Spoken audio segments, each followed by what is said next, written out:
Chapter 25. Brother Ananta and Sister Nalini. Ananta cannot live. The sands of his karma for this life have run out. These inexorable words reached my inner consciousness as I sat one morning in deep meditation. Shortly after I had entered the Swami order, I paid a visit to my birthplace, Gorapur, as the guest of my elder brother, Ananta. A sudden illness confined him to his bed. I nursed him lovingly. The solemn inward pronouncement filled me with grief. I felt that I could not bear to remain longer in Gorapur, only to see my brother removed by my helpless gaze. Amidst uncomprehending criticism from my relatives, I left India on the first available boat. I cruised along Burma and the China Sea to Japan. I disembarked at Kobe, where I spent only a few days. My heart was too heavy for sightseeing. On the return trip to India, the boat touched at Shanghai. There, Dr. Misra, the ship's physician, guided me to several curio shops where I selected various presents for Sri Yukteswar and my family and friends. For Ananta, I purchased a large carved bamboo piece. No sooner had the Chinese salesman handed me the bamboo souvenir than I dropped it on the floor, crying out, "I have bought this for my dear dead brother." A clear realization had swept over me that a soul had just been freed into the infinite. The souvenir was sharply and symbolically cracked by its fall. Amid sobs I wrote on the bamboo surface, "For my beloved Ananta now gone." My companion the doctor was observing these proceedings with a sardonic smile. "Save your tears," he remarked.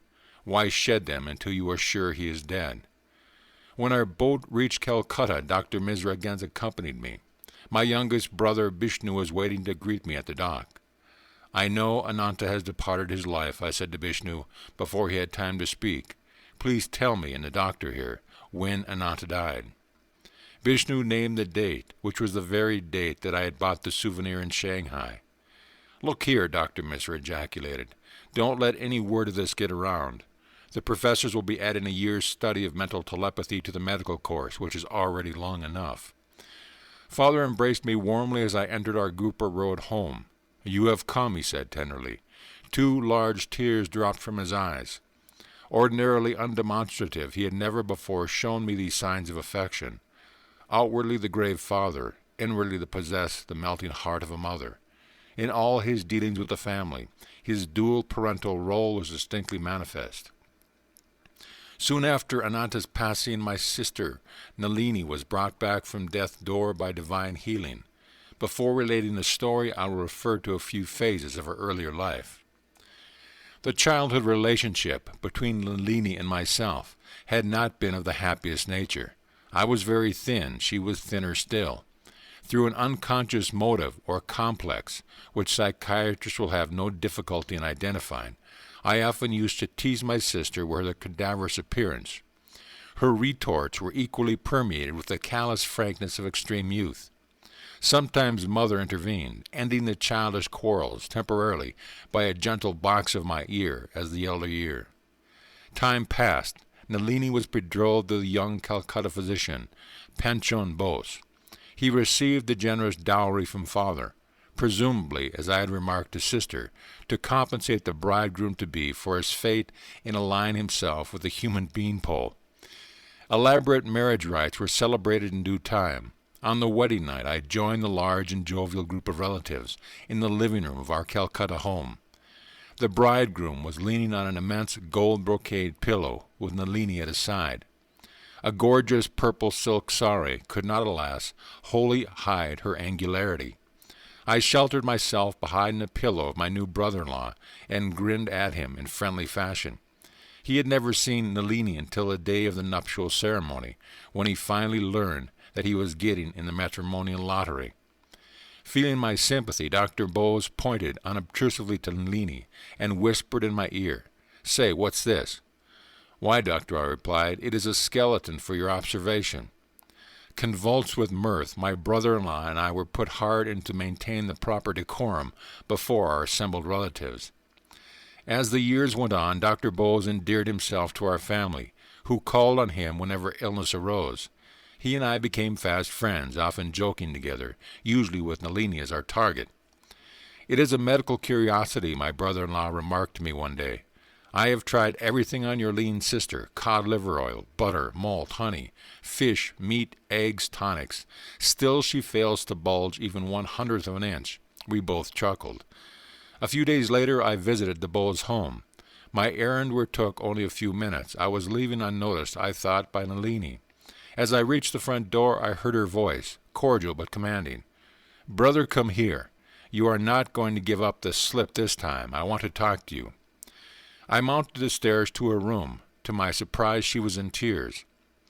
"Dear brother," she said, "let us bury this old hatchet. I see that your feet are now firmly set on a spiritual path. I want to become like you in every way," she added hopefully.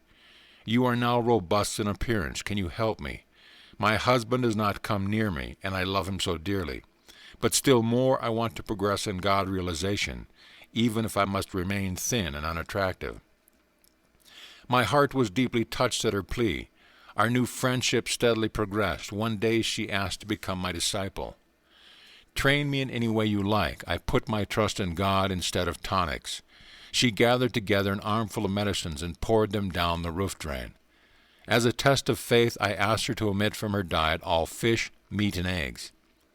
After several months, during which Nalini had strictly followed the various rules I had outlined, and had adhered to her vegetarian diet in spite of numerous difficulties, I paid her a visit. "Sis, you have been conscientiously observing the spiritual injunctions. Your reward is near." I smiled mischievously. "How plump do you want to be? As fat as our aunt who hasn't seen her feet in years?" "No, but I long to be as stout as you are." I replied solemnly, "By the grace of God, as I have spoken truth always, I speak truly now. Through the divine blessing your body shall verily change from today. In 1 month it shall have the same weight as mine." These words from my heart found fulfillment. In 30 days Nalini's weight equaled mine. The new roundness gave her beauty. Her husband fell deeply in love. Their marriage, begun so inauspiciously, turned out to be ideally happy. On my return from Japan, I learned that during my absence, Nalini had been stricken with typhoid fever. I rushed to her home and was aghast to find her reduced to a mere skeleton. She was in a coma. Before her mind became confused by illness, my brother-in-law told me, she often said, "If Brother Mukunda were here, I would not be faring thus." He added despairingly, "The other doctors and myself see no hope." Blood dysentery set in after her long bout with typhoid. I began to move heaven and earth with my prayers. Engaging an Anglo-Indian nurse, who gave me full cooperation, I applied to my sister various yoga techniques of healing. The blood dysentery disappeared. But Dr. Bowes shook his head mournfully. "She simply has no more blood left to shed." "She will recover," I replied stoutly. "In 7 days her fever will be gone." A week later I was thrilled to see Nalini open her eyes and gaze at me with loving recognition. From that day her recovery was swift. Although she regained her usual weight, she bore one sad scar of her nearly fatal illness. Her legs were paralyzed. Indian and English specialists pronounced her a hopeless cripple. The incessant war for her life which I had waged by prayer had exhausted me. I went to Serampore to ask Sri Yukteswar's help. His eyes expressed deep sympathy as I told him of Nalini's plight. "Your sister's leg will be normal at the end of 1 month," he added. "Let her wear, next to her skin, a band with an unperforated 2-carat pearl, held on by a clasp." I prostrated myself at his feet with joyful relief.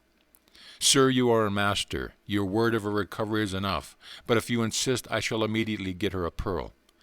The Guru added, "Yes, do that." He went on to correctly describe the physical and mental characteristics of Nalini, who he had never seen. "Sir," I inquired, "is this an astrological analysis? You do not know her birthday or her hour." Sri Yukteswar smiled. "There is a deeper astrology, not dependent on the testimony of calendars and clock. Each man is a part of the Creator or cosmic man. He has a heavenly body as well as one on earth. The human eye sees a physical form, but the inward eye penetrates more profoundly, even to the universal pattern of which each man is an integral and individual part." I returned to Calcutta and purchased a pearl for Nalini. A month later her paralyzed legs were completely healed. Sister asked me to convey her heartfelt gratitude to my Guru. He listened to her message in silence, but as I was taking my leave he made a pregnant comment. Your sister has been told by many doctors that she can never bear children. Assure her that in a few years she will give birth to 2 daughters. Some years later, to Nalini's joy, she bore a girl, followed in a few years by another daughter. Your master has blessed our home, our entire family, my sister said. The presence of such a man is a sanctification of the whole of India. Dear brother, please tell Sri Yukteswarje that through you I humbly count myself as one of his Kriya Yoga disciples. End of chapter. Chapter 26. The Science of Kriya Yoga. The science of Kriya Yoga, mentioned so often in these pages, becomes widely known in modern India through the instrumentality of Larari Masha, my guru's guru. The Sanskrit root of Kriya is Kri, to do, to act and react. The same root is found in the word karma, the natural principle of cause and effect. Kriya Yoga is thus union, or yoga, with the infinite through a certain act or rite. A yogi who faithfully follows its technique is gradually freed from karma, or the universal chain of causation. Because of certain ancient yogic injunctions, I cannot give a full explanation of Kriya Yoga in the pages of this book, intended for the general public. The actual technique must be learned from a Kriyaban, or Kriya Yogi. Here a broad reference must suffice. Kriya Yoga is a simple psychophysiological method by which the human blood is decarbonized and recharged with oxygen. The atoms of this extra oxygen are transmuted into life current to rejuvenate the brain and spinal centers. By stopping the accumulation of venous blood, the yogi is able to lessen or prevent the decay of tissue. The advanced yogi transmutes his cell into pure energy. Elijah, Jesus, Kabir, and other prophets were past masters in the use of Kriya, or a similar technique, by which they caused their bodies to dematerialize at will. Kriya is an ancient science. Larry Masha received it from his guru Babaji, who'd rediscovered and clarified the technique after it had been lost in the Dark Ages. The Kriya Yoga, which I am giving to the world through you in this 19th century, Babaji told Larry Masha, is a revival of the same science which Krishna gave millennium ago to Arjuna, and which was later known to Patanjali and to Christ, St. John, St. Paul, and other disciples. Kriya Yoga is referred to by Krishna, India's greatest prophet, in a stanza of the Bhagavad Gita, offering inhaling breath into the outgoing breath, and offering the outgoing breath into the inhaling breath. The yogi neutralizes both these breaths. He thus releases the life force from the heart and brings it under his control. The interpretation is, the yogi arrests decay in the body by an addition of life force, and arrests the mutations of growth in the body by apan, eliminating current, thus neutralizing decay and growth. By quieting the heart, the yogi learns life control. Krishna also relates that it was he, in a former incarnation, who communicated the indestructible yoga to the ancient Illuminato, Vivasvat, who gave it to Manu, the great legislator. He in turn instructed Ikshwaku, the father of the India's solar warrior dynasty. Passing thus from one to another, the royal yoga was guarded by the rishis until the coming of the materialistic ages. Then, due to priestly secrecy and man's indifference, the sacred knowledge gradually became inaccessible. Kriya Yoga is mentioned twice by the ancient sage Patanjali, foremost exponent of yoga, who wrote, Kriya Yoga consists of body discipline, mental control, and meditating on Om. Patanjali speaks of God as the actual cosmic sound of Om, heard in meditation. Om is the creative word, the sound of the vibratory motor. Even the yoga beginner soon inwardly hears the wondrous sound of Om. Receiving his blissful spiritual encouragement, the devotee becomes assured that he is in actual touch with divine realms. Patanjali refers a second time to the life controller Kriya technique thus: liberation can be accomplished by that pranayama, which is attained by disjoining the course of inspiration and expiration. St. Paul knew Kriya Yoga, or a technique very similar to it, by which he could switch life currents to and from the senses. He was therefore able to say, Verily I protest by a rejoicing which I have in Christ. I die daily. By daily withdrawing his bodily life force, he united it by yoga union with the rejoicing of the Christ consciousness. In that fallacious state, he was consciously aware of being dead to the delusive sensory world of Maya. In the initial stages of God contact, Sabbakalpa Samadhi, the devotee's consciousness merges with the cosmic spirit. His life force is withdrawn from the body, which appears dead or motionless and rigid. The yogi is fully aware of his bodily condition of suspended animation. As he progresses to higher spiritual states, Nirvikalpa Samadhi, however, he communes with God without bodily fixation, and in his ordinary waking consciousness, even in the midst of exacting worldly duties. Kriya Yoga is an instrument through which human evolution can be quickened, Sri Yukteswar explained to his students. The ancient yogis discovered that a secret of cosmic consciousness is intimately linked with breast mastery. This is India's unique and deathless contribution to the world's treasury of knowledge. The life force, which is ordinarily absorbed in maintaining the heart pump, must be freed for higher activities by a method of calming and stilling the ceaseless demands of the breath. The Kriya Yogi mentally directs his life energy to revolve upward and downward around the 6 spinal centers, medullary, cervical, dorsal, lumbar, sacral, and coxal plexuses, which correspond to the 12 astral signs of the zodiac, the symbolic cosmic man. 1/2 minute of revolution of energy around this sensitive spinal cord of man effects subtle progress in his evolution. That 1/2 minute of Kriya equals 1 year of natural spiritual unfoldment. The astral system of a human being with 6, or 12 by polarity, inner constellations revolving around the sun of the omniscient spiritual eye, is interrelated with the physical sun and the 12 zodiacal signs. All men are thus affected by an inner and an outer universe. The ancient rishis discovered that man's earthly and heavenly environment, in 12-year cycles, push him forward on his natural path. The scriptures aver that man requires 1,000,000 years of normal, diseaseless evolution to perfect his human brain sufficiently to express cosmic consciousness.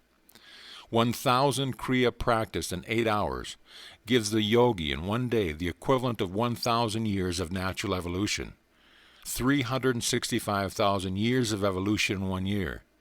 In 3 years, a Kriya yogi can thus accomplish by intelligent self-effort the same result which nature brings to pass in 1,000,000 years. The Kriya shortcut, of course, can be taken only by deeply developed yogis. With the guidance of a guru, such yogis have carefully prepared their bodies and brains to receive the power created by intensive practice. The Kriya beginner employs his yogic exercises only 14 to 28 times, twice daily. A number of yogis achieve emancipation in 6 or 12, 24, or 48 years. A yogi who dies before achieving full realizations carries with him the good karma of his past Kriya effort. In his new life, he is harmoniously propelled toward his infinite goal. The body of the average man is like a 50-watt lamp, which cannot accommodate the 1,000,000,000 watts of power roused by an excessive practice of Kriya.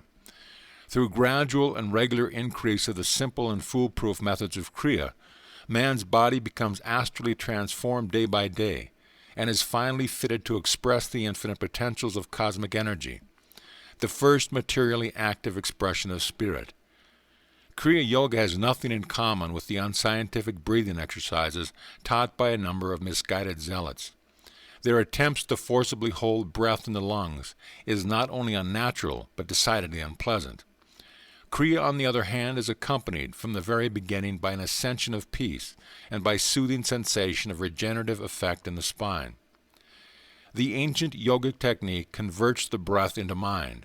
By spiritual advancement, one is able to cognize the breath as an act of a mind, a dream breath. Many illustrations could be given of the mathematical relationship between man's respiratory rate and the variations in a state of consciousness. A person whose attention is wholly engrossed, as in following some closely knit intellectual argument, or in attempting some delicate or difficult physical feat, automatically breathes very slowly. Fixity of attention depends on slow breathing. Quick or uneven breath are an inevitable accompaniment of harmful emotional states, fear, lust, anger.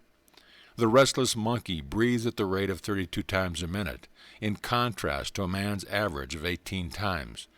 The elephant, tortoise, snake, and other animals noted for their longevity have a respiratory rate which is less than man's.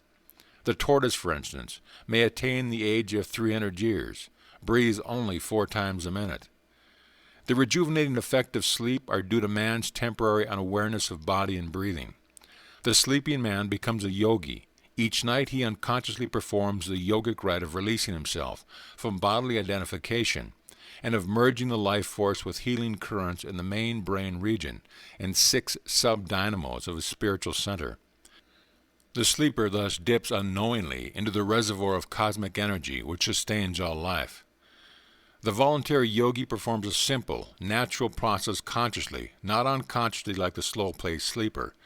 The Kriya Yogi uses his technique to saturate and feed all his physical cells with undecaying light and keep them in a magnetized state.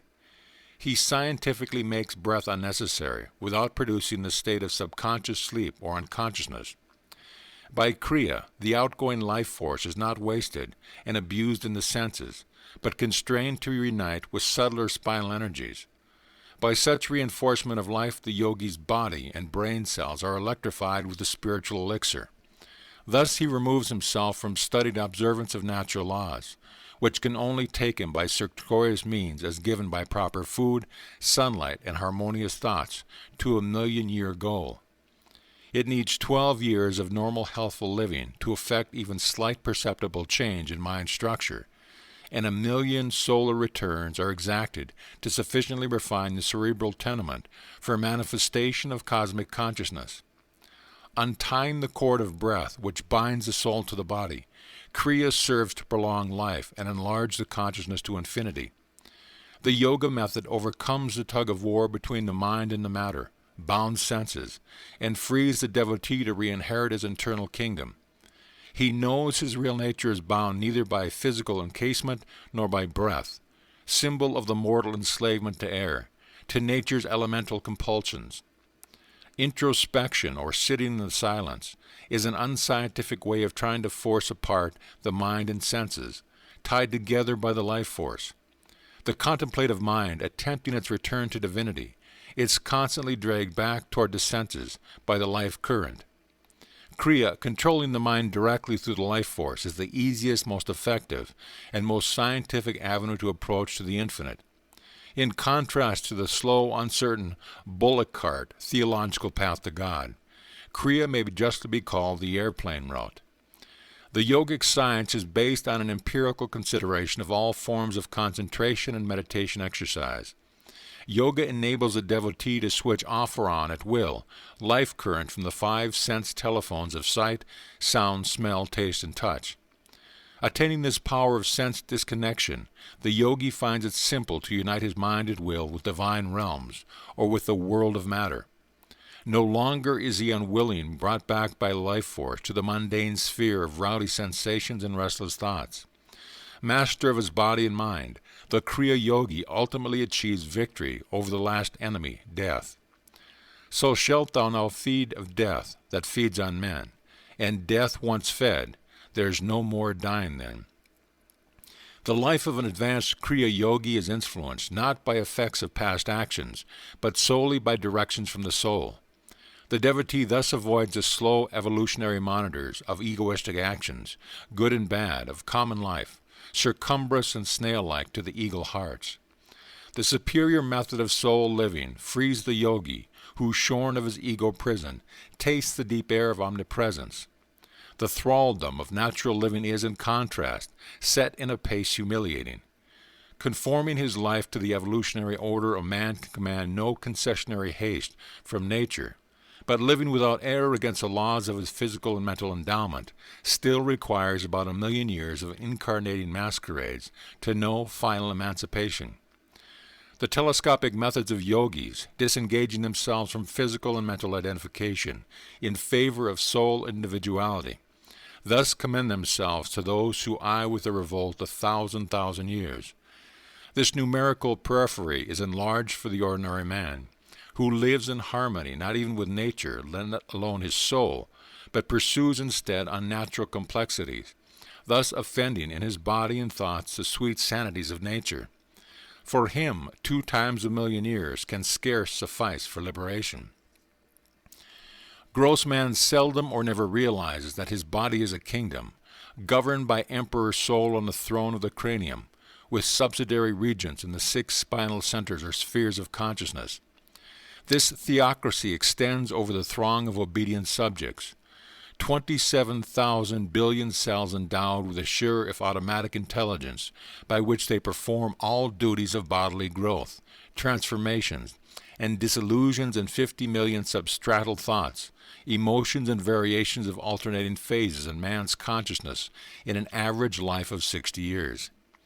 Any apparent insurrection of bodily or cerebral cells toward Emperor Soul, manifesting as disease or depression, is due to not disloyalty among the humble citizens, but to past or present misuses by man of his individuality or free will, given to him simultaneous with a soul and revocable never. Identifying himself with a shallow ego, man takes for granted that it is he who thinks, wills, feels, digests meals, and keeps himself alive, never admitting through reflection, only a little would suffice, that in his ordinary life he is not but a puppet of past actions, karma, and of nature or environment. Each man's intellectual reactions, feelings, moods, and habits are circumscribed by effects of past causes, whether of this or a prior life. Lofty above such influences, however, is his regal soul. Spurning the transitory truth and freedom, the Kriya Yogi passes beyond all disillusionment into his unfettered being. All scriptures declare man to be not a corruptible body, but a living soul. By Kriya, he is given a method to prove the scriptural truth. Outward ritual cannot destroy ignorance, because they are not mutually contradictory, wrote Shankara in his famous Century of Verses. Realized knowledge alone destroys ignorance. Knowledge cannot spring up by any other means than inquiry. Who am I? How was this universe born? Who is its maker? What is its material cause? This is the kind of inquiry referred to. The intellect has no answer for these questions, hence the rishis involved yoga as a technique of spiritual inquiry. Kriya Yoga is the real fire rite, often extolled in the Bhagavad Gita. The purifying fires of yoga brings eternal illumination, and thus differ much from the outward and little effective religious fire ceremonies, where perception of truth is often burnt to solemn chanted accompaniment along with the incense. The advanced yogi, withholding all his mind, will, and feeling from false identification with bodily desires, uniting his mind with superconscious forces in the spinal shrines, thus lives in this world as God hath planned, not impelled by impulses from the past, nor by new listlessness of fresh human motivations. Such a yogi receives a fulfillment of his supreme desire, safe in the final haven of inexhaustibly blissful spirit. The yogi offers his labyrinthal human longings to the monotheistic bonfire dedicated to the unparalleled God. This is indeed the true yogic fire ceremony, in which all past and present desires are fuel consumed by love divine. The ultimate flame receives the sacrifice of all human madness, and man is pure of dross. His bones stripped of all desirous flesh, his karmic skeleton bleached in an antiseptic sun of wisdom, he is clean at last, inoffensive before man and maker.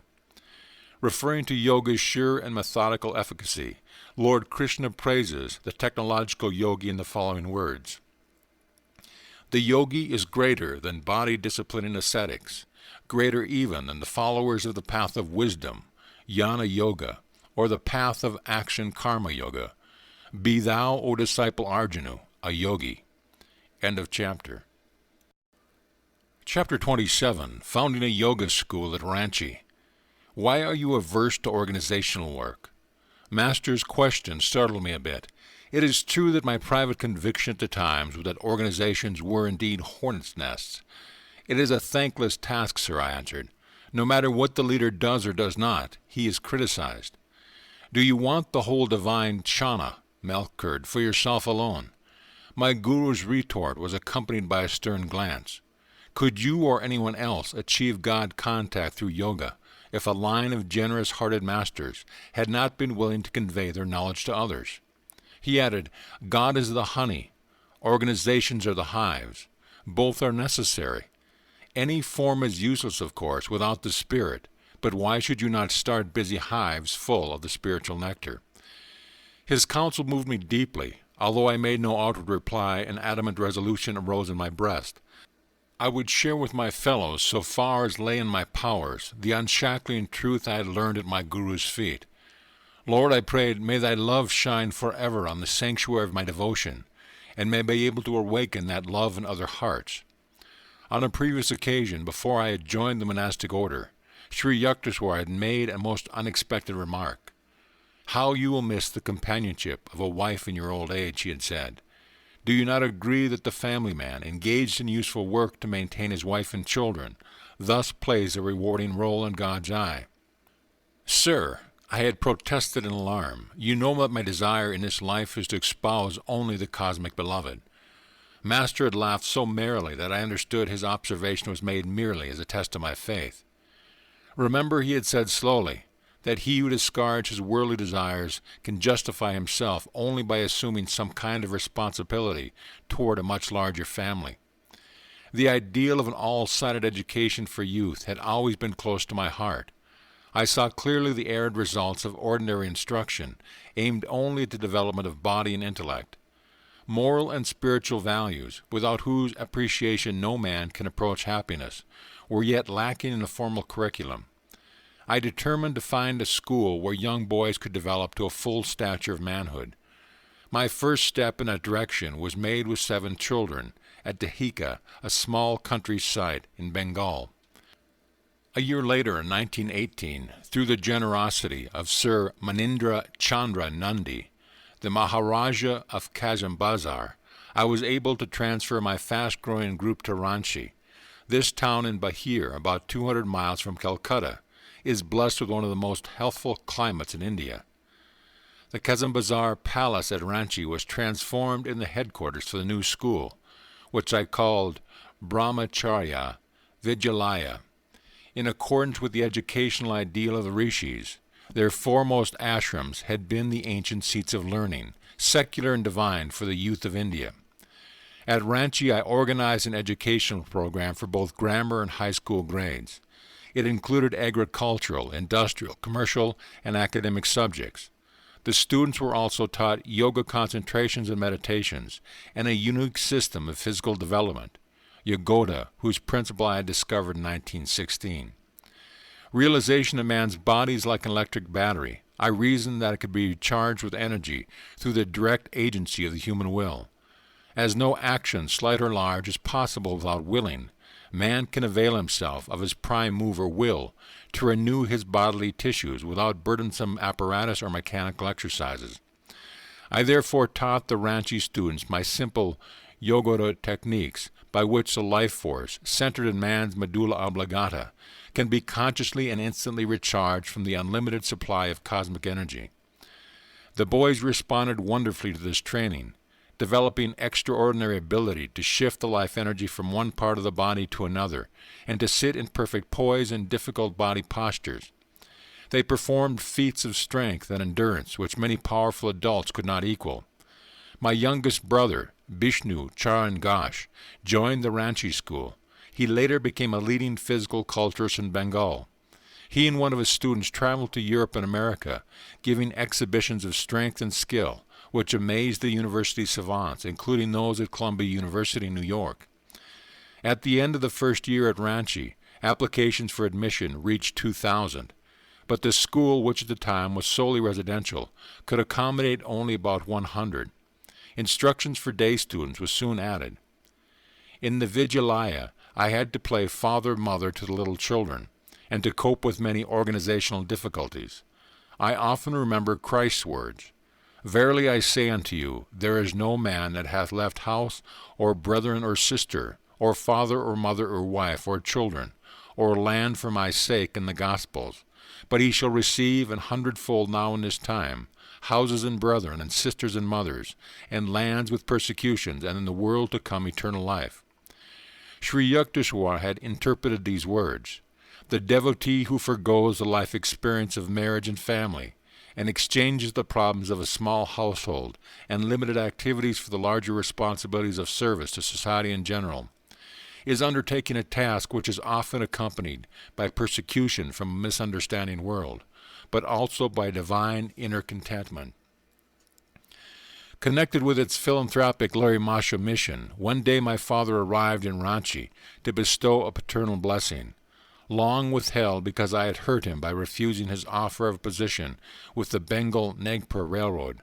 Son, he said, I am now reconciled to your choice in life.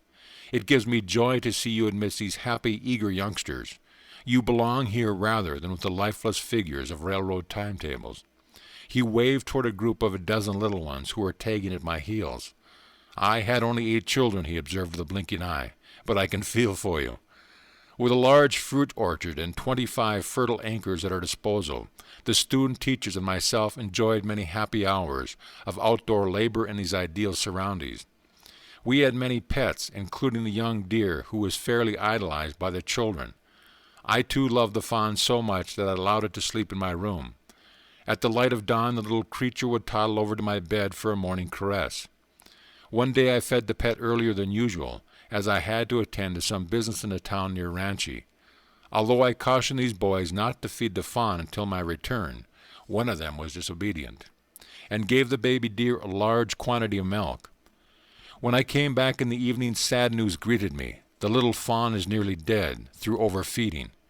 In tears I placed the apparently lifeless pet on my lap. I prayed piously to God to spare its life.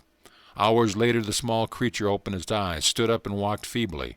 The whole school shouted for joy. But a deep lesson came to me that night, one that I can never forget. I stayed up with the fawn until 2 o'clock when I fell asleep. The deer appeared in a dream and spoke to me. You are holding me back. Please let me go. Let me go. All right, I answered in the dream. I awoke immediately and cried out, Boys, the deer is dying. The children rushed to my side. I ran to the corner of the room where I had placed the pet. It made a last effort to rise, stumbled toward me, then dropped at my feet dead. According to the mass karma which guides and regulates the destiny of animals, the deer's life was over, and it was ready to progress to a higher form. But by my deep attachment, which I later realized was selfish, and by my fervent prayers, I had been able to hold it in the limitations of the animal form from which the soul was struggling for release. The soul of the deer made its plea in a dream because without my loving permission it would neither not or could not go. As soon as I agreed, it departed. All sorrow left me. I realized and knew that God wants His children to love everything as a part of Him, and not to feel delusively that death ends all. The ignorant man sees only the insurmountable wall of death, hiding, seemingly forever, his cherished friends. But the man of unattachment, he who loves others as expression of the Lord, understands that at death the dear ones have only returned for a breathing space of joy in Him. The Ranchi school grew from small and simple beginnings to an institution now well known in India. Many departments of the school are supported by voluntary contributions from those who rejoice in perpetuating the educational ideas of the rishis. Under the general name of Yogoda Satsanga, flourishing branch schools have been established at Midnapur, Lakshmipur, and Puri. The Ranchi headquarters maintains a medical department where medicines and the service of doctors are supplied freely to the poor of the locality. The number treated has averaged more than 18,000 persons a year. The Vidyalaya has made its mark too in Indian competitive sports, and in the scholastic field where many Ranchi alumni have distinguished themselves in later university life. The school, now in its 28th year and the center of many activities, has been honored by visits of eminent men from the East and West. One of the earliest great figures to inspect the Vidyalaya in its first year was Swami Paramahansa, the Benares saint with 2 bodies. As the great master viewed the picturesque outdoor classes held under the trees, and saw in the evening that young boys were sitting motionless for hours in yoga meditation, he was profoundly moved. Joy comes to my heart, he said, to see that Larry Masha's ideals for the proper training of youth are being carried on in this institution. My guru blessings be on it. A young lad sat sitting by his side ventured to ask the great Yogi a question. "Sir," he said, "shall I be a monk? Is my life only for God?" Though Swami Paramananda smiled gently, his eyes were piercing the future. "Child," he replied, "when you grow up, there is a beautiful bride waiting for you." The boy did eventually marry, after having planned for years to enter the Swami order. Sometime after Swami Paramananda had visited Ranchi, I accompanied my father to the Calcutta house where the yogi was temporarily staying. Paramananda's prediction, made to me so many years before, came rushing to my mind. "I shall see you with your father later on." As father entered the Swami's room, the great yogi rose from his seat and embraced my parent with loving respect. "Bhagavati," he said, "what are you doing about yourself? Don't you see your son racing to the infinite?" I blushed to hear his praise before my father. The Swami went on, "You recall how often our blessed Guru used to say, 'Banat, Banat, Banjai.' So keep up Kriya Yoga ceaselessly and reach the divine portals quickly." The body of Pranabananda had appeared so well and strong during my amazing first visit to him in Benares, now showed definite aging, though his posture was still admirably erect. "Swamiji," I inquired, looking straight into his eyes, "please tell me the truth.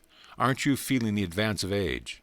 As the body is weakening, are your perceptions of God suffering any diminution?" He smiled angelically. "The beloved is more than ever with me now." His complete conviction overwhelmed my body and soul. He went on, "I am still enjoying the 2 pensions, one from Bhagavati here and one from above." Pointing his finger heavenward, the saint fell into an ecstasy, his face lit with a divine glow, an ample answer to my question. Noticing that Pranabananda's room contained many plants and packages of seed, I asked their purpose. "I have left Benares permanently," he said, "and am now on my way to the Himalayas. There I shall open an ashram for my disciple. These seeds will produce spinach and a few other vegetables. My dear ones will live simply, spending their time in blissful God union. Nothing else is necessary." Father asked his brother disciple when he would return to Calcutta. "Never again," the saint replied. "This year is the one in which Larry Masha told me I would leave my beloved Benares forever and go to the Himalayas, there to throw off my mortal frame." My eyes filled with tears at his words, but the Swami smiled tranquilly. He reminded me of a little heavenly child sitting securely on the lap of the Divine Mother. The burden of the year has no ill effect on the great yogi's full possession of supreme spiritual powers.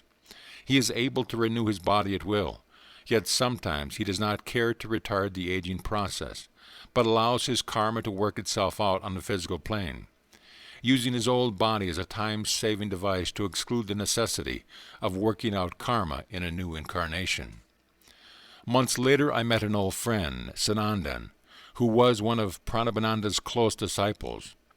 "My adorable guru is gone," he told me amid sobs. "He established a hermitage, New Rishikesh, and gave us loving training. When we were pretty well settled and making rapid spiritual progress in his company, he proposed one day to feed a huge crowd from Rishikesh. I inquired why he wanted such a large number. 'This is my last festival ceremony,' he said.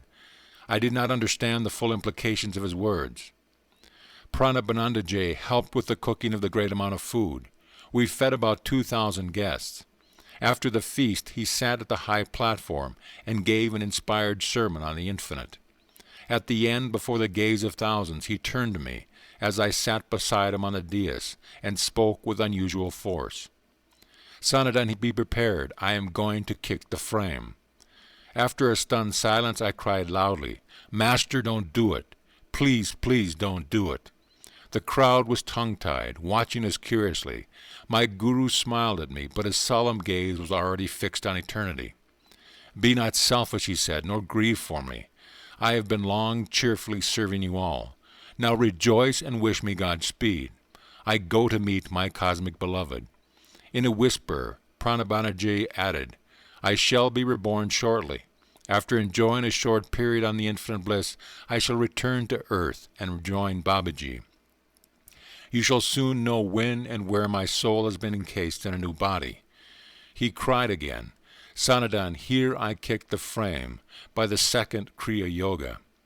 He looked at the sea of faces before us and gave a blessing. Directing his gaze inwardly to the spiritual eye, he became immobile.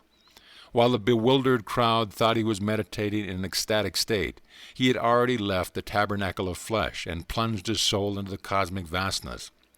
The disciple touched his body, seated in a lotus posture, but it was no longer the warm flesh. Only a stiffened frame remained. The tenant had fled to the immortal shore. I inquired where Paramahansa was to be born. "That's a sacred trust I cannot divulge to anyone," Sanatan replied. "Perhaps you may find out some other way." Years later, I discovered from Swami Keshavananda that Paramahansa, a few years after his birth in a new body, had gone to Bradayanam in the Himalayas, and there joined the group of saints around the great Babaji. End of chapter. Chapter 28. Kashi, Reborn and Rediscovered. Please do not go into the water. Let us bathe by dipping our buckets. I was addressing the young Ranchi students who were accompanying me on an 8-mile hike to a neighboring hill. The pond before us was inviting, but a distaste for it had arisen in my mind. The group around me followed my example of dipping buckets, but a few lads yielded to the temptation of the cool waters. No sooner had they dived than large water snakes wriggled around them. The boys came out of the pond with comical alacrity. We enjoyed a picnic lunch after we reached our destinations. I sat under a tree surrounded by a group of students. Finding me in an inspirational mood, they plied me with questions. "Please tell me, sir," one youth inquired, "if I shall always stay with you in the path of renunciation." "Ah, no," I replied, "you will be forcibly taken away to your home, and later you will marry." Incredulous, he made a vehement protest. "Only if I am dead can I be carried home." But in a few months his parents arrived to take him away. In spite of his tearful resistance, some years later he did marry. After answering many questions, I was addressed by a lad named Kashi. He was about 12 years old, a brilliant student and beloved by all. "Sir," he said, "what will be my fate?" "You soon shall be dead." The reply from my lips with an irresistible force. This unexpected disclosure shocked and grieved me, as well as everyone present. Silently rebuking myself as an infant terrible, I refused to answer further questions. On our return to the school, Kashi came to my room. "If I die, will you find me when I am reborn and bring me again to the spiritual path?" He sobbed. I felt constrained to refuse this difficult occult responsibility, but for weeks afterward, Kashi pressed me doggedly. Seeing him unnerved to the breaking point, I finally consoled him. "Yes, I promise. If the Heavenly Father lends his aid, I will try to find you." During the summer vacation, I started on a short trip. Regretting that I could not take Kashi with me, I called him to my room before leaving and carefully instructed him to remain, against all persuasion, in the spiritual vibrations of the school. Somehow I felt that if he did not go home, he might avoid the impending calamity. No sooner had I left than Kashi's father arrived in Ranchi. For 15 days he tried to break the will of his son, explaining that if Kashi would go to Calcutta for only 4 days to see his mother, he could then return. Kashi persistently refused. The father finally said he would take the boy away with the help of the police. The threat disturbed Kashi, who was unwilling to be the cause of any unfavorable publicity to the school. He saw no choice but to go. I returned to Ranchi a few days later. When I heard how Kashi had been removed, I entrained at once to Calcutta. There I engaged a horse cab. Very strangely, as the vehicle passed beyond the Howrah Bridge of the Ganges, I beheld Kashi's father and other relatives in mourning clothes. Shouting to my driver to stop, I rushed out and glared at the unfortunate father. "Mr. Murderer," I cried somewhat unreasonably, "you have killed my boy." The father had already realized the wrong he had done in forcibly bringing Kashi to Calcutta. During the few days the boys had been there, he had eaten contaminated food, contracted cholera, and passed on. My love for Kashi and the pledge to find him after death, night and day haunted me. No matter where I went, his face loomed up before me. I began a memorable search for him, even as long ago I had searched for my long-lost mother. I felt that inasmuch as God had given me the faculty of reason, I must utilize it and tax my powers to the utmost, in order to discover the subtle laws by which I could know the boy's astral whereabouts. He was a soul vibrating with unfulfilled desires. I realized a mass of light floating somewhere amidst millions of luminous souls in the astral region. How was I to tune in with him, among so many vibrating lights of other souls?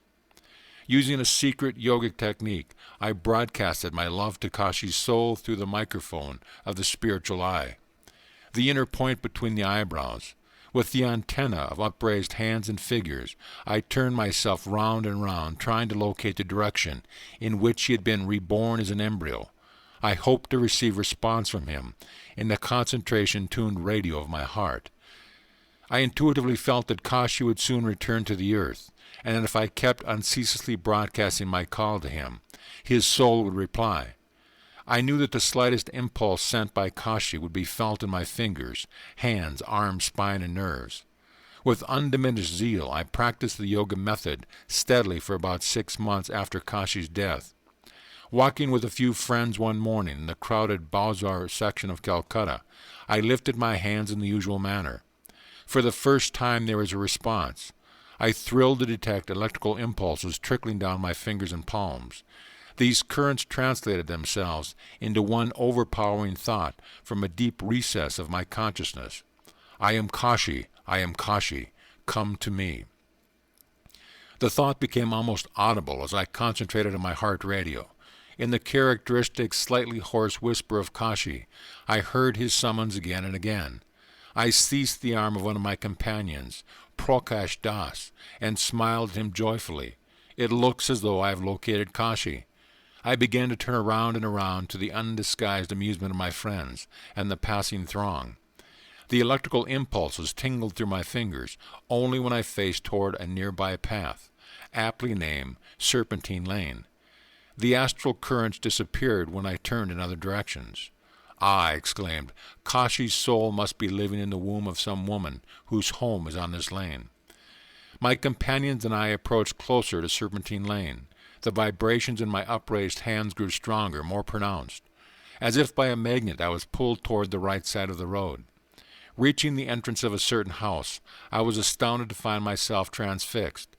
I knocked at the door in a state of intense excitement. Holding my very breath, I felt that the successful end had come for my long, arduous, and certainly unusual quest. The door was opened by a servant, who told me her master was at home. He descended the stairway from the second floor and smiled at me inquiringly. I hardly knew how to frame my question, at once pertinent and impertinent. "Please tell me, sir, if you and your wife have been expecting a child for about 6 months." "Yes, it is so." Seeing that I was a Swami, a renunciate attired in traditional orange clothes, he added politely, "Pray inform me how you know my affairs." When he heard about Kashi and the promise I had given, the astonished man believed my story. "A male child of fair complexion will be born to you," I told him. "He will have a broad face, with a cowlick atop his forehead. His disposition will be notably spiritual. I felt certain that the coming child would bear these resemblances to Kashi. Later I visited a child whose parents had given him his old name of Kashi. Even in infancy he was strikingly similar in appearance to my dear Ranchi student. The child showed me an instantaneous affection. The attraction of the past awoke with redoubled intensity. Years later the teenage boy wrote me, during my stay in America. He explained his deep longing to follow the path of a renunciate. I directed him to a Himalayan master who, to this day, guides the reborn Kashi. End of chapter. Chapter 29. Rabindranath Tagore and I Compare Schools. Rabindranath Tagore taught us to sing as a natural form of self-expression, like the birds. Bola Nath, a bright 14-year-old lad at my Ranchi school, gave me this explanation after I had complimented him one morning on his melodious outburst. With or without provocation, the boy poured forth a tuneful stream. He had previously attended the famous Tagore school of Sanchikenten, haven of peace at Bolpur. The songs of Rabindranath have been on my lips since early childhood. I told my companion, all Bengal, even the unlettered peasants, delights in his lofty verse. Bull and I sang together a few refrains from Tagore, who has set to music thousands of Indian poems, some original, and others of hoary antiquity. I met Rabindranath soon after he received the Nobel Prize for Literature. I remarked after our vocalizing, I was drawn to visit him because I admire his undiplomatic courage in disposing of his literary critics. I chuckled. Bola curiously inquired the story. The scholar severely flayed Tagore for introducing a new style into Bengali poetry, I began. He mixed colloquial and classical expressions, ignoring all the prescribed limitations dear to the pundit's heart. His songs embody deep philosophical truth in emotionally appealing terms with little regard for the accepted literary forms. One influential critic slightly referred to Rabindranath as a pigeon poet who sold his cooings in print for a rupee. But Tagore's revenge was at hand. The whole Western world paid homage at his feet, soon after he translated into English his Gitanjali, Song Offerings. A trainload of pundits, including his one-time critics, went to Santikentan to offer their congratulations. Rabindranath received his guests only after intentionally long delay, and then heard their praise in stoic silence. Finally he turned against them their own habitual weapons of criticism. "Gentlemen," he said, "the fragrant honors you here bestow are incongruously mingled with the putrid odors of your past contempt. Is there possibly any connection between my award of the Nobel Prize and your suddenly acute powers of appreciation? I am still the same poet who displeased you when I first offered my humble flowers at the shrine of Bengal." The newspapers published an account of the bold chastisement given by Tagore. I admired the outspoken words of a man unhypnotized by flattery. I went on. I was introduced to Rabindranath in Calcutta by his secretary, Mr. C.F. Andrews, who was simply attired in Bengali dhoti. He referred lovingly to Tagore as his Guru Deva. Rabindranath received me graciously. He emanated a soothing aura of calm, culture, and courtliness. Replying to my question about his literary background, Tagore told me that one ancient source of his inspiration, besides our religious epics, had been the classical poet, Vidyapati. Inspired by these memories, I began to sing Tagore's version of an old Bengali song, "Light the Lamp of Thy Love." Bola and I chanted joyously as we strolled over the Vidyalaya grounds. About 2 years after founding the Ranchi school, I received an invitation from Rabindranath to visit him at Santikentan in order to discuss our educational ideals. I went gladly. The poet was seated in his study when I entered. I thought then, as our first meeting, that he was as striking a model of superb manhood as any painter could desire. His beautifully chiseled face, nobly patrician, was framed in long hair and flowing beard. Large melting eyes, an angelic smile, and a voice of fluted quality which was literally enchanting. Stalwart, tall, and grave, he combined an almost womanly tenderness with the delightful spontaneity of a child. No idealized conception of a poet could find more suitable embodiment than in this gentle singer. Tagore and I went soon deep in comparative study in our schools, both founded along unorthodox lines. We discovered many identical feature outdoor instructions, simplicity, ample scope for the child's creative spirit. Rabindranath, however, laid considerable stress on the study of literature and poetry, and the self-expression through music and song, which I had already noted in the case of Bola. The Santintikan children observed periods of silence, but were given no special yoga training. The poet listened with flattering attention to my description of the energizing Yogoda exercises and the yoga concentration techniques which are taught to all students at Ranchi. Tagore told me of his own early educational struggles. "I fled from school after the 5th grade," he said laughingly.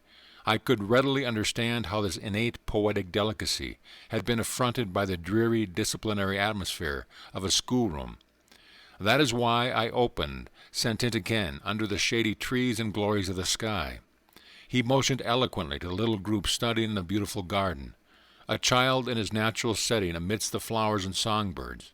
Only thus may he fully express the hidden wealth of his individual endowment.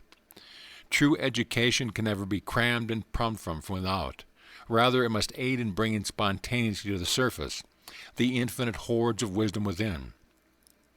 I agreed. The idealistic and hero-worshipping instincts of the young are starved on an exclusive diet of statistics and chronological errors.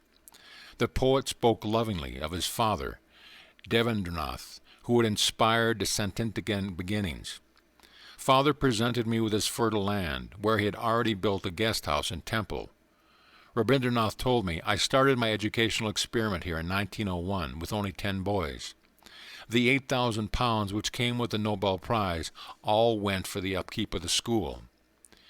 The elder Tagore Devendranath, known far and wide as Maharishi, was a very remarkable man, as one may discover from his autobiographies. 2 years of his manhood were spent in meditation in the Himalayas. In turn, his father, Dwarkanath Tagore, had been celebrated throughout Bengal for his munificent public benefactions. From this illustrious tree has sprung a family of geniuses. Not Rabindranath alone, all his relatives have distinguished themselves in creative expression. His brother, Yogananda, and Abhinandra are among the foremost artists of India. Another brother, Dwinjendra, is a deep-seen philosopher, at whose gentle call the birds and woodland creatures respond. Rabindranath invited me to stay overnight in the guest house. It was indeed a charming spectacle. In the evening to see the poets seated with a group in the patio. Time unfolded backward. The scene before me was like that of an ancient hermitage, the joyous singer encircled by his devotees, all aureoled in divine love. Tagore knitted each tie with the cords of harmony. Never assertive, he drew and captured the heart by an irresistible magnetism. Rare blossom of posy blossoms in the garden of the Lord, attracting others by a natural fragrance. In his melodious voice, Rabindranath read to us a few of his exquisite poems, newly created. Most of his songs and plays, written for the delectation of his students, have been composed at Satanketan. The beauty of his lines to me lies in the art of referring to God in nearly every stanza, yet seldom mentioning the sacred name. Drunk with the bliss of singing, he wrote, I forget myself and call thee friend, who art my Lord. The following day after lunch, I bade the poet a reluctant farewell. I rejoice that his little school has now grown to an international university, Viswa Bharati, where scholars of all lands have found an ideal setting, where the mind is without fear and the head is held high, where knowledge is free, where the world has not been broken up into fragments by narrow domestic walls, where the words come out from the depth of truth, where tireless striving stretches its arms towards perfection, where the clear stream of reason has not lost its way into the dreary desert sand of dead habit, where the mind is led forward by thee in ever-widening thought and action. Into that heaven of freedom, my Father, let my country awake. Rabindranath Tagore. End of chapter. Chapter 30. The Law of Miracles. The great novelist Leo Tolstoy wrote a delightful story, The Three Hermits. His friend Nicholas Roerich has summarized the tale as follows. On an island there lived 3 old hermits. They were so simple that the only prayer they used was, We are 3. Thou art 3, have mercy on us. Great miracles were manifested during this naive prayer. The local bishop came to hear about the 3 hermits and their inadmissible prayer and decided to visit them in order to teach them the canonical invocations. He arrived on the island, told the hermits that their heavenly petition was undignified, and taught them many of the customary prayers. The bishop then left on a boat. He saw following the ship a radiant light. As it approached, he discerned the 3 hermits, who were holding hands and running upon the waves in an effort to overtake the vessel. We have forgotten the prayers you taught us, they cried as they reached the bishop, and have hastened to ask thee to repeat them. The odd bishop shook his head. Dear ones, he replied humbly, continue to live with your old prayer. How did the 3 saints walk on the water? How did Christ resurrect his crucified body? How did Larimasha and Sri Yukteswar perform their miracles? Modern science has as yet no answer, though with the advent of the atomic bomb and the wonders of radar, the scope of the world mind has been abruptly enlarged. The word impossible is becoming less prominent in the scientific vocabulary. The ancient Vedic scriptures declare the physical world operates under one fundamental law of Maya, the principle of relativity and duality. God, the sole life, is an absolute unity. He cannot appear as the separate and diverse manifestations of a creation except under a false or unreal veil. That cosmic illusion is Maya. Every great scientific discovery of modern times has served as a confirmation of the simple pronouncement of the rishis. Newton's law of motion is a law of Maya. To every action, there is always an equal and contrary reaction. The mutual actions of any two bodies are always equal and oppositely directed. Action and reaction are thus exactly equal. To have a single force is impossible. There must be and always is a pair of forces equal and opposite. Fundamental natural activities all betray their Mayic origin. Electricity, for example, is a phenomenon of repulsion and attraction. Its electron and protons are electrical opposites. Another example, the atom or final particle of matter is, like the Earth itself, a magnet with positive and negative poles. The entire phenomenal world is under the inexorable sway of polarity. No law of physics, chemistry, or any other science is ever found free from inherent opposite or contrasted principles. Physical science, then, cannot formulate laws outside of Maya, the very texture of structure of creation. Nature herself is Maya. Natural science must perforce deal with her ineluctable quiddity. In her own domain, she is eternal and inexhaustible. Future scientists can no more than probe one aspect after another of her varied infinitude. Science thus remains in a perpetual flux, unable to reach finality, fit indeed to formulate the laws of an already existing and functioning cosmos, but powerless to detect the law framer and sole operator. The majestic manifestations of gravitation and electricity have become known, but what gravitation and electricity are, no mortal knoweth. To tear the veil of Maya is to pierce the secret of creation. The yogi has thus denuded the universe in its only true monotheist. All others are worshipping heathen images. So long as man remains subject to the dualistic delusions of nature, the Janus-faced Maya is his goddess. He cannot know the one true God. The world illusion, Maya, is individually called avidya, literally not knowledge. Ignorance, delusion, Maya or avidya can never be destroyed through intellectual conviction or analysis, but solely through attaining the interior state of nirvikalpa samadhi. The Old Testament prophets and seers of all lands and ages spoke from that state of consciousness. Ezekiel says, "Afterwards he brought me to the gate, even the gate that looketh toward the east, and behold, the glory of God of Israel came from the way of the east. And his voice was like a noise of many waters, and the earth shined with his glory." Through the divine eye in the forehead east, the yogi sails his consciousness into omnipresence, hearing the word of Om, divine sound of many waters or vibrations, which is the sole reality of creation. Among the trillion mysteries of the cosmos, the most phenomenal is light. Unlike sound waves, whose transmission requires air or other material media, light wave passes freely through the vacuum of interstellar space. Even the hypothetical ether, held as the interplanetary medium of light in the undulatory theory, can be discarded on the Einsteinian grounds that the geometrical properties of space render the theory of ether unnecessary. Under either hypothesis, light remains the most subtle, the freest from material dependence of any natural manifestation. In the gigantic conception of Einstein, the velocity of light, 186,000 miles per second, dominates the whole theory of relativity. He proves mathematically that the velocity of light is, so far as man's finite might is concerned, the only constant in a universe of unstable flux. On the sole absolute of light philosophy depends all human standard of time and space. Not abstractly eternal as hitherto considered, time and space are relative and finite factors, deriving their measurement validity only in reference to the yardstick of light philosophy.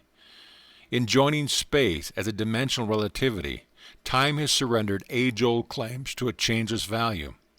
Time is now stripped to its frightful nature a simple essence of ambiguity. With a few equational strokes of his pen, Einstein has banished from the cosmos every fixed reality except that of light. In a later development, his unified field theory, the great physicist embodies in one mathematical formula the laws of gravitation and of electromagnetism, reducing the cosmical structure to a variation on a single law. Einstein reaches across the ages to the rishis, who proclaimed a sole texture of creation, that of a protean, Maya. Of the epical theory of relativity have arisen the mathematical possibilities of exploring the ultimate atom. Great scientists are now boldly asserting that only the atom is energy rather than matter, but that atomic energy is essentially mind stuff. The frank realization that physical science is concerned with the world of shadows is one of the most significant advances. Sir Arthur Stanley Eddington writes, in The Nature of the Physical World, "In the world of physics we watch a shadowgraph performance of the drama of familiar life. The shadow of my elbow rests on the shadow table as the shadow ink flows over the shadow paper. It is all symbolic, and as a symbol the physicist leaves it. Then comes the alchemist mind, who transmutes a symbol. To put the conclusion crudely, the stuff of the world is mind stuff. The realistic matter and fields of force of former physical theory are altogether irrelevant except insofar as the mind stuff has itself spun these imaging. The eternal world has thus become a world of shadows. In removing our illusions, we have removed the substance, for indeed we have seen that substance is one of the greatest of our illusions." With the recent discovery of the electron microscope came definite proof of the light essence of atoms and the inescapable duality of nature. The New York Times gave the following report of a 1937 demonstration of the electron microscope before a meeting of the American Association for the Advancement of Science. The crystalline structure of tungsten, hitherto known as indirectly by means of X-rays, stood outlined boldly on a fluorescent screen, showing 9 atoms in their correct position in the space lattice, a cube, with 1 atom in each corner and 1 in the center. The atoms in the crystal lattice of the tungsten appeared on the fluorescent screen as points of light, arranged in geometric pattern. Against this crystal cube of light, the bombarding molecules of air could be observed as dancing points of light, similar to points of sunlight shimmering on moving waters. The principles of the electronic microscope was first discovered in 1927 by Drs. Clinton J. Davison and Lester H. German of the Bell Telephone Laboratories, New York City, who found that the electron had a dual personality partaking of the characteristic of both a particle and a wave. The wave quality gave the electron the characteristic of light, and a search was begun to devise means for focusing electrons in a manner similar to the focusing of light by means of a lens. For his discovery of the Jekyll-Hyde quality of the electrons, which corroborated the prediction made in 1924 by de Broglie, French Nobel Prize-winning physicist, and showed that the entire realm of physical nature had a dual personality, Dr. Davison also received the Nobel Prize in Physics. The stream of knowledge, Sir James Jeans writes in The Mysterious Universe, is heading towards a non-mechanical reality. The universe begins to look more like a great thought than like a great machine. 20th century scientist is now sounding like a page from the Hoary Vedas. From science, then, it must be so. Let man learn the philosophical truth that there is no material universe. Its warp and woof is Maya, illusion. Its mirage of reality all break down under analysis. As one by one the reassuring props of a physical cosmos crash beneath him, man dimly perceives his idolatrous reliance, his past transgressions of the divine command, "Thou shalt have no other gods before me." In his famous equation outlining the equivalence of mass and energy, Einstein proved that the energy in any particle of matter is equal to its mass or weight multiplied by the square of the velocity of light.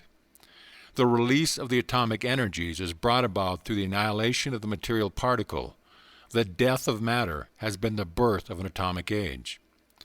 Light velocity is a mathematical standard or constant not because there is an absolute value in 186,000 miles a second, but because no material body whose mass increases with its velocity can ever attain the velocity of light. Stated another way, only a material body whose mass is infinite could equal the velocity of light. This conception brings us to the law of miracles. The masters who are able to materialize and dematerialize their bodies or any other object, and to move with the velocity of light, and to utilize the creative light rays in bringing into instant visibility any physical manifestation, have fulfilled the necessary Einsteinian condition. Their mass is infinite. The consciousness of a perfected yogi is effortlessly identified not with a narrow body, but with the universal structure. Gravitation, whether the force of Newton or the Einsteinian manifestation of inertia, is powerless to compel a master to exhibit the property of weight, which is a distinguishing gravitational condition of all material objects. He who knows himself as the omnipresent Spirit is subject no longer to the rigidities of time and space. Their imprisoning rings pass not, have yielded to the solvent, I am He.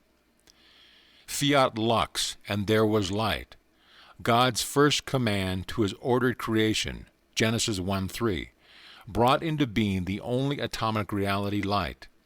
On the beams of this immaterial medium occur all divine manifestation.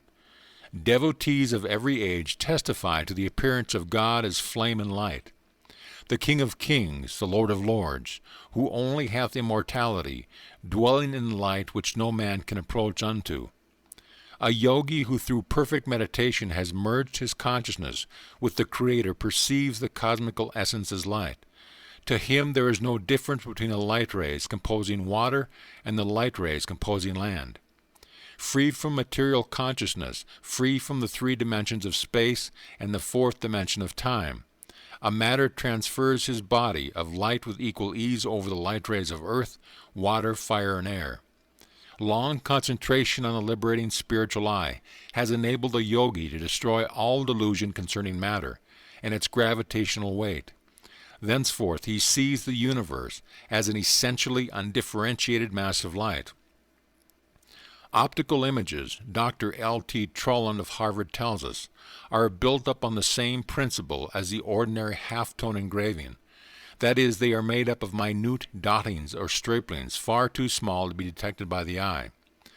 The sensitiveness of the retina is so great that a visual sensation can be produced by relatively few quanta of the right kind of light. Through a master's divine knowledge of light phenomena, he can instantly project into perceptible manifestation the ubiquitous light atoms. The actual form of projection, whether it be a tree, a medicine, a human body, is in conformance with the yogi's power of will and visualization. In man's dream consciousness, where he is loosened in sleep his clutch on the egoistic limitations that daily hem him around, the omnipotence of his mind has a nightly demonstration. Lo, there in the dream stand the long-dead friends, the remotest continents, the resurrected scenes of his childhood. With the free and unconditioned consciousness known to all men in the phenomena of dreams, the God-turned-master has forged a never-severed link. Innocent of all personal motives, and employing the creative will bestowed on him by the Creator, a yogi rearranges the light atoms of the universe to satisfy any sincere prayer of a devotee.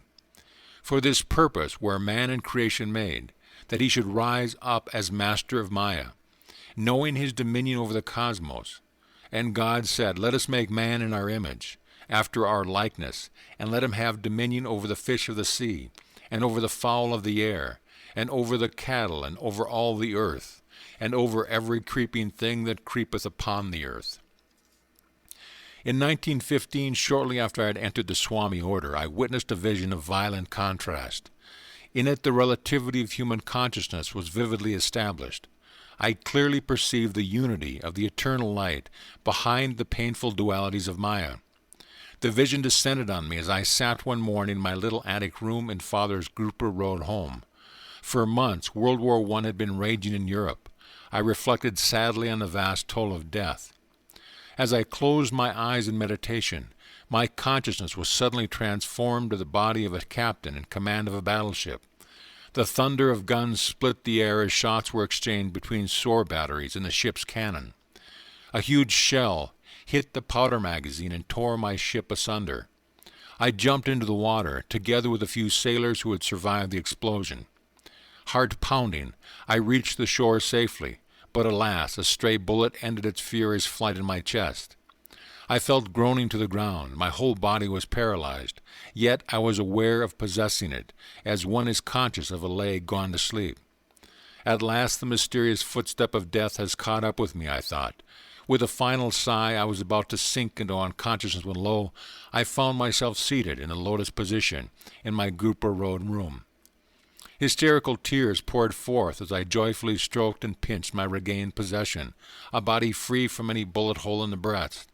I rocked to and fro, inhaling and exhaling to assure myself that I was alive. Amidst these self-congratulations again I found my consciousness transferred to the captain's dead body by the glory shore. Utter confusion of mind came upon me. Lord, I prayed, am I dead or alive? A dazzling play of light filled the whole horizon. A soft rumbling vibration formed itself into words. What has life or death to do with light? In the image of my light I have made you. The relativities of life and death belong to the cosmic dream. Behold your dreamless being. Awake, my child, awake. As steps in man's awakening, the Lord inspires scientists to discover, at the right time and place, the secrets of his creation. Many modern discoveries help men to apprehend the cosmos as a varied expression of one power, light, guided by divine intelligence, the wonders of the motion picture, of radio, of television, radar, of the photoelectric cell, the all-seeing electric eye, of atomic energies, are based on the electromagnetic phenomena of light. The motion picture art can portray any miracle. From the impressive visual standpoint, no marvel is barred to trick photography.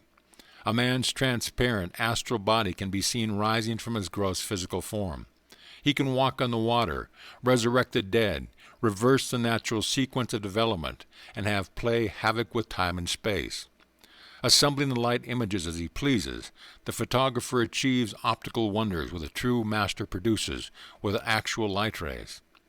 The lifelike images of the motion picture illustrate many truths concerning creation. The cosmic director has written his own plays and assembled a tremendous cast for the pageant of the centuries.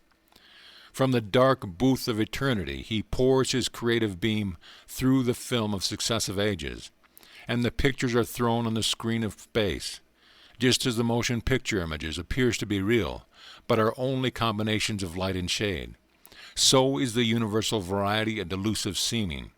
The planetary spheres, with their countless forms of life, are not but figures in a cosmic motion picture, temporarily true to five senses perception as the scenes are cast on the screen of man's consciousness by the infinite creative beam.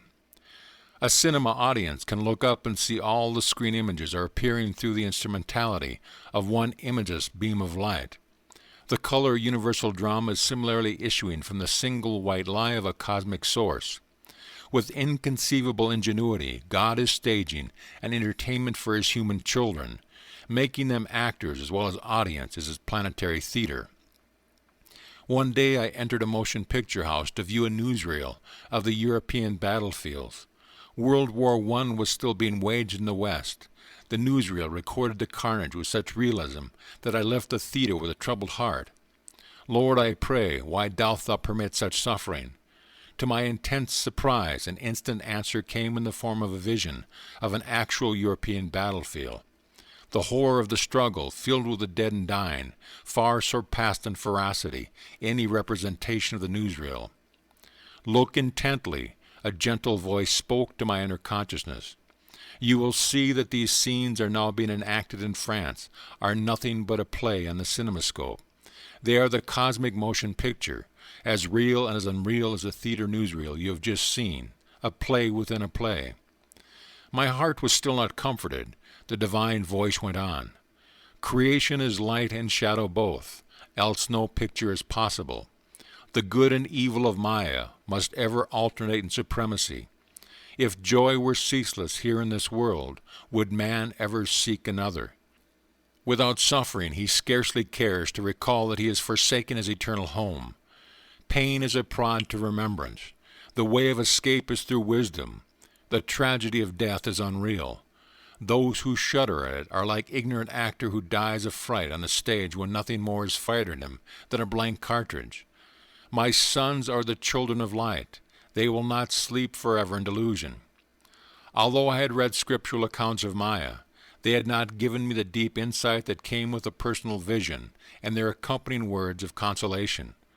One's values are profoundly changed when he is finally convinced that creation is only a vast motion picture, and that not in it but beyond it lies its own reality. As I finished writing this chapter, I sat on my bed in a lotus posture. My room was dimly lit by 2 shaded lamps. Lifting my gaze, I noticed that the ceiling was dotted with small mustard-colored lights, scintillating and quivering with a radium-like luster. Myriads of penciled rays, like sheets of rain, gathered in a transparent shaft and poured silently upon me. At once my physical body lost its grossness and became metamorphosed into astral texture. I felt a floating sensation as, barely touching the bed, the weightless body shifted slightly and alternately to left and right. I looked around the room. The furniture and walls were as usual, but the little mass of light had so multiplied that the ceiling was invisible. I was wonderstruck. This is the cosmic motion picture mechanism. A voice spoke as though from within the light, shedding its beam on the white screen of your bed sheets. It is producing the picture of your body. Behold, your form is nothing but light. I gazed at my arms and moved them back and forth, and yet not feel their weight. An ecstatic joy overwhelmed me. This cosmic stem of light, blossoming as my body, seemed a divine replica of the light beams streaming out of the projection booth in a cinema house and manifesting as a picture on the screen. For a long time I experienced this motion picture of my body in the dimly lit theater of my own bedroom. Despite the many visions I had had, none was ever more singular. As my illusion of a solid body was completely dissipated, and my realization deepened that the essence of all objects is light, I looked up to the throbbing stream of lifetrons and spoke entreatingly. Divine light, please withdraw this, my humble bodily picture, into thyself, even as Elijah was drawn up to heaven by a flame. This prayer was evidently startling. The beam disappeared. My body resumed its normal weight and sank on the bed. The swarm of dazzling ceiling lights flickered and vanished. My time to leave this earth had apparently not arrived. Besides, I thought philosophically, the prophet Elijah might well be displeased at my presumption. End of chapter. Chapter 31. An Interview with the Sacred Mother. Reverend Mother, I was baptized in infancy by your prophet husband. He was the guru of my parents and of my guru Sri Yukteswarji. Will you therefore give me the privilege of hearing a few incidents in your sacred life? I was addressing Srimati Kashi Moni, the life companion of Larimasa. Finding myself in Benares for a short period, I was fulfilling a long-felt desire to visit the venerable lady. She received me graciously at the old Lahiri homestead in the Gardshwa Moholla section of Benares. Although aged, she was blooming like a lotus, silently emanating a spiritual fragrance. She was of medium build, with a slender neck and fair skin. Large, lustrous eyes softened her motherly face. "Son, you are welcome here. Come upstairs." Kashi Moni led the way to a very small room where for a time she had lived with her husband. I felt honored to witness a shrine in which the peerless master had condescended to play the human drama of matrimony. The gentle lady motioned me to a pillow seat by her side. "It was years before I came to realize the divine stature of my husband," she began. "One night in this very room I had a vivid dream. Glorious angels floated in unimaginable grace above me. So realistic was the sight that I awoke at once. The room was strangely enveloped in dazzling light. My husband, in lotus posture, was levitated in the center of the room, surrounded by angels who were worshipping him with the supplicating dignity of palm-folded hands. Astonished beyond measure, I was convinced that I was still dreaming. "Woman," Larimasa said, "you are not dreaming. Forsake your sleep forever and forever." As he slowly descended to the floor, I prostrated myself at his feet. "Master," I cried, "again and again I bow before thee. Will you pardon me for having considered you as my husband? I die with shame to realize that I have remained asleep in ignorance by the side of one who is so divinely awakened. From this night you are no longer my husband, but my guru. Will you accept my insignificant self as your disciple?" The master touched me gently. "Sacred soul, arise. You are accepted." He motioned toward the angels. "Please bow and turn to each of these holy saints." When I finished my humble genuflections, the angelic voices sounded together, like a chorus from an ancient scripture. "Consort of the Divine One, thou art blessed. We salute thee." They bowed at my feet, and lo, their effulgent forms vanished. The room darkened. My guru asked me to receive initiation into Kriya Yoga. Of course, I responded. I am sorry not to have had its blessing earlier in life. The time was not ripe, Larry Masha smiled consolingly. Much of your karma I have silently helped you to work out. Now you are willing and ready. He touched my forehead. Masses of whirling light appeared. The radiance gradually formed itself into an opal blue spiritual eye, ringed in gold and centered with a white pentagonal star. Penetrate your consciousness through the star into the kingdom of the infinite. My guru's voice had a new note, soft like distant music. Vision after vision broke as oceanic surf on the shores of my soul. The panoramic spheres finally melted in a sea of bliss. I lost myself in ever-surging blessedness. When I returned hours later to awareness of this world, the Master gave me the technique of Kriya Yoga. From that night on, Larry Masha never slept in my room again, nor thereafter did he ever sleep. He remained in the front room downstairs in the company of his disciples, both by day and by night. The illustrious lady fell into silence, realizing the uniqueness of her relationship with the sublime Yogi. I finally ventured to ask for further reminiscences. Son, you are greedy. Nevertheless, you'll have one more story. She smiled shyly. I will confess a sin which I have committed against my guru husband. Some months after my initiation, I began to feel forlorn and neglected. One morning, Larry Masha entered this little room to fetch an article. I quickly followed him. Overcome by violent delusion, I addressed him scathingly. You spend all your time with the disciples. What about your responsibilities for your wife and children? I regret that you do not interest yourself in providing more money for the family. The Master glanced at me for a moment, then lo, he was gone. Awed and frightened, I heard a voice resounding from every part of the room. It is all nothing, don't you see? How could a nothing like me produce riches for you? Guruji, I cried, I implore pardon 1,000,000 times. My sinful eyes can see you no more. Please appear in your sacred form. I am here. This reply came from above me. I looked up and saw the Master materialize in the air, his head touching the ceiling. His eyes were like blinding flames. Besides myself with fear, I lay sobbing on his feet after he had quietly descended to the floor. Woman, he said, seek divine wealth, not the paltry tinsel on earth. After acquiring inward treasure, you will find that outward supply is always forthcoming. He added, one of my spiritual sons will make provisions for you. My guru's words naturally came true. A disciple did leave a considerable sum for our family. I thank Kashi Moni for sharing with me her wondrous experience.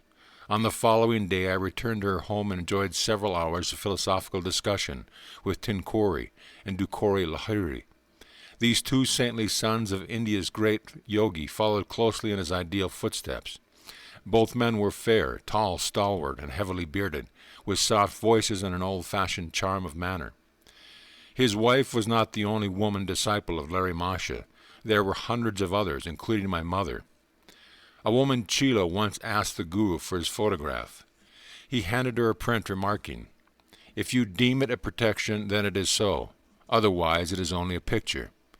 A few days later, this woman and Larry Masha's daughter-in-law happened to be studying the Bhagavad Gita at a table behind which hung the Guru's photograph. An electrical storm broke out with great fury. Larry Masha, protect us, the woman bowed before the picture. Lightning struck the book which he had been reading, but the two devotees were unhurt. I felt as though a sheet of ice had been placed around me to ward off the scorching heat, the Chila explained. Larry Masha performed 2 miracles in connection with a woman disciple. Abhoya, she and her husband, a Calcutta lawyer, started one day for Benares to visit the Guru.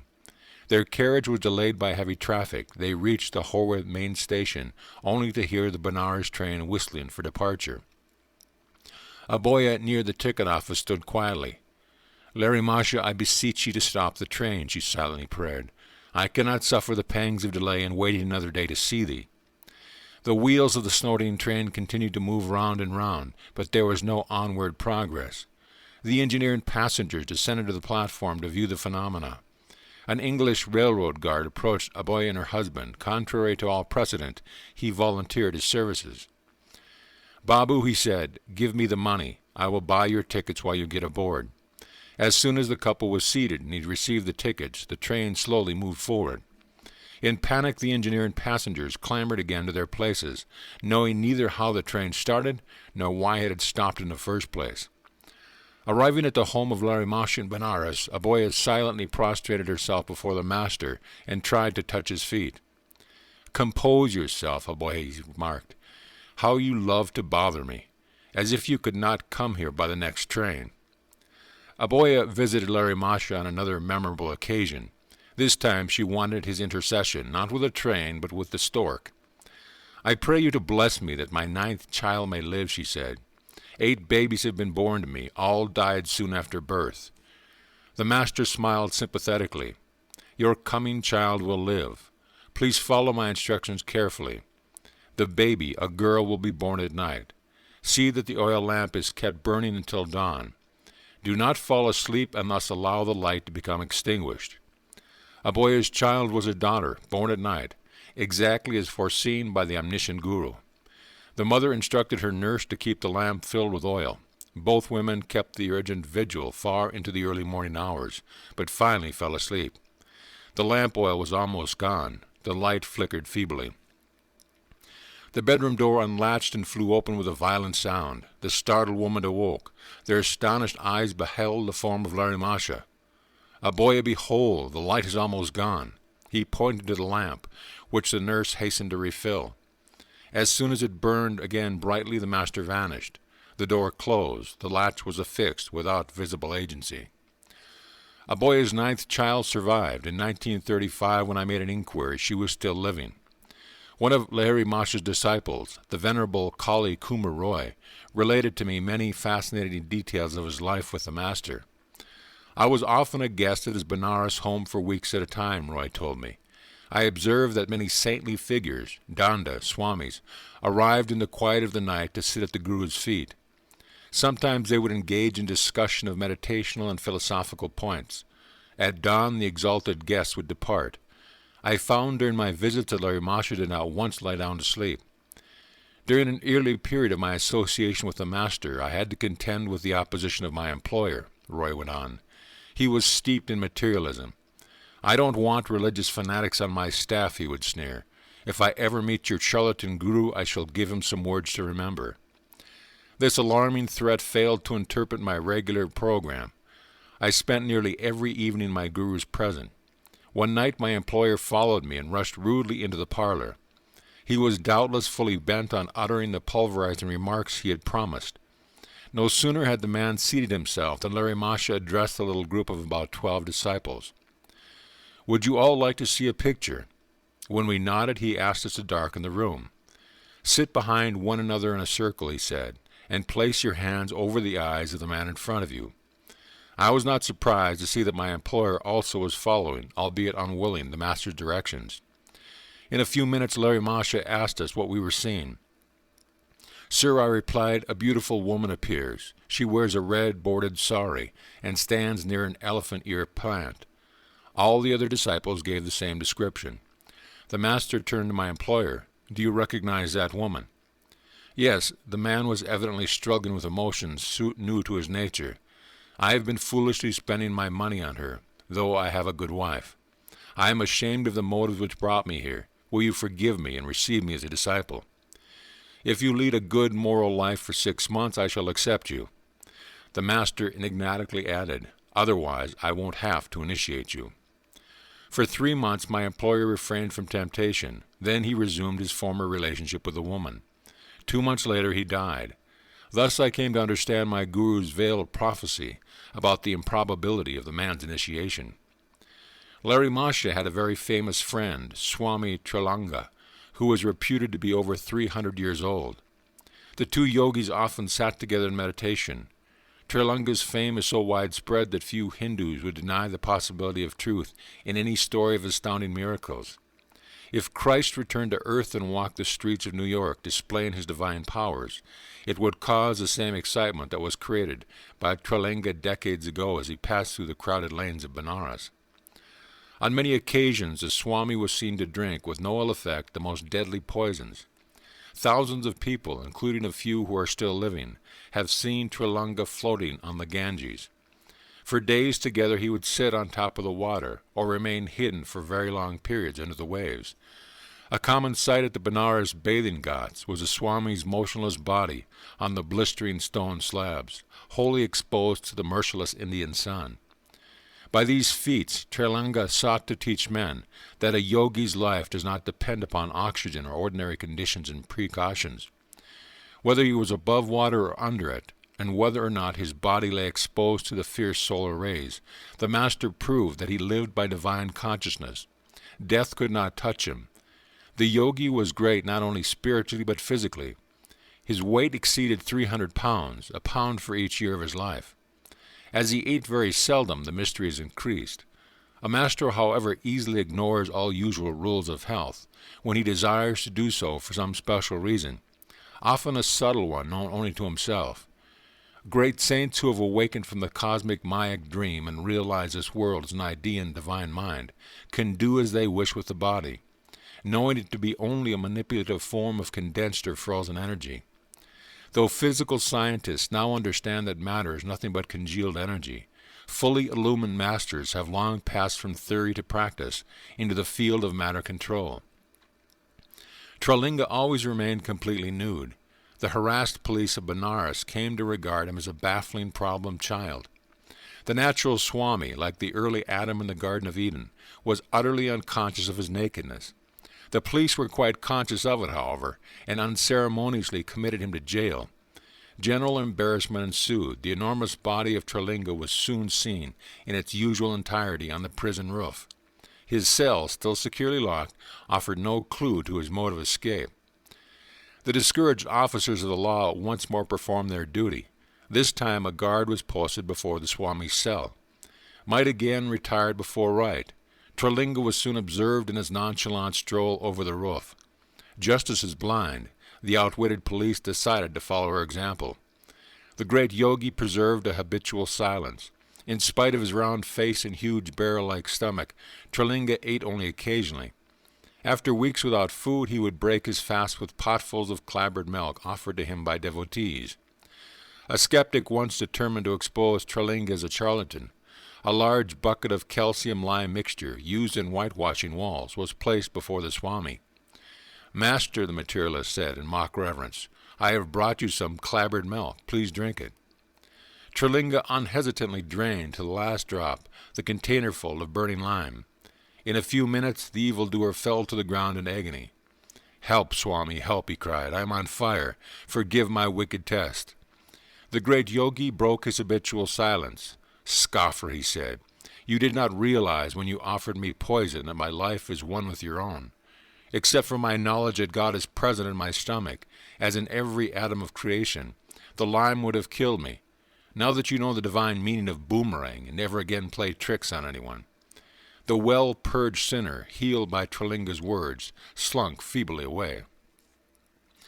The reversal of pain was not due to any violation of the master, but came about through unerring application of the law of justice which upholds creation's farthest swinging orb. Men of God realization like Trelanga allow the divine law to operate instantaneously. They have banished forever all thwarting cross-currents of ego. The automatic adjustments of righteousness, often paid in an unexpected coin, as in the cause of Trelanga and his would-be murder, assuage our hasty indignance at human injustice. "Vengeance is mine, I will repay, saith the Lord." What need for man's brief resources? The universe duly conspires for retribution. Dull minds discredit the possibility of divine justice, love, omniscient immortality. Airy scriptural conjectures, this insensitive viewpoint, awless before the cosmic spectacle, arouses a train of events which brings its own awakening. The omnipotence of spiritual law was referred to by Christ on the occasion of his triumph entry into Jerusalem. As the disciples and the multitude shouted for joy and cried, "Peace in heaven and glory in the highest," certain Pharisees complained of the undignified spectacle. "Master," they protested, "rebuke thy disciples." "I tell you," Jesus replied, "that if these should hold their peace, the stones would immediately cry out." If this reprimand to the Pharisees, Christ was pointing out that divine justice is no figurative abstraction, and that a man of peace, though his tongue be torn from its roots, will yet find his speech and his defense in the bedrock of creation, the universal order itself. Think you, Jesus was saying, to silence men of peace? As well may you hope to throttle the voice of God, whose very stones sing his glory and his omnipresence. Will you demand that men not celebrate in honor of the peace in heaven, but should only gather together in multitudes to shout for war on earth? Then make your preparations, O Pharisees, to overtopple the foundations of the world.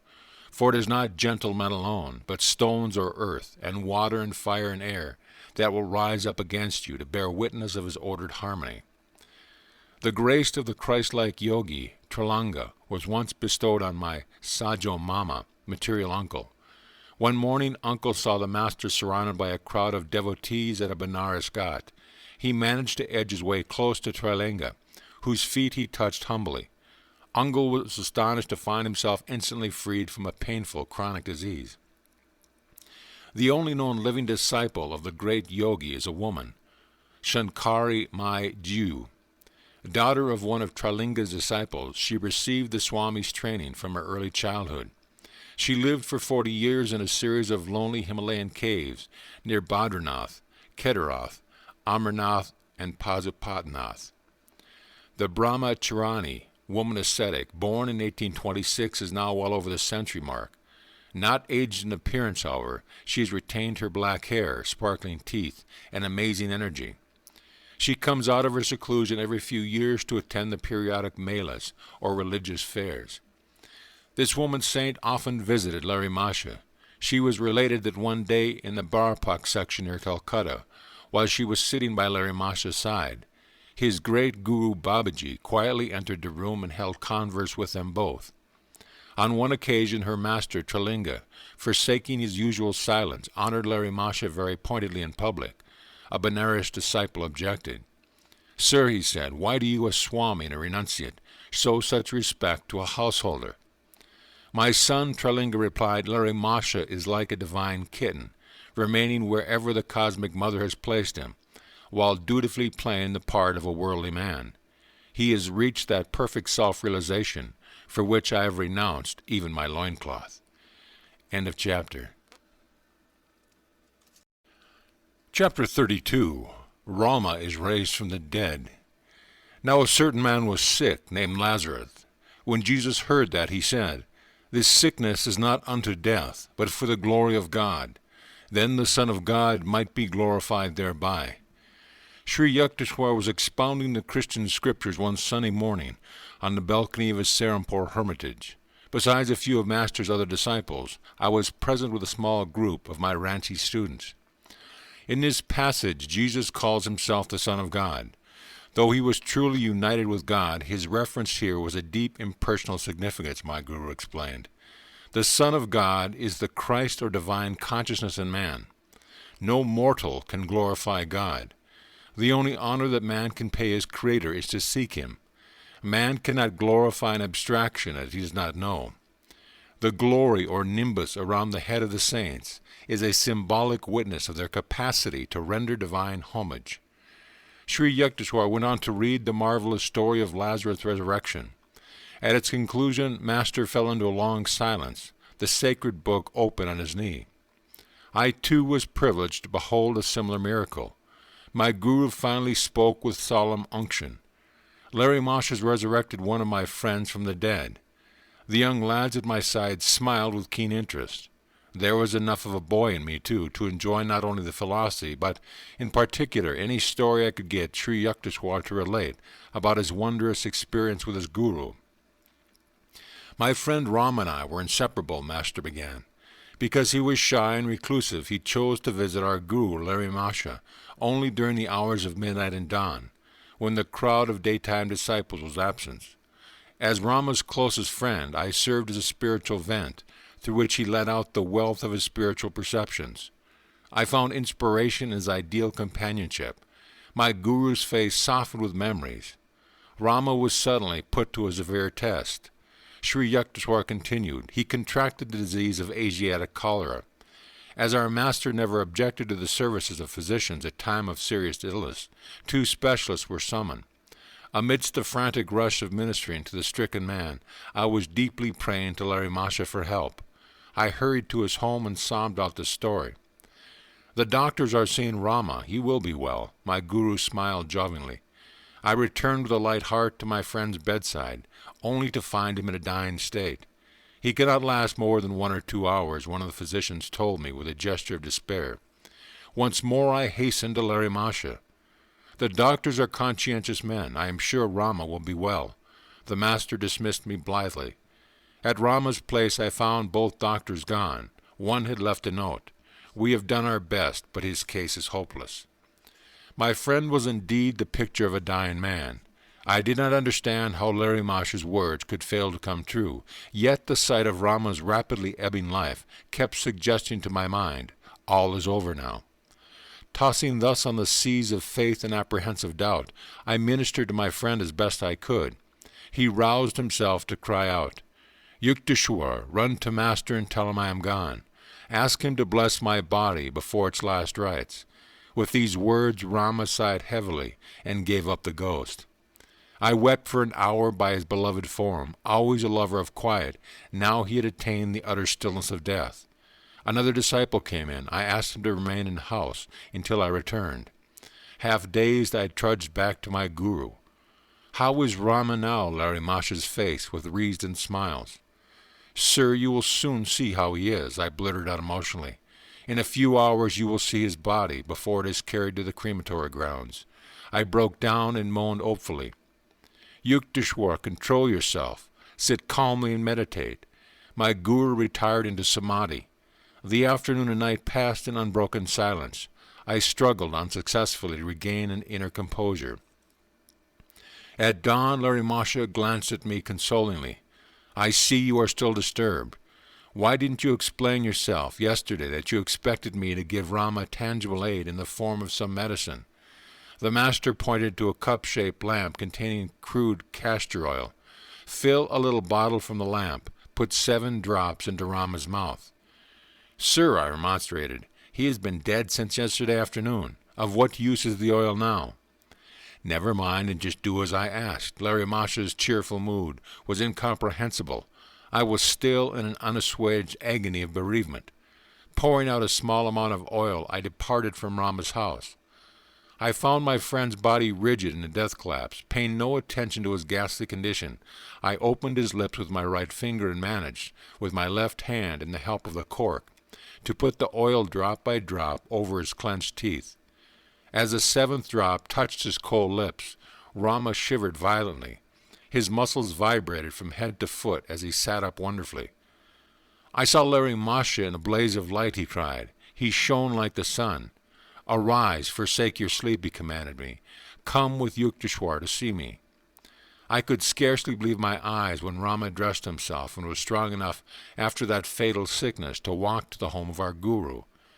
There he prostrated himself before Larimasha with tears of gratitude.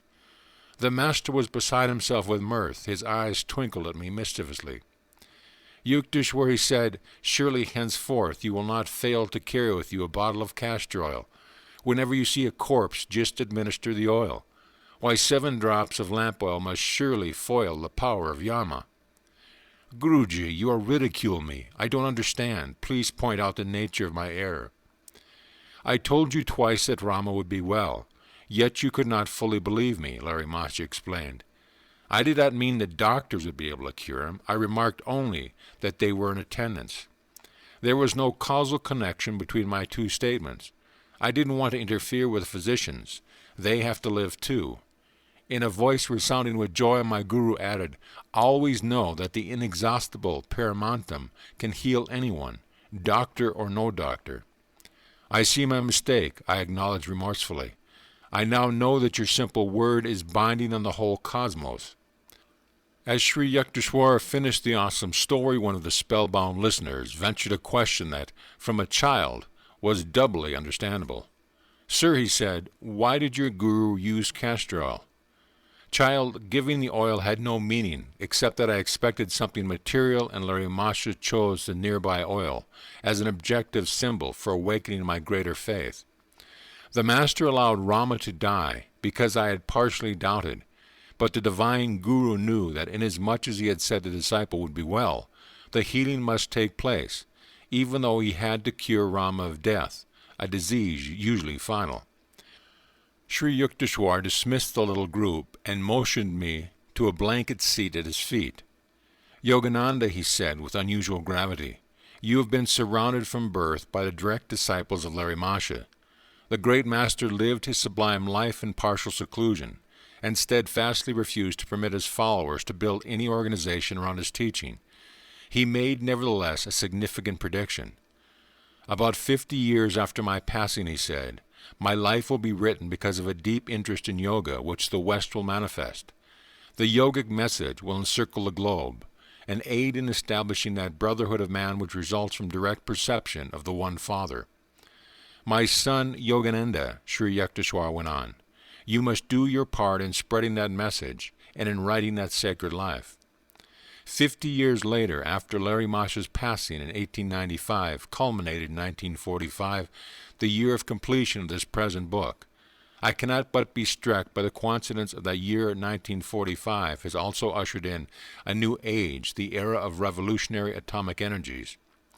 All thoughtful minds turn as never before to the urgent problems of peace and brotherhood, lest the continued use of physical force banish all men along with the problems.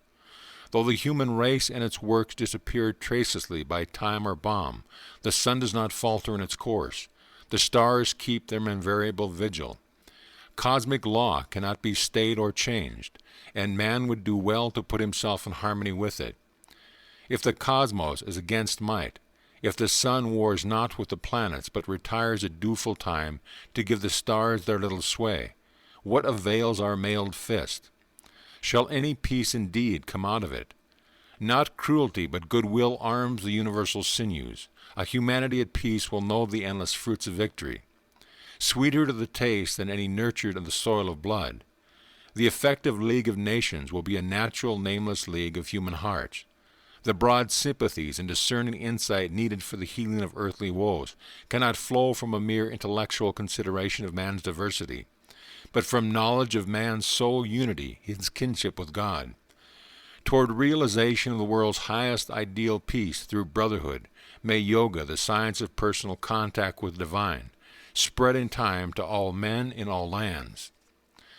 Though India's civilization is ancient above any other, few historians have noted that her feat of national survival is by no means an accident, but a logical incident in the devotion to eternal verities which India has offered through her best men in every generation.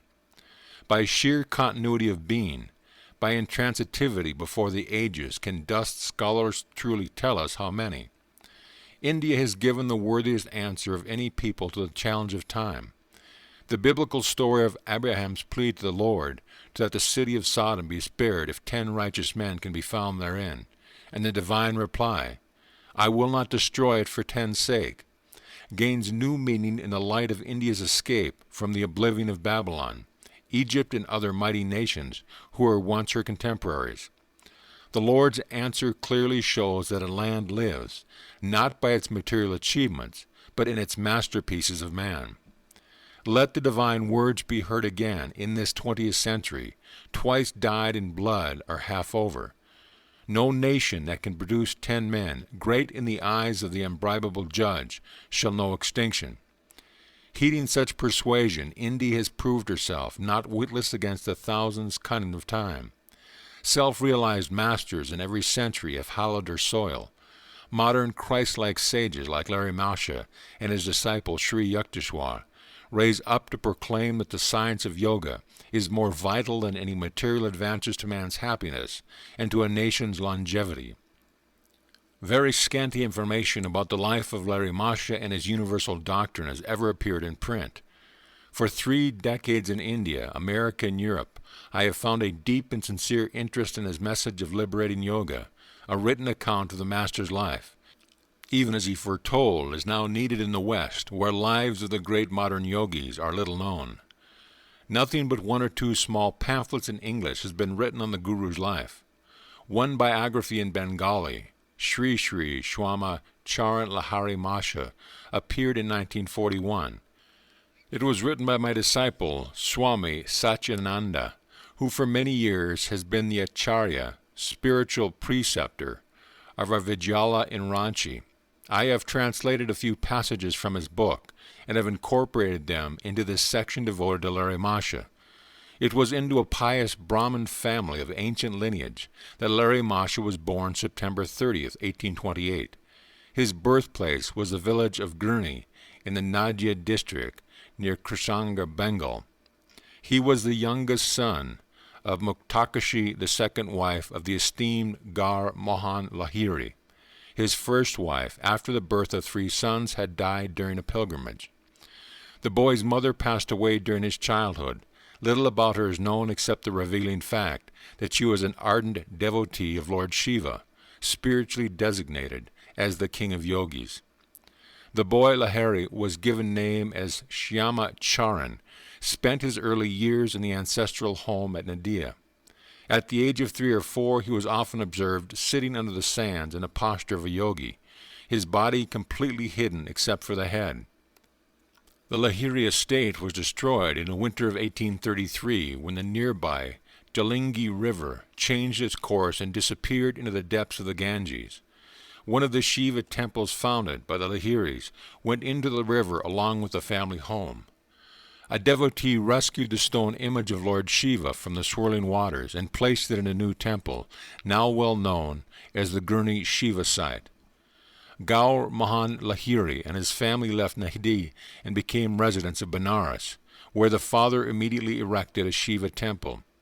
He conducted his household along the lines of Vedic discipline, with regular observance of ceremonial worship, acts of charity, and scriptural study. Just and open-minded, however, he did not ignore the beneficent current of modern ideas.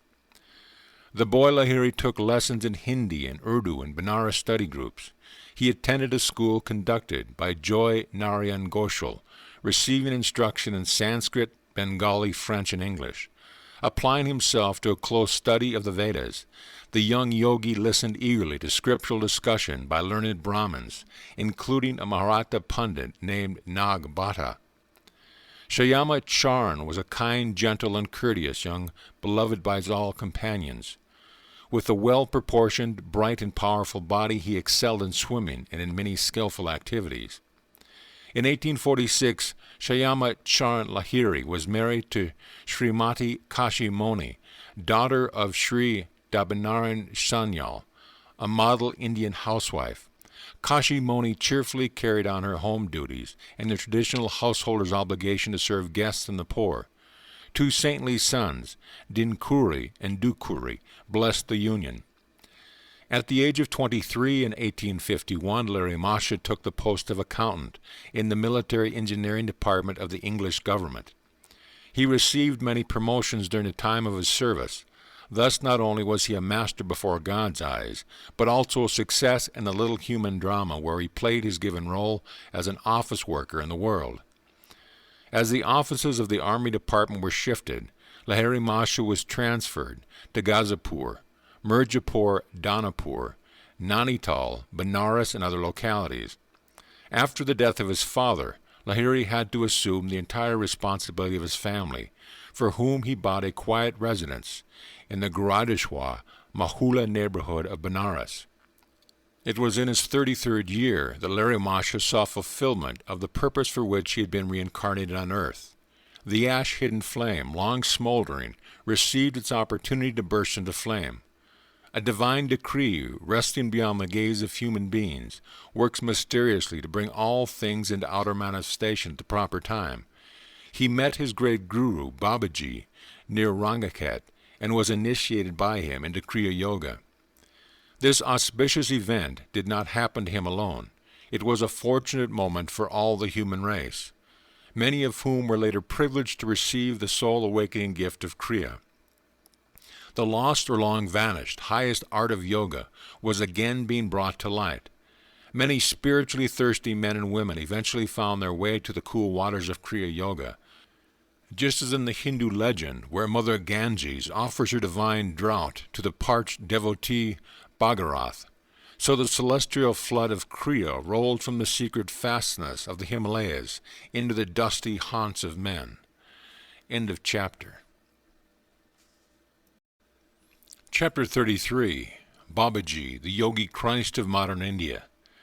The northern Himalaya crags near Bhadriyana are still blessed by the living presence of Babaji, guru of Larimasha. The secluded masters retained his physical form for centuries, perhaps for millennium. The deathless Babaji is an avatara. This Sanskrit word means descent. Its roots are ava, down, and tri, to pass. In the Hindu scriptures, avatara signifies the descent of divinity into flesh. Babaji's spiritual state is beyond human comprehension. Sri Yukteswar explained to me, the dwarfed vision of man cannot pierce to this transcendental star. One attempts in vain even to picture the avatar's attainment. It is inconceivable. The Upanishads have minutely classified every stage of spiritual advancement. A siddha, perfected being, has progressed from the state of the jiva mukta, freed from living, to that of para mukta, supremely free, full power over death. The latter was completely escaped from the Mayak thraldom and its reincarnational round. The para mukta, therefore, seldom returns to a physical body. If he does, he is an avatar, a divinely appointed medium of supernal blessing on the world. An avatar is unsubject to the universal economy. His pure body, visible as a light image, is free from any debt to nature. The casual gaze may see nothing extraordinary in an avatar's form, but it casts no shadow, nor makes any footprint on the ground. These are outward symbolic proof of an inward lack of darkness and material bondage. Such a God-man alone knows the truth beyond the relativities of life and death. Omar Khayyam, so grossly misunderstood, saying of this liberated man in his immortal scripture, the Rubaiyat, "Ah, moon of my delight, who knows no wane, the moon of heaven is rising once again. How oft hereafter, rising, shall she look through the same garden after me in vain? The moon of delight is God, eternal Polaris, anachronous never. The moon of heaven is the outward cosmos, fettered to the law of periodic recurrence. Its chain had been dissolved forever by the Persian seer through his self-realization. How oft hereafter rising shall she look after me in vain? What frustration of search by a frantic universe for an absolute omission! Christ expressed his freedom in another way. And a certain scribe came and said unto him, Master, I will follow thee whithersoever thou goest. And Jesus said unto him, The foxes have holes, and the birds of the air have nests, but the Son of Man hath not where to lay his head. Spacious with omnipresence, could Christ indeed be followed except in the overarching spirit? Krishna, Rama, Buddha, Patanjali were among the ancient Indian avatars. A considerable poetic literature in Tamil has grown up around Agastya, a southern Indian avatar. He worked many miracles during the centuries preceding and following the Christian era, and is credited with retaining his physical form even to this day. Babaji's mission in India has been to assist prophets in carrying out their special dispensation. He thus qualifies for the scriptural classification of Mahavatar, great avatar. He is stated that he gave yoga initiation to Shankara, ancient founder of the Swami order, and to Kabir, famous medieval saint. His chief 19th century disciple was, as we know, Larimasha, revivalist of the lost Kriya art. I have helped an artist to draw a true likeness of the great Yogi Christ of modern India. The Mahavatar is in constant communion with Christ. Together they send out vibrations of redemption and have planned the spiritual technique of salvation for this age. The work of these two fully illumined masters, one with the body and one without it, is to inspire the nations to forsake suicidal wars, race hatreds, religious sectarianism, and the boomerang evils of materialism. Babaji is well aware of the trend of modern times, especially of the influence and complexities of Western civilizations, and realizes the necessity of spreading the self-liberation of yoga equally in the West and the East. That there is no historical reference to Babaji need not surprise us. The great Guru has never openly appeared in any century. The misinterpreting glare of publicity has no place in his millennium plans. Like the Creator, the sole but silent power, Babaji works in a humble obscurity. Great prophets like Christ and Krishna come to earth for a specific and spectacular purpose. They depart as soon as it accomplished. Other avatars, like Babaji, undertake work which is concerned more with the slow evolutionary progress of man during the centuries as with one outstanding event of history. Such masters always veil themselves from the gross public gaze and have the power to become invisible at will. For this reason, and because they generally instruct their disciples to maintain silence about them, a number of towering spiritual figures remain world unknown. I give in these pages of Babaji merely a hint of his life, only a few facts which he deems it fit and helpful to be publicly imparted. No limiting facts about Babaji's family or birthplace, dear to the analyst's heart, have ever been discovered.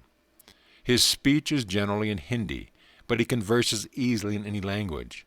He has adopted the simple name of Babaji, revered father. Other titles of respect given him by Larry Masha's disciples are Mahami Babaji Maharaj, Supreme Ecstatic Saint, Maha Yogi, Greatest of Yogis, Trambak Baba, and Shiva Baba, titles of avatars of Shiva. Does it matter that we know not the patronymic or the earth-released master? Whenever anyone utters with reverence the name of Babaji, Larry Masha said, that devotee attracts an instant spiritual blessing. The deathless guru bears no marks of age on his body. He appears to be no more than a youth of 25, fair skin of medium build and height. Babaji's beautiful, strong body radiates a perceptible glow. His eyes are dark, calm, and tender. His long, lustrous hair is copper-colored. A very strange fact is that Babaji bears an extraordinarily exact resemblance to his disciple Larry Masha. The similarity is so striking that in his later years Larry Masha might have passed as the father of the youthful-looking Babaji. Swami Kebalananda, my saintly Sanskrit tutor, spent some time with Babaji in the Himalayas. The peerless master moves with his group from place to place in the mountains, Kebalananda told me. His small band contains 2 highly advanced American disciples. After Babaji has been in one locality for some time, he says, Dera Dandu Antu, let us lift our camp and staff. He carries a symbolic dandu, bamboo staff. His words are the signal for moving from a group instantaneously to another place. He does not always employ this method of astral travel. Sometimes he goes on foot from peak to peak. Babaji can be seen or recognized by others only when he so desires.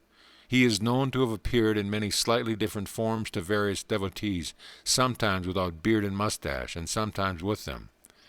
As his undecaying body requires no food, the master seldom eats. As a social courtesy to visiting disciples, he occasionally accepts fruit, or rice cooked in milk and clarified butter. 2 amazing incidences of Babaji's life are known to me, Kebalananda went on.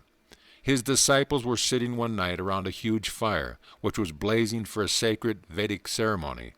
The master suddenly seized a burning log and lightly struck the bare shoulder of a chela who was so close to the fire. Sir, how cruel, Larry Masha, who was present, made this remonstrative. Would you rather have seen him burned to ashes before your eyes, according to the decree of his past karma? With these words, Babaji placed his healing hand on the chela's disfigured shoulder. I have freed you tonight from painful death. The karmic law has been satisfied through your slight suffering by fire. On another occasion, Babaji's sacred circle was disturbed by the arrival of a stranger. He had climbed with astounding skill to the nearly inaccessible ledge near the camp of the master. Sir, you must be the great Babaji. The man's face was lit with inexpressible reverence. For months I have pursued a ceaseless search for you among these forbidden crags. I implore you to accept me as a disciple. When the great Guru made no response, the man pointed to the rocky chasm at his feet. If you refuse me, I will jump from this mountain. Life has no further value if I cannot win your guidance to the divine. Jump then, Babaji said unemotionally. I cannot accept you in your present state of development. The man immediately hurled himself over the cliff. Babaji instructed the shocked disciple to fetch the stranger's body. When they returned with the mangled form, the master placed his divine hand on the dead man. Lo, he opened his eyes and prostrated himself before the omnipotent one. You are now ready for discipleship. Babaji beamed lovingly on his resurrected Chela. You have courageously passed the difficult test. Death shall not touch you again. Now you are one of our immortal flock. Then he spoke his usual word of departure, Dera Danda Uthwa. The whole group vanished from the mountain. An avatar lives in the omnipresent spirit. For him there is no distance inverse to the square. Only one reason, therefore, can motivate Babaji in maintaining his physical form from century to century: the desire to furnish humanity with a concrete example of its own possibilities. Were man never vouchsafed a glimpse of divinity in the flesh, he would remain oppressed by the heavy Mayic delusion that he cannot transcend his mortality. Jesus knew from the beginning the sequence of his life. He passed through each event not for himself, not for any karmic compulsion, but solely for the upliftment of reflective human beings. His 4 reporter disciples, Matthew, Mark, Luke, and John, recorded the ineffable drama for the benefit of a later generation. For Babaji also, there is no relativity of past, present, future. From the beginning he has known all phases of his life. Yet accommodating himself to the limited understanding of men, he has played many acts of his divine life in the presence of one or more witnesses. Thus it came about that a disciple of Larimasha was present when Babaji deemed the time to be ripe for him to proclaim the possibility of bodily immortality. He uttered this promise before Ram Gopal Muzambur, that it might finally become known for the inspiration of other seeking hearts. The Great One speaks their words and participate in a seemingly natural course of events, solely for the good of man, even as Christ said, Father, I knew that thou hearest me always, but because of the people which stand by I said it, that they may believe that thou hast sent me. During my visit to Ran Bajapur with Ram Gopal, the sleepless saint, he related the wondrous story of his first meeting with Babaji. I sometimes left my isolated cave to sit at Larimasha's feet in Benares, Ram Gopal told me. One midnight, as I was silently meditating in a group of his disciples, the master made a surprising request. Ram Gopal, he said, go at once to the Dazamath bathing ghat. I soon reached the secluded spot. The night was bright with moonlight and the glittering stars. After I had sat in patient silence for a while, my attention was drawn to a huge stone slab near my feet. It rose gradually, revealing an underground cave. As the stone remained balanced in some unknown manner, the draped form of a young and surprisingly lovely woman was levitated from the cave high into the air. Surrounded by a soft halo, she slowly descended in front of me and stood motionless, steeped in an inner state of ecstasy. She finally stirred and spoke gently. I am Mataji, the sister of Babaji. I have asked him and also Larimasha to come to my cave tonight to discuss a matter of great importance. A nebulous light was rapidly floating over the Ganges. This strange luminescence was reflected in the opaque water. It approached near and near until with a blinding flash it appeared by the side of Mataji and condensed itself instantly into the human form of Larimasha. He bowed humbly at the feet of the woman saint. Before I had recovered from my bewilderment, I was further wonderstruck to behold a circling mass of mystical light traveling in the sky. Descending swiftly, the flaming whirlpool neared our group and materialized itself into the body of a beautiful youth, who I understood at once was Babaji. He looked like Larimasha, the only difference being that Babaji appeared much younger and had long, bright hair. Larimasha, Mataji, and myself knelt at the Guru's feet. An ethereal sensation of beatific glory thrilled every fiber of my being as I touched his divine flesh. Blessed sister, Babaji said, I am intending to shed my form and plunge into the infinite current. I have already glimpsed your plan, beloved master. I want to discuss it with you tonight. Why should you leave your body? The glorious woman looked at him beseechingly. What is the difference if I wear a visible or invisible wave on the ocean of my spirit?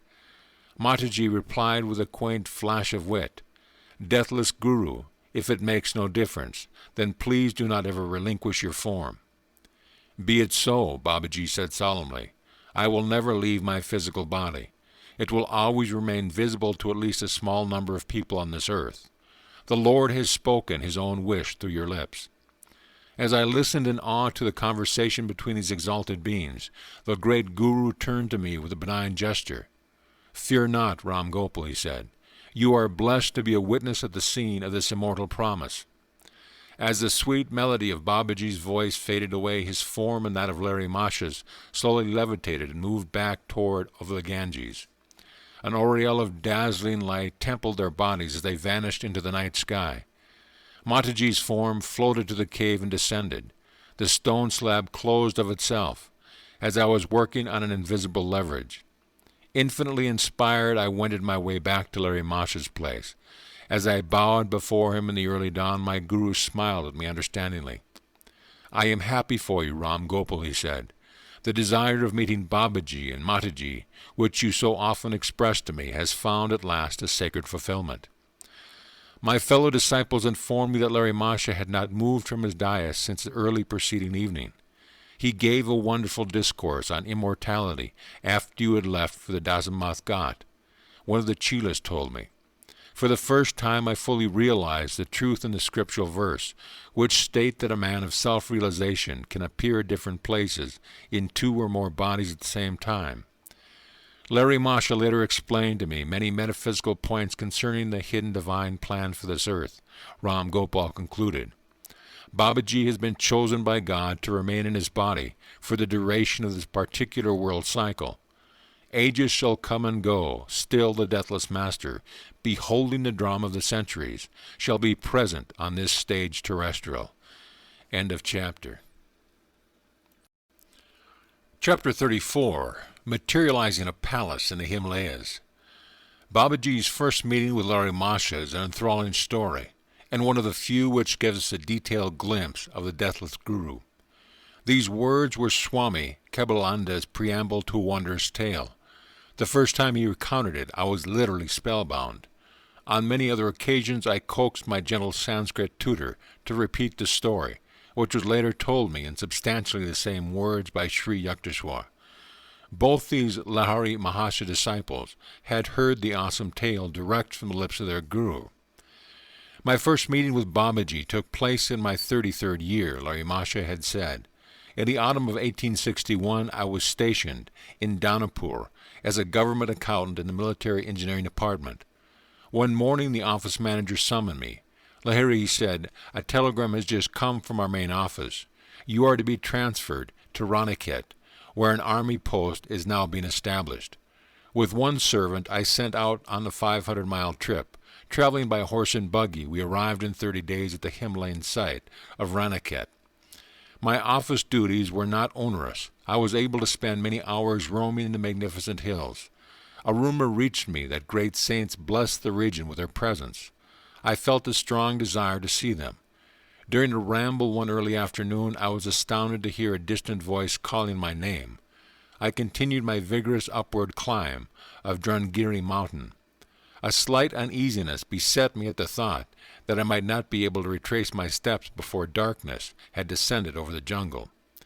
I finally reached a small clearing whose side was dotted with caves. On one of the rocky ledges stood a smiling young man, extending his hand in welcome. I noticed with astonishment that except for his copper-colored hair, he bore a remarkable resemblance to myself. "Lahiri, you have come," the saint addressed me affectionately in Hindu. "Rest here in this cave. It was I who called you." I entered a neat little grotto which contained several woolen blankets and a few kamadulas, begging bowls. "Lahiri, do you remember that seat?" The yogi pointed to a folded blanket in one corner. "No, sir." Somewhat dazed at the strangeness of my adventure, I added, "I must leave now before nightfall. I have business in the morning at my office." The mysterious saint replied in English, "The office was brought for you, and not you for the office." I was dumbfounded that this forest ascetic could not only speak English, but also paraphrase the word of Christ. I see my telegram took effect. The yogi's remark was incomprehensible to me. I inquired his meaning. "I referred to the telegram that summoned you to these isolated parts. It was I who silently suggested to the mind of your superior officer that you be transferred to Raniket. When one feels his unity with all mankind, all minds become transmitting stations through which he can work at will." He added gently, Lahari, surely this cave seems familiar to you. As I maintained a bewildered silence, the saint approached me and struck me gently on the forehead. At his magnetic touch, a wondrous current swept through my brain, releasing the sweet seed memories of my previous life. I remember, my voice was half choked with joyous sobs. You are my guru, Babaji, who has belonged to me always. Scenes of the past arise vividly in my mind. Here in this cave I spent many years of my last incarnation. As ineffable recollections overwhelm me, I tearfully embraced my master's feet. For more than 3 decades I have waited for you here, waited for you to return.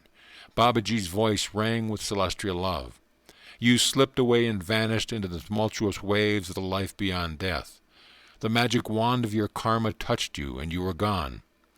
Though you lost sight of me, never did I lose sight of you. I pursued you over the luminescent astral sea, where the glorious angels sail. Through gloom, storm, upheaval, the light I followed you, like a mother bird guarding her young. As you lived out your human term of womb life and emerged a babe, my eye was ever on you. When you covered your teeny form in the lotus posture under the Nadia sands in your childhood, I was invisibly present. Patiently, month after month, year after year, I have watched over you, waiting for this perfect day. Now you are with me. Lo, here is your cave, loved of lore. I have kept it ever clean and ready for you. Here is your hallowed asana blanket, where you daily sit to fill your expanding heart with God. Behold there your bowl, from which you often drank the nectar prepared by me. See how I have kept the brass cup brightly polished, that you might drink again therefrom. My own, do you now understand? My Guru, what can I say? I murmured brokenly. Where has one ever heard of such deathless love? I gazed long and ecstatically on my eternal treasure, my Guru in life and death. Lahari, you need purification. Drink the oil in this bowl and lie down by the river. Babaji's practical wisdom, I reflected with a quick, reminiscent smile, was ever to be for. I obeyed his direction.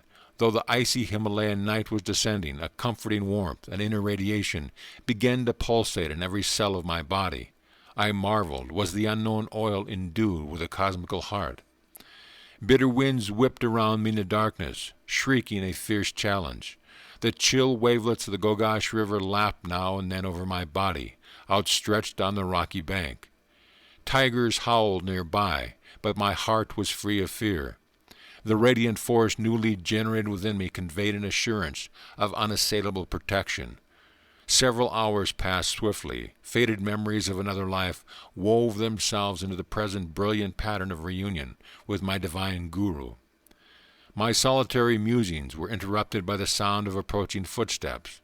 In the darkness, a man's hand gently helped me to my feet and gave me some dry clothing.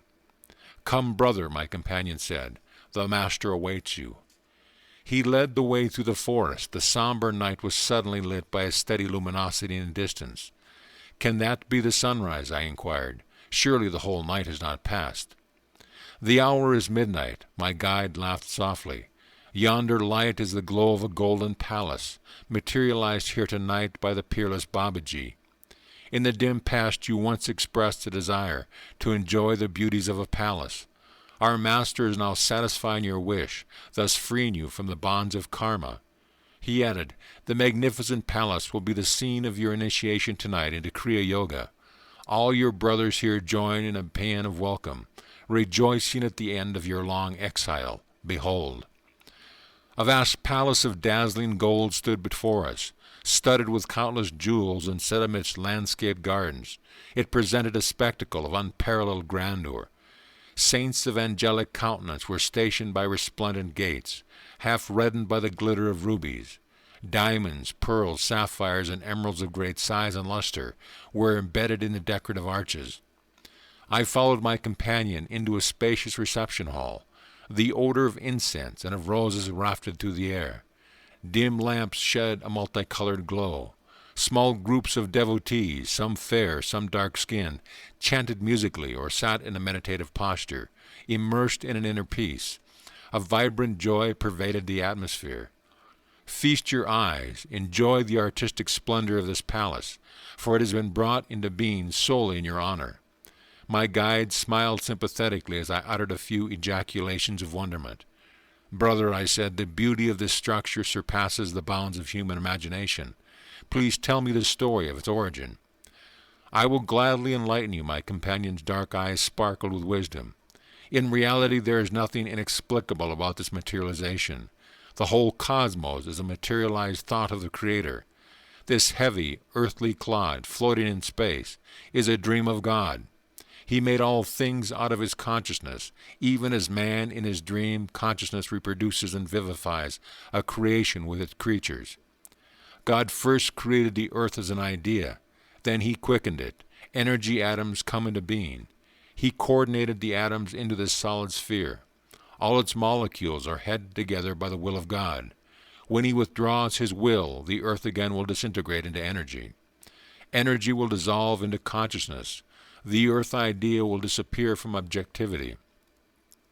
The substance of a dream is held in materialization by the subconscious thought of the dreamer. When that cohesive thought is withdrawn in wakefulness, the dream and its elements dissolve. A man closes his eyes and erects a dream creation, which on awakening he effortlessly dematerializes. He follows a divine archetypal pattern. Similarly, when he awakens into cosmic consciousness, he will effortlessly dematerialize the illusions of the cosmic dream.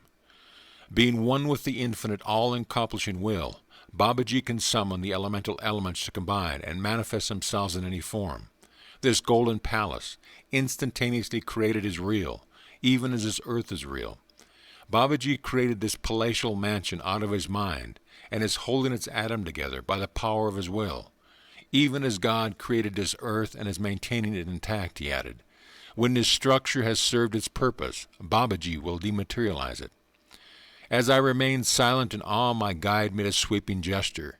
This shimmering palace, superbly embellished with jewels, has not been built by human effort or laboriously mined gold and gems. It stands solidly, a monumental challenge to man.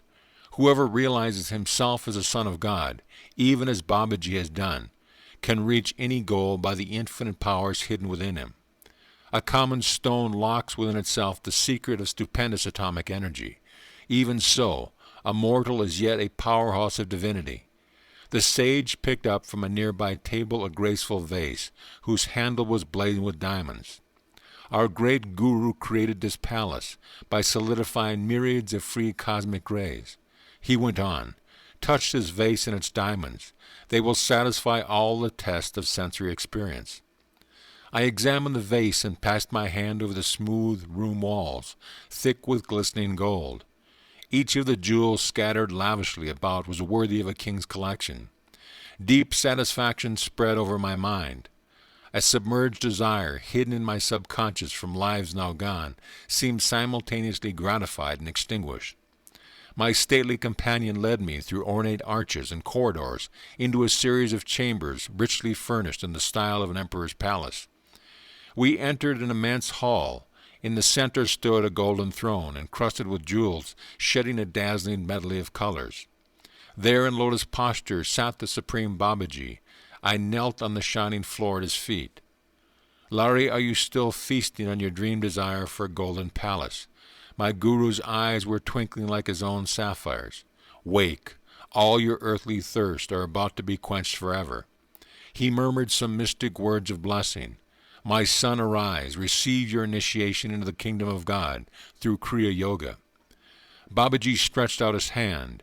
A homa, sacrificial fire, appeared, surrounded by fruits and flowers. I received the liberating yogic technique before this flaming altar. The rites were completed in the early dawn. I felt no need for sleep in my ecstatic state, and wandering around the palace, filled on all sides with treasures and priceless objects of art. Descending to the gorgeous gardens, I noticed nearby the same caves and barren mountain ledges which yesterday had boasted no adjacency to palace or flowered terrace.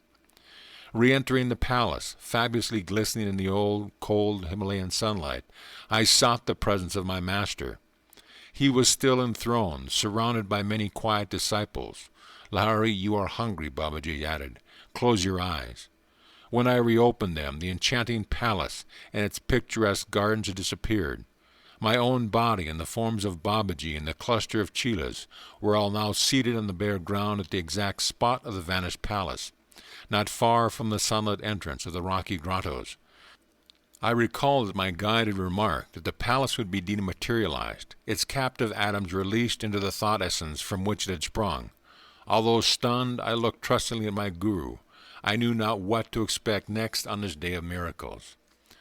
The purpose for which the palace was created has now been served, Babaji explained. He lifted an earthen vessel from the ground. Put your hand there and receive whatever food you desire.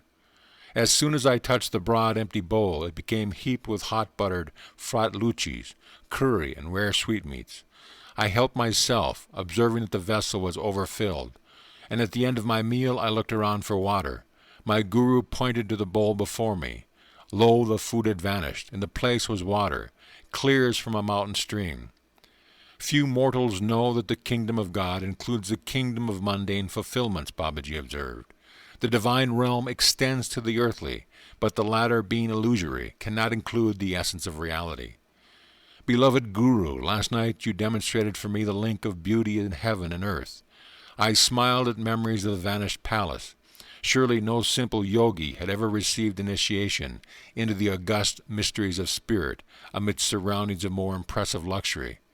I gazed tranquilly at the stark contrast of the present scene, the gaunt ground, the skyey roof, the caves offering primitive shelter, all seemed a gracious natural setting for the seraphic saints around me. I sat that afternoon on my blanket, hallowed by association of past life realizations. My divine guru approached and passed his hand over my head. I entered the near Vikalpa Samadhi state, remaining unbrokenly in its bliss for 7 days. Crossing the successive strata of self-knowledge, I penetrated the deathless realms of reality. All delusive limitation dropped away. My soul was fully established on the eternal altar of the cosmic spirit. On the 8th day I fell at my guru's feet, and implored him to keep me always near him in this sacred wilderness. My son, Babaji said, embracing me, your role in this incarnation must be played on an outward stage. Prenatally blessed by many lives on lonely meditation, you must now mingle in the world of men. A deep purpose underlined the fact that you did not meet me this time until you were already a married man, with modest business responsibilities. You must put aside your thoughts of joining our secret band in the Himalayas. Your life lies in the crowded marts, serving as an example of the ideal yogi householder.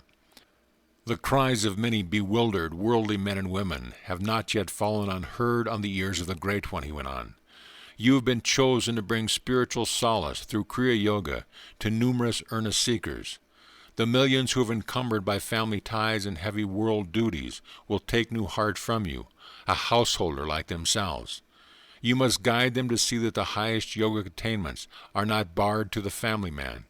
Even in the world, the yogi who faithfully discharges responsibility without personal motive or attachment treads the sure path of enlightenment. No necessity compels you to leave the world, for inwardly you have already sundered its every karmic tie. Not of this world, you must yet be in it. Many years still remain during which you must conscientiously fulfill your family, business, civic, and spiritual duties. A sweet new breath of divine hope will penetrate the arid hearts of worldly men. From your balanced life, they will understand that liberation is dependent on inner rather than outer renunciation. How remote seemed my family, the office, the world, as I listened to my guru in the high Himalayan solitudes. Yet adamant truth rang in his words. I submissively agreed to leave this blessed haven of peace. Babaji instructed me in the ancient rigid rules which govern the transmission of the yogic art from guru to disciple. Bestow the Kriya key only on qualified chelas, Babaji said. He who vows to sacrifice all in the quest of the divine is fit to unravel the final mysteries of life through the science of meditation. Angelic Guru, as you have already favored mankind by resurrecting the lost Kriya art, will you not increase that benefit by relaxing the strict requirements for discipleship? I gazed beseechingly at Babaji. I pray that you permit me to communicate Kriya to all seekers, even though at first they cannot vow themselves to complete inner renunciation. The tortured men and women of the world, pursued by threefold suffering, need special encouragement. They may never attempt the road to freedom if Kriya initiation be withheld from them. Be it so. The divine wish has been expressed through you. With these simple words, the merciful Guru banished the rigorous safeguards that for ages had hidden Kriya from the world. Give Kriya freely to all who humbly ask for help. After a silence, Babaji added, repeat to each of your disciples this majestic promise from the Bhagavad Gita. Even a little bit of this practice, of this religion, will save you from dire fears and colossal suffering. As I knelt the next morning at my Guru's feet for his farewell blessing, he sensed my deep reluctance to leave him. There is no separation for us, my beloved child. He touched my shoulder affectionately. Wherever you are, whenever you call me, I shall be with you instantly. Consoled by his wondrous promise, enriched with the newly found gold of God wisdom, I wended my way down the mountain. At the office I was welcomed by my fellow employees, who for 10 days had thought me lost in the Himalayan jungles. A letter soon arrived from the head office. Lahari should return to Danapur office, it read. His transfer to Raniket occurred by error. Another man should have been sent to assume the Raniket duties. I smiled, reflecting the hidden cross-currents in the events which had led me to this furthermost spot of India. Before returning to Danapur, I spent a few days with a Bengali family at Moradabad. A party of 6 friends gathered to greet me. As I turned the conversation to spiritual subjects, my host observed gloomily, "Oh, in these days India is destitute of saint." "Babu," I protested warmly, "of course there are still masters in this land." In a mood of exalted fervor, I felt impelled to relate my miraculous experience in the Himalayas. The little company was politely incredulous. "Lahari," one man said soothingly, "your mind has been under a strain in those rarefied mountain airs. This is some daydream you have recounted." Burning with the enthusiasm of truth, I spoke without due thought. If I call him, my Guru will appear right in this house. Interest gleamed in every eye. It was no wonder that the group was eager to behold a saint materialized in such a strange way. Half reluctantly, I asked for a quiet room and 2 new woolen blankets. "The master will materialize from the ether," I said. "Remain silently outside the door. I shall soon call you." I sank into the meditative state, humbly summoning my Guru. The darkened room soon filled with a dim aural moonlight. The luminous figure of Babaji emerged. "Larry, do you call me for such a trifle?"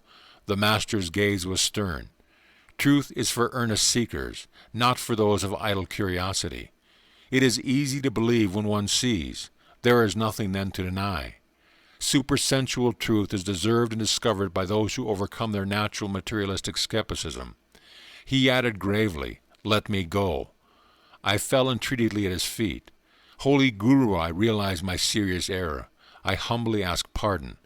It was to create faith in those spiritually blinded minds that I ventured to call you. Because you have graciously appeared at my prayer, please do not depart without bestowing a blessing on my friends.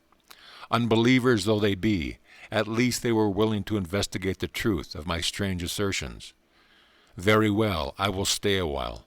I do not wish your word discredited before your friends." Babaji's face had softened, but he added gently, "Henceforth, my son, I shall come when you need me, and not always when you call me." Tense silence reigned in the little group when I opened the door. As if mistrusting their senses, my friends stared at the lustrous figure on the blanket seat. "This is masked hypnotism," one man laughed blatantly. "No one could possibly have entered this room without our knowledge." Babaji advanced smilingly and motioned to each one to touch the warm, solid flesh of his body. Doubts dispelled, my friends prostrated themselves on the floor in awed repentance. "Let halua be prepared." Babaji made his request. I knew to further assure the group of his physical reality. While the porridge was boiling, the divine Guru chatted affably. Great was the metamorphosis of those doubting Thomases into devout St. Pauls. After we had eaten, Babaji blessed each of us in turn. There was a sudden flash. We witnessed the instantaneous dechemicalization of the electronic elements of Babaji's body into a spreading vaporous light. The God-tuned willpower of the Master had loosened its grasp on the ether atoms held together his body. Forthwith the trillions of teeny lifeltronic sparks faded into the infinite reservoir. With my own eyes I have seen the conqueror of death. Maitra, one of the group, spoke reverently. His face was transfigured with the joy of his recent awakening. The supreme guru played with time and space, as a child plays with bubbles. I have beheld one with the keys of heaven and earth. I soon returned to Danapur, firmly anchored in the spirit. Again I assumed the manifold business and family obligations of a householder. Larry Masha also related to Swami Kebalanda and Sri Yukteswar the story of another meeting with Babaji, under circumstances which recall the Guru's promise, "I shall come whenever you need me." The scene was a Kumbh Mela at Allahabad. Larry Masha told his disciples, "I had gone there during a short vacation from my office duty. As I wandered amidst the throng of monks and sadhus who had come from great distance to attend the holy festival, I noticed an ash-smeared ascetic who was holding a begging bowl. The thought arose in my mind that the man was hypocritical, wearing the outward symbols of renunciation without a corresponding inward grace. No sooner had I passed the ascetic than my astounded eye fell on Babaji. He was kneeling in front of a mat-haired anachronite. "Guruji," I hastened to his side. "Sir, what are you doing here?" "I am washing the feet of this renunciate, and then I shall clean his cooking utensils." Babaji smiled at me like a little child. I knew he was intimating that he wanted me to criticize no one, but to see the Lord as residing equally in all body temples, whether of superior or inferior men. The great Guru added, "By serving wise and ignorant sadhus, I am learning the greatest of virtues, pleasing to God above all others, humility." End of chapter. Chapter 35. The Christ-like Life of Larry Masha. Thus it becometh us to fulfill all righteousness. In these words to John the Baptist, and asking John to baptize him, Jesus was acknowledging the divine rights of his Guru. From a reverent study of the Bible from an Oriental viewpoint, and from intuitional perception, I am convinced that John the Baptist was, in past lives, the Guru of Christ. There are numerous passages in the Bible which infer that John and Jesus, in their last incarnations, were respectively Elijah and his disciple, Elisha. These are the spellings in the Old Testament. The Greek translators spell the names as Elias and Eleusius. They reappear in the New Testament in these changed forms. The very end of the Old Testament is a prediction of the reincarnation of Elijah and Elisha. "Behold, I will send you Elijah, the prophet, before the coming of the great and dreadful day of the Lord." Thus John, Elijah, sent before the coming of the Lord, was born slightly earlier to serve as a herald for Christ. An angel appeared to Zacharias the father to testify that his coming son John would be no other than Elijah. But the angel said unto him, "Fear not, Zacharias, for thy prayer is heard, and thy wife Elizabeth shall bear thee a son, and thou shalt call his name John. And many of the children of Israel shall he turn to the Lord their God, and he shall go before them in the spirit and the power of Elias, to turn the hearts of the fathers to the children, and the disobedient to the wisdom of the just, to make ready a people prepared for the Lord." Jesus twice unequivocally identified Elijah as John. "Elias is come already, and they knew him not." Then the disciples understood that he spake unto them of John the Baptist.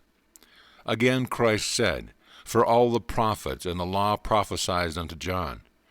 And if we yet will receive it, this is Elias, which was for to come." When John denied that he was Elias, he meant that in the humble garb of John he came no longer in the outward elevation of Elijah, the great Guru. In his former incarnation he had given the mantle of his glory and his spiritual wealth to his disciple Elisha. And Elisha said, "I pray thee, let a double portion of thy spirit be upon me." And he said, "Thou hast asked a hard thing. Nevertheless, if thou see me when I am taken from thee, it shall be so unto thee." And he took the mantle of Elijah that fell from him. The roles became reversed, because Elijah John was no longer needed to be the ostensible guru of Elisha Jesus, now perfected in divine realization. When Christ was transfigured on the mountain, it was his guru Elias with Moses whom he saw. Again, in his hour of extremity on the cross, Jesus cried out the divine name, Eli, Eli, lama sabachthani. That is to say, my God, why hast thou forsaken me? Some of them that stood there, when they heard it, said, This man calleth for Elias. Let us see whether Elias will come to save him. The eternal bond of guru and disciple that existed between John and Jesus was present also for Babaji and Larry Masha. With tender solicitude and deathless guru swam the leaden waters that swirled between the last two lives of his chela, and guided the successive steps taken by the child, and then by the man Larry Masha. It was not until the disciple had reached his 33rd year that Babaji deemed the time to be ripe to openly re-establish the never-severed link. Then, after their brief meeting near Raniket, the selfless master banished his dearly beloved disciple from the little mountain group, releasing him for an outward world mission. My son, I shall come whenever you need me. What mortal lover can bestow that infinite promise? Unknown to society in general, a great spiritual renaissance began to flow from a remote corner of Benares. Just as the fragrance of flowers cannot be suppressed, so Larry Masha, quietly living as an ideal householder, could not hide his innate glory. Slowly from every part of India, the devotee bees sought the divine nectar of the liberated master. The English office superintendent was one of the first to notice a strange transcendental change in his employee, whom he endearingly called Ecstatic Babu. Sir, you seem sad. What is the trouble? Larry Masha made this sympathetic inquiry one morning to his employer. My wife in England is critically ill. I am torn by anxiety. I shall get you some good word about her. Larry Masha left the room and sat for a short time in a secluded spot. On his return, he smiled consolingly. Your wife is improving. She is now writing you a letter. The omniscient Yogi quoted some parts of the missive. Ecstatic Babu, I already know that you are no ordinary man. Yet I am unable to believe that at will you can banish time and space.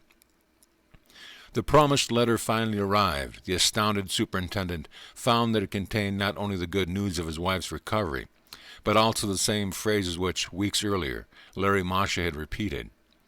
The wife came to India some months later. She visited the office where Larry Masha was quietly sitting at his desk. The woman approached him reverently.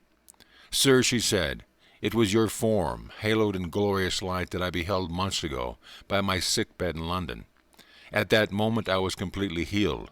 Soon afterward I was able to undertake the long ocean voyage to India. Day after day, one or two devotees besought the sublime Guru for Kriya initiation. In addition to these spiritual duties, and to those of his business and family life, the great master took an enthusiastic interest in education. He organized many study groups and played an active part in the growth of a large high school in the Bengalita section of Benares. His regular discourses on the scripture came to be called his Gita Assembly, eagerly attended by many truth-seekers. By these manifold activities, Larry Masha sought to answer the common challenge. After performing his one business and social duties, where is the time for devotional meditation? The harmoniously balanced life of the great householder guru became the silent inspiration of thousands of questioning hearts. Earning only a modest salary, thrifty, unostentatious, accessible to all, the master carried on naturally and happily in the path of worldly life. Though ensconced in the seat of the Supreme One, Larry Masha showed reverence to all men, irrespective of their differing merits. When his devotees saluted him, he bowed in turn to them. With a childlike humility, the master often touched the feet of others, but seldom allowed them to pay him similar honor, even though such obeisance towards the Guru is an ancient Oriental custom. A significant feature of Larry Masha's life was his gift of Kriya initiation to those of every faith. Not Hindus only, but Muslims and Christians were among his foremost disciples. Monists and dualists, those of all faith or of no established faith, were impartially received and instructed by the universal Guru. One of his highly advanced chelas was Abdul Ghaffur Khan, a Mohammedan.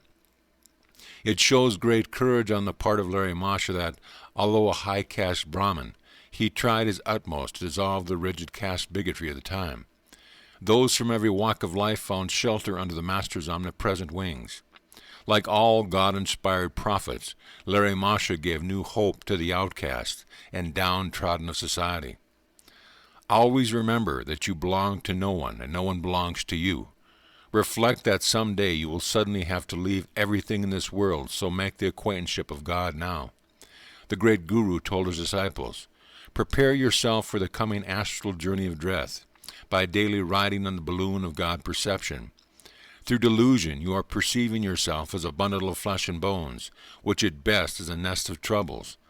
Meditate unceasingly, that you may quickly behold yourself as the infinite essence, free from every form of misery. Cease being a prisoner of the body, using the secret key of Kriya. Learn to escape into spirit. The great Guru encouraged his various students to adhere to the good traditional discipline of his own faith, stressing the all-inclusive nature of Kriya as a practical technique of liberation. Larry Masha then gave his chelas liberty to express their lives in conformance with environment and upbringing. A Muslim should perform his namaz, worship 4 times daily, the master pointed out. 4 times daily a Hindu should sit in meditation. A Christian should go down on his knees 4 times daily, praying to God and then read the Bible. With wise discernment, the Guru guided his followers into the path of bhakti, karma, jhana, and raja yogas, according to each man's natural tendency. The master, who was slow to give his permission to devotees wishing to enter the formal path of monkhood, always cautioned them to first reflect well on the austerities of the monastic life.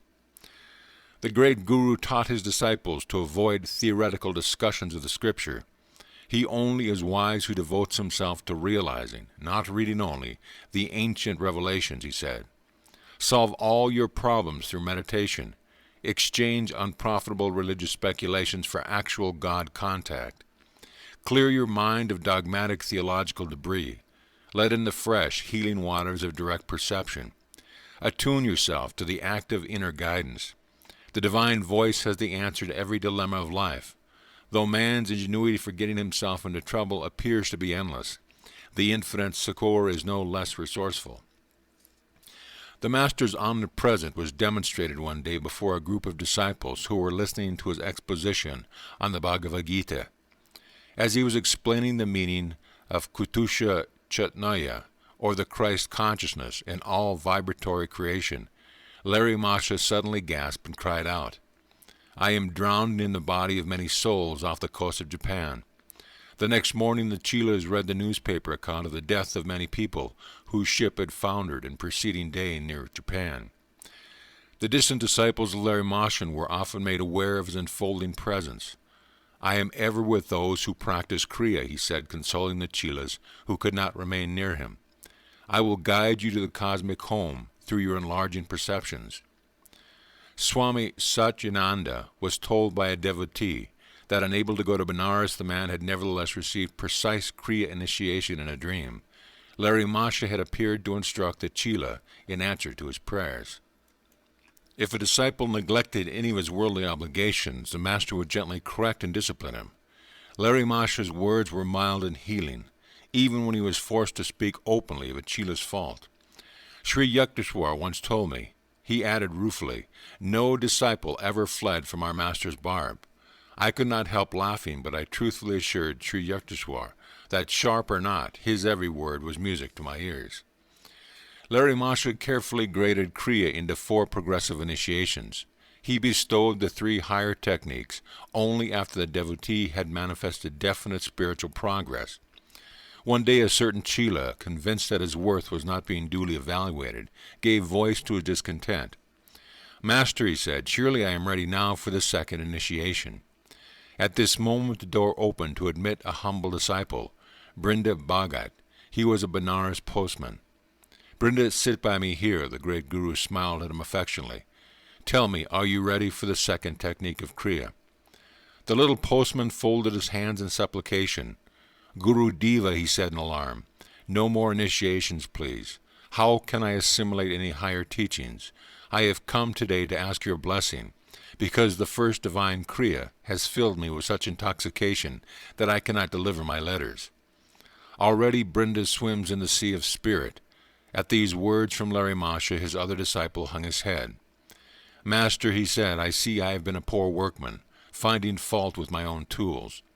The postman, who was an uneducated man, later developed his insight through Kriya to such an extent that scholars occasionally sought his interpretation on involved scriptural points.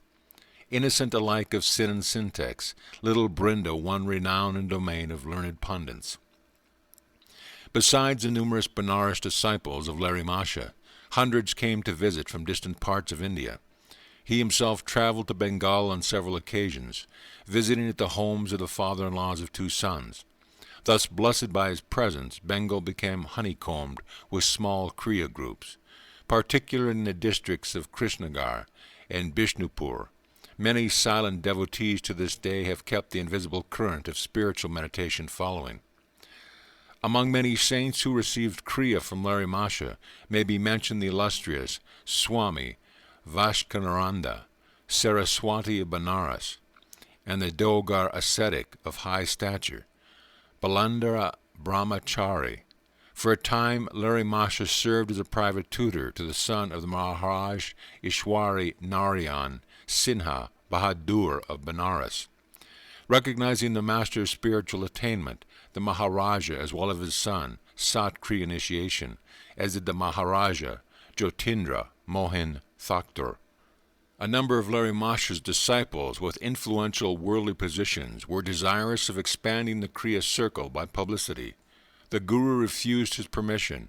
One Chila, the royal physician to the Lord of Benares, started an organized effort to spread the master's name as Kashi Baba, exalted one of Benares. Again the Guru forbade it. "Let the fragrance of the Kriya flower be wafted naturally, without any display," he said. "Its seeds will take root in the soil of spiritually fertile hearts." Although the great master did not adopt the system of preaching through the modern message of any organization or through the printing press, he knew that the power of his message would rise like a resistless flood, inundating by its own force the banks of the human minds. The changed and purified lives of devotees were the simple guarantee of the deathless vitality of Kriya. In 1886, 25 years after his Ranikat initiation, Larry Masha was retired on a pension. With his availability in the daytime, disciples sought him out in ever-increasing numbers. The great Guru now sat in silence most of the time, locked in a tranquil lotus posture. He seldom left his little parlor, even for a walk, or to visit other parts of the house. A quiet stream of Chilas arrived, almost ceaselessly, for a darshan of the Guru. To the awe of all beholders, Larry Masha's habitual physiological state exhibited the superhuman features of breathlessness, sleeplessness, cessation of pulse and heartbeat, calm eyes unblinking for hours, and a profound aura of peace. No visitor departed without upliftment of spirit. All knew they had received the silent blessing of a true man of God. The master now permitted his disciple, Panchanan Bhattacharya, to open an Arya Mission Institute in Calcutta. Here the saintly disciple spread the message of Kriya Yoga and prepared for the public benefit certain yogic herbal medicines. In accordance with ancient customs, the master gave to the people in general a neem oil for the cure of various disease. When the Guru requested a disciple to distill the oil, he could easily accomplish the task. If anyone else tried, he would encounter strange difficulties, finding that the medicinal oil had almost evaporated after going through the required distilling process. Evidently, the master's blessing was a necessary ingredient. The Arya Mission Institution undertook the publication of many of the Guru's scriptural commentaries. Like Jesus and other great prophets, Larry Masha himself wrote no books, but his penetrating interpretations were recorded and arranged by various disciples. Some of these voluntary amendments were more discerning than others in correctly conveying the profound insight of the Guru, yet on the whole their efforts were successful. Through their zeal, the world possesses unparalleled commentaries by Larry Masha on 26 ancient scriptures. Sri Ananda Mohan Lahiri, a grandson of the master, has written an interesting booklet on Kriya. The text on the Bhagavad Gita is a part of the great epic, the Mahabharata, which possesses several knot points. Sri Ananda wrote, "Keep these knot points unquestioned, and we find nothing but mythical stories of a peculiar and easily misunderstood type. Keep those knot points unexplained, and we have lost a science which the East has preserved with superhuman patience after a quest of thousands of years of experiments. It was the commentaries of Larry Masha which brought to light, clear of allegories, the very science of religion that had been so cleverly put out of sight in the riddle of scriptural letters and imagery. No longer a mere unintelligible jugglery of words, the otherwise unmeaning formulas of Vedic worship have been proved by the Master to be full of scientific significance. We know that man is usually helpless against the insurgent sway of evil passion, but these are rendered powerless, and man finds no motive in their indulgence when there dawns on him a consciousness of superior and lasting bliss through Kriya. Here the give-up, the negation of the lower passions, synchronized with a take-up, the assertion of a beatitude. Without such a course, hundreds of moral maxims, which run in mere negatives, are useless to him. Our eagerness for world activity kills in us the sense of spiritual awe. We cannot comprehend the great life behind all names and forms, just because science brings home to us how we can use the power of nature. This familiarity has bred a contempt for her ultimate secrets. Our relation with nature is one of practical business. We tease her, so to speak, to know how she can be used to serve our purposes. We make use of her energies, whose source yet remains unknown. In science, our relation with nature is one that exists between a man and his servant, or in a philosophical sense, she is like a captive in the witness box. We cross-examine her, challenge her, and minutely weigh her evidence in human scales which cannot measure her hidden values. On the other hand, when the self is in communion with a higher power, nature automatically obeys, without stress or strain, the will of man. This effortless command over nature is called miraculous by the uncomprehending materialist. The life of Larry Masha sets an example which changed the erroneous notion that yoga is a mysterious practice. Every man may find a way through Kriya to understand his proper relation with nature and to feel spiritual reverence for all phenomena, whether mystical or of an everyday occurrence, in spite of the matter-of-factness of physical science. We must bear in mind that what was mystical 1,000 years ago is no longer so, and what is mysterious now may become lawfully intelligible 100 years hence. It is the infinite, the ocean of power, that is at the back of all manifestations. The law of Kriya Yoga is eternal. It is true like mathematics, like the simple rules of addition and subtraction. The law of Kriya can never be destroyed. Burn to ashes all the books on mathematics, the logically minded will always rediscover such truth. Destroy all the sacred books on yoga, its fundamental laws will come out whenever there appears a true yogi who compares with himself pure devotion and consequently pure knowledge. Just as Babaji is among the greatest of avatars, a Mahavatar, and Sri Yukteswar, a Janavatar or incarnation of wisdom, so Larry Masha may justly be called Yoga Avatar or incarnation of yoga. By standards of both qualitative and quantitative good, he elevated the spiritual level of society. In his power to raise his close disciples to Christ-like stature, and in his wide dissemination of truth among the masses, Larry Masha ranks among the saviors of mankind. His uniqueness as a prophet lies in his practical stress on a definite method, Kriya opening for the first time the doors of yoga freedom of all men. Apart from the miracles of his own life, surely the Yoga Avatar reached the zenith of all wonders in reducing the ancient complexities of yoga to an effective simplicity not beyond the ordinary grasp. In reference to miracles, Larry Masha often said, "The operation of subtle laws which are unknown to people in general should not be publicly discussed or published without due discrimination." If in these pages I have appeared to flout his cautionary words, it is because he has given me an inward reassurance. Also, in recording the lives of Babaji, Larry Masha, and Sri Yukteswar, I have taught it advisable to admit many true miraculous stories, which could hardly have been included without writing also an explanatory volume of abstruse philosophy. New hope for new men, divine union, the Yoga Avatar proclaimed, is possible through self-effort and is not dependent on theological beliefs or on any arbitrary will of a cosmic dictator.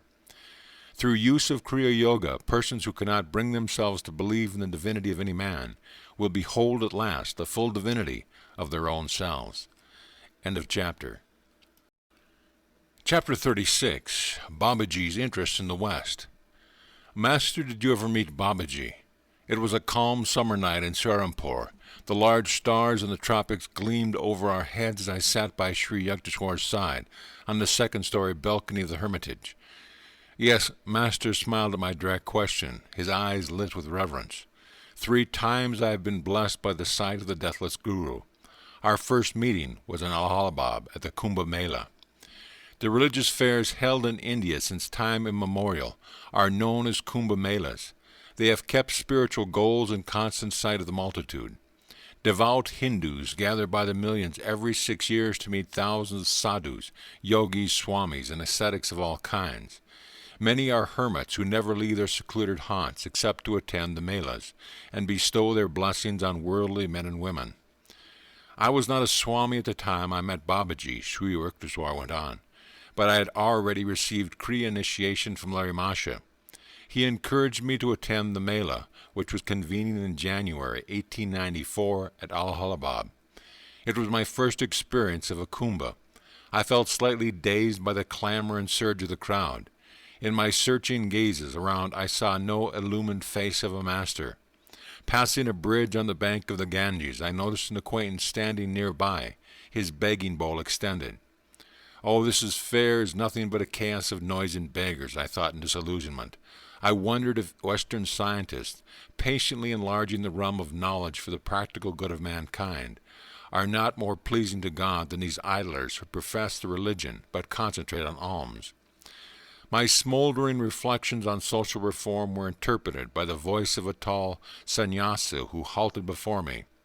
"Sir," he said, "a saint is calling you." "Who is he?" "Come and see for yourself." Hesitantly following this laconic advice, I soon found myself near a tree whose branches were sheltering a guru with an attractive group of disciples. The master, a bright, unusual figure with sparkling dark eyes, rose at my approach and embraced me. "Welcome, Swamiji," he said affectionately. "Sir," I replied emphatically, "I am not a Swami."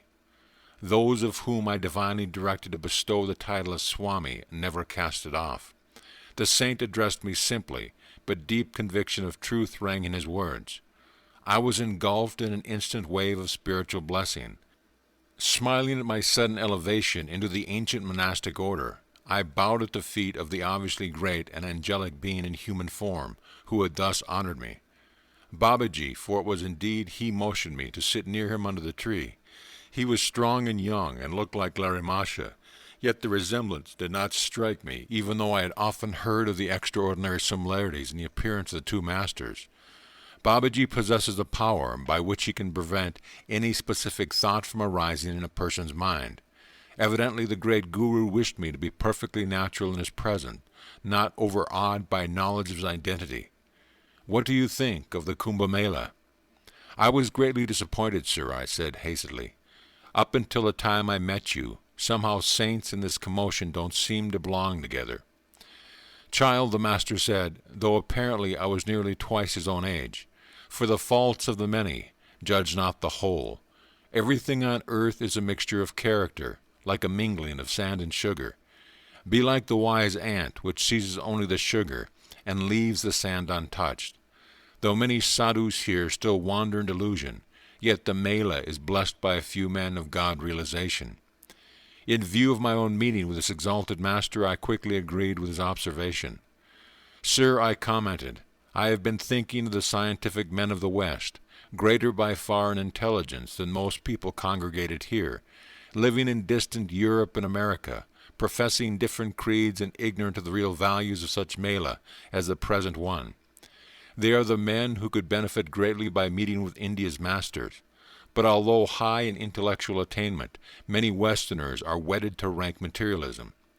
Others, famous in science and philosophy, do not recognize the essential unity in religion. Their creeds serve as insurmountable barriers that threaten to separate them from us forever. I saw that you are interested in the West as far as the East." Babaji's face beamed with approval. "I felt the pangs of your heart. broad enough for all men, whether Oriental or Occidental. That is why I summoned you here. East and West must establish a golden middle ground of activity and spirituality combined, he continued. India has much to learn from the West in material development. In return, India can teach the universal method by which the West will be able to pass its religious beliefs on the unshakable foundation of yogic science. You, Swamiji, have a part to play in the coming harmonious exchange between Orient and Occident. Some years hence I shall send you a disciple whom you can train for yoga dissemination in the West. The vibrations there of many spiritually seeking souls come flood-like to me. I perceive potential saints in America and Europe, waiting to be awakened. At this point in the story, Sri Yukteswar turned his gaze fully at mine. My son, he said, smiling in the moonlight, you are the disciple that years ago Babaji promised to send me. I was happy to learn that Babaji had directed my steps to Sri Yukteswar, yet it was hard for me to visualize myself in the remote West, away from my beloved Guru and the simple hermitage pace. Babaji then spoke of the Bhagavad Gita. Sri Yukteswar went on. To my astonishment, he indicated by a few words of praise that he was aware of the fact that I had written interpretation on various Gita chapters. At my request, Swamiji, please undertake another task. The great master said, will you not write a book on the underlying basic unity between the Christian and Hindu scriptures? Show by parallel references that the inspired sons of God have spoken the same truth, now obscured by men's sectarian differences. Maharaj, I answered diffidently, what a command! Shall I be able to fulfill it? Babaji laughed softly. My son, why do you doubt? He said reassuredly. Indeed, whose work is all of this, and who is the doer of all actions? Whatever the Lord has made me say is bound to materialize as truth. I deemed myself empowered by the blessing of the saint, and agreed to write the book. Feeling reluctantly that the parting hour had arrived, I rose from my leave seat. Do you know Lahiri? The master inquired. He is a great soul, isn't he? Tell him of our meeting. He then gave me a message for Larry Masha. After I had bowed humbly in farewell, the saint smiled benignly. When your book is finished, I shall pay you a visit, he promised. Goodbye for the present. I left Allahabad the following day and trained for Benares. Reaching my guru's home, I poured out the story of the wonderful saint at the Kumbh Mela. Oh, didn't you recognize him? Larry Masha's eyes were dancing with laughter. I see you couldn't, for he prevented you. He is my incomparable guru, the celestial Babaji. Babaji, I repeated awestruck. The Yogi Christ Babaji? The invisible, visible Savior Babaji. Oh, if I could just recall the past and be once more in his presence, to show my devotion at his lotus feet. Never mind, Larry Masha said consolingly. He has promised to see you again. Guru Deva, the Divine Master, asked me to give you a message. Tell Lahari, he said, that the stored-up power for his life now runs low. It is nearly finished. At my utterance of these enigmatic words, Larry Masha's figure trembled as though touched by a lightning current. In an instant everything about him fell silent.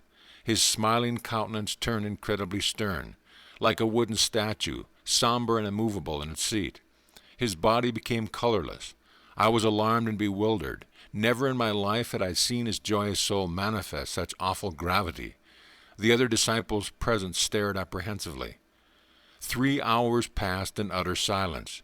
Then Larry Masha resumed his natural cheerful demeanor and spoke affectionately to each of his chelas. Everyone sighed in relief. I realized by my master's reaction that Babaji's message had been an unmistakable signal by which Larry Masha understood that his body would soon be untenanted. His awesome silence proved that my guru had instantly controlled his being, cut his last cord of attachment to the material world, and fled to this ever-living identity in spirit. Babaji's remark had been his way of saying, I shall ever be with you. Though Babaji and Larry Masha were omniscient and had no need of communicating with each other through me or any other intermediary, the great ones often condescend to play a part in the human drama. Occasionally they transmit their prophecies through messengers in an ordinary way, that the final fulfillment of their words may infuse greater divine faith in a wide circle of men who later learn the story.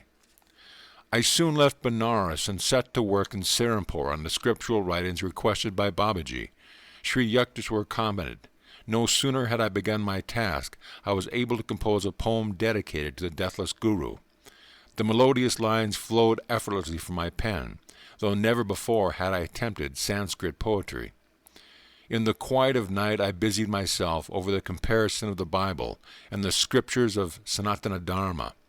Quoting the words of the blessed Lord Jesus, I showed that his teachings were in essence one with the revelations of the Vedas.